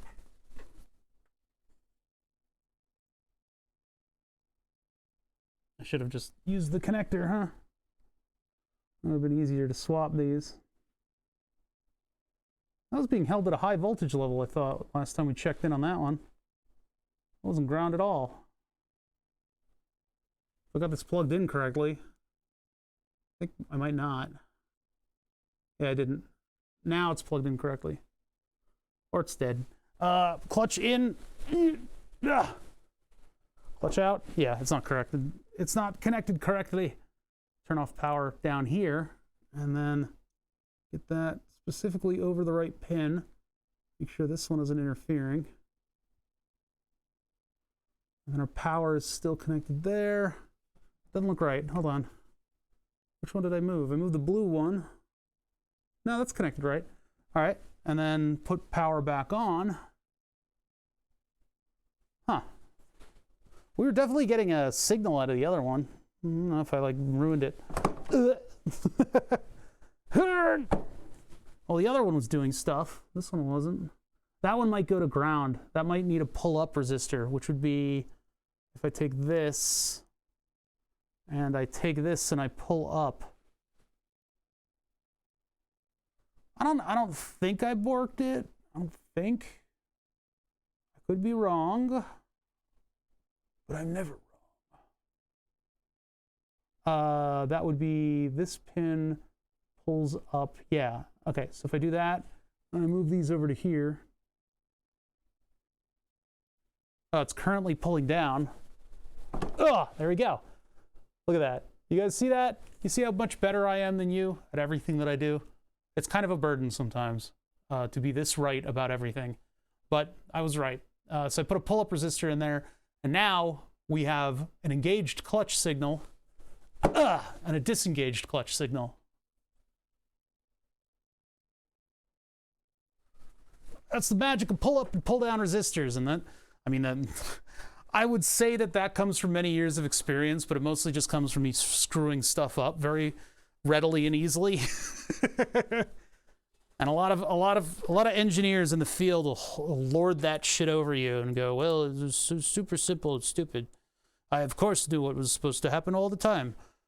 And you're like, all right, why does it need 2 pins to communicate that if one will do? I don't know, man. The throttle had 2 separate circuits that were the same thing inside of it. One of them had a slightly different voltage range than the other. Same with this. One of them's a clutch on, the other's a clutch off. They're all within the same device. That's a fairly simple device. I was really hoping that we would get an analog voltage level, by the way. God, I was hoping for that. But yeah, it's just redundancy, I guess, and different systems wanting very specific different things. It's not like, you know, a car's not like a piece of software, or at least they didn't used to be like a piece of software, where you would have one sensor communicate with a module, and that module would disseminate information to everything. You know, you tend to get into a situation where there's like, oh, we need two signals because these two modules do two different things and they expect something different. I can't personally say exactly why things are the way they are, but that's the best you're gonna get.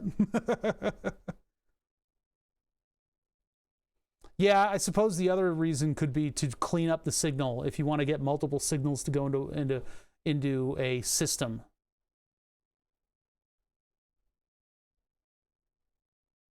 There's a good read-up on the two sensors and the throttle module that I put on stream projects in Discord. Cool, I'll take a look. I don't know if that was the one that I opened up, because that was the breakthrough. It probably isn't. You saw what I opened up before. That was the breakthrough one that really told us exactly what was going on. This guy, the modified CSP V2 hydraulic. This was a great thing, because it actually told us that it not only told us the pinout, but it told us the voltage levels, even though it's kind of wrong. 5 volts is what actually worked. But yeah, it's cool because there's 2 chips in there, and they're both doing kind of like a capacitive sensor kind of deal in order to give you the throttle position. And it's clean. It's that throttle position is, it's so good. I would love to like buy a couple of those and like put them on the, or buy another one and put it on the clutch. I don't know what the travel distance is. So I need to find a big spring. I need a big spring to go with this thing.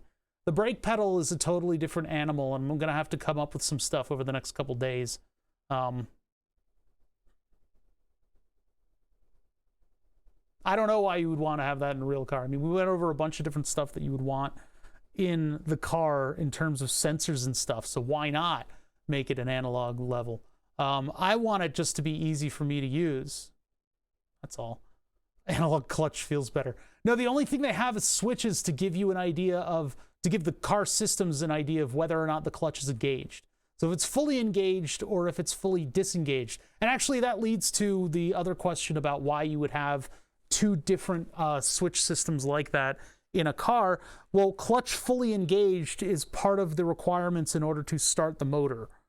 In terms of like how you're managing the car user and what exactly is supposed to happen. There are other things going on in the background, but that's the main one, is that you press the clutch in all the way, and then the car knows, all right, I can start now.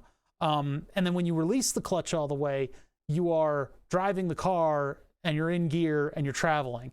And so in the examples that chat pulled up, one of them was cruise control. So if you're in cruise control, you are in a gear, the car knows it has the control authority in order to add or subtract gas, pedal, open or close the throttle basically in order to speed up or slow down the car.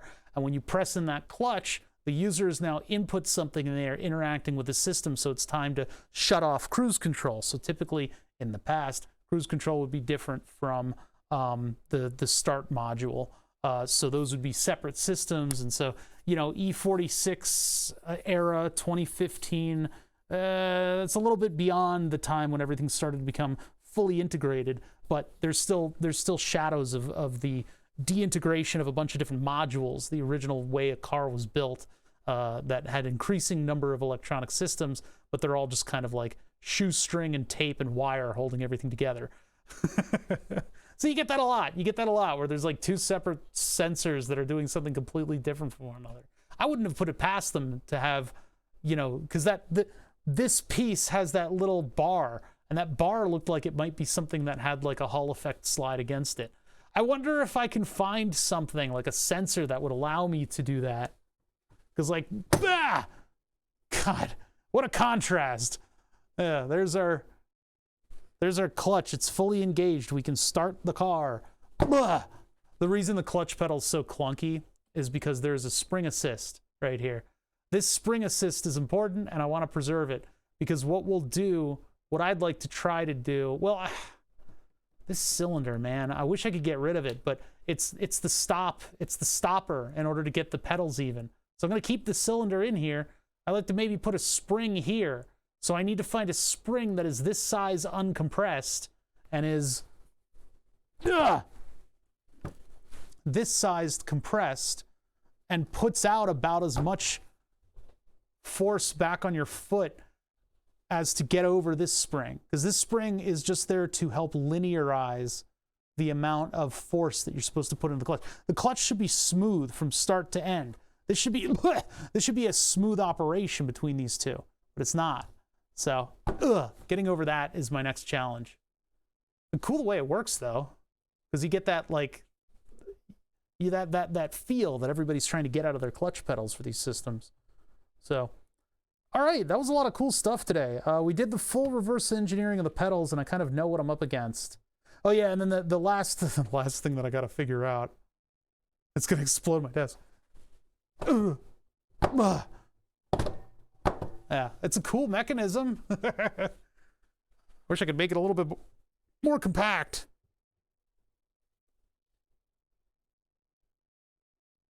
No, they're different. They're so different, though. The brake and the clutch. I think there's a different size pin in this one. They're in different positions. This is an all-metal pedal, and it's designed to fall within the same height as the clutch pedal. So they're so specific. I don't really think I can swap them. Swap them. Boingy, boingy, boing. Actually, maybe I'll just keep it like this as like a desk toy. You can just do this every now and then. That's more fun. For the brakes, what I'm gonna have to do is figure out an attachment point for the 50 kilogram load cell, and then figure out how I'm going to make it squish. So we got the gas pedals like fully reverse engineered. This just needs mechanical. The brake's loose because there's no master cylinder on it. I have a couple air cylinders that are stashed away in some bins, and I think I have, hold on. I think I have pins that'll fit to this. And maybe I can make like a little bracket that'll fit that to the load cell. The only problem is, see, I need a little bit of squish on this thing. I could mount this as best I can, completely stationary here. You could even do it at this angle so that it would match the angle of the bottom plate. And then put foam from here to here so that it's pushing up against foam. Yeah, I was wondering about air cylinders and what they might offer. I mean, if I could get an air cylinder that would match the clutch pedal, that would be great. The only issue with air cylinders is their length. The length of the air cylinder would be prohibitive to the operation of this system. I want to kind of keep it the size it is right now, and I'll have to figure out a bulkhead to mount them to. That's my other challenge, is finding a bulkhead that I can mount them to. I don't need like a car bulkhead or anything like that. I can literally just like ghetto bolt these to some maker beam and make that work. I just need to make sure that, not maker beam, 2020 rail, and make that work. But yeah, that's the other challenge, is just making a strong enough pedal cluster that I can actually use these like real car pedals. So far, they have absolutely no operation that feels anything like a real car, except for the gas pedal. This thing is a clunky piece of shit, and it's all weird. The brake pedal is just a desk toy. So in order to get that functionality back out of this stuff, I got to do a little bit of engineering still. I wanted to get like real work done on this and like make super duper progress. But I think we kind of made some breakthroughs in reverse engineering this stuff, and I think we've put a good foot forward on this whole thing. So unfortunately, my stream is not going to go all that late today. I feel like I've kind of run out of stuff. On Monday, I'm going to be getting the new controller for the 3D printer. So we got some work to do. I might use not Marlin. I'm debating it. Even though it's a 32-bit system, and so Marlin would benefit from that. But what is it, Clibber or something like that? I don't know. I can't keep track of all these names of things. Just a program to offload all the calculations onto a Raspberry Pi. I'm considering whether or not I want to go to that, but we'll see where I get to in terms of what exactly I want to do. The first thing is hardware. We need to make sure all of our hardware is hooked up properly. Yeah, it's pretty cool. You can put an accelerometer on the print head and get rid of some of the vibrations that exist within the printer, which I am a fan of because my sidewalls are all bumpily. But you can get some pretty cool results out of that thing. I don't know though. It depends on. I have to do some soul searching, I suppose. If I can use that system where the stepper motors run into an end stop and take up too much current, and then the controller knows that clipper. There we go. Yeah, it's the kyber crystals or whatever the fuck they're called. You're gonna piss off too many Star Wars fans if you keep talking about Marvel that way. Anyway, so the motors, I'm not sure if the 2209s in that controller board, they have a system where if you just have end stops and no limit switches, which is tempting, I'm not gonna put that in burn the subs because it's so much more work. But if you have it go up and boop, and it does the overcurrent thing and flips the switch, then it does have that. That means, so the advantage to that is that I can get rid of a lot of the pins for the limit switches if I do that. And that way, my printer, that way I could do the dual Zs like I wanted to. So we need to explore that. We'll need to explore that when the controller come here. When controller here we do thing, we do science on maths and get stuff done. My brain doesn't work anymore. I'm gonna have to figure out the mechanical stuff for the pedals. I'm gonna do that over the next couple days just to occupy my mind. When the controller gets here, we'll take the whole printer controller over here and we'll work on it a little bit. There's a lot of stuff that I want to do to the printer, so we really need to get into that and lean into that project because the printer is pretty much like the #1 priority because the #1 priority is burn the subs. That's where we are. Burn the subs is #1, printers #1A, and then the pedals are #2. So anyway, thank you guys for joining me. I really appreciate having so many viewers on a Saturday, a snowed-in Saturday. I'd show you outside views, but you guys are a bunch of fucking freaks and you'd figure out exactly where I am due to like flight paths and the local vegetation covered in snow. I will be on Discord because I don't want to do anything other than talk about pedals at the moment. I've got all that stuff swimming around in my fucking brain. I'm going to keep trying to find solutions to all the different weird little problems that I'm having with this thing. Just have to ask WindowCAD. No! I mean, you guys, look, just don't do that. Just don't try. I know the amount of information that you put out in any given broadcast is such that people can eventually put the pieces together, but it's just don't do it. Just don't. Unless you guys have something cool to send to me that is literally tantamount to throwing it in the garbage. That's my policy, by the way. If viewers want to send me something to reverse engineer, much of the same way we did all this stuff, so that I could eventually get to the core of how something functions, and if it's something interesting enough, you can send me a message. But remember, sending me a thing is just throwing it out. So there's no guarantee that A, the thing's going to survive, or B, that I'm going to do anything with it. I might just get it and go, and then throw it out. I was thinking of a P.O. box, but there's not enough people that I think are willing to send me things, which is fine. I'm happy. Look, you don't, I'm not asking people to.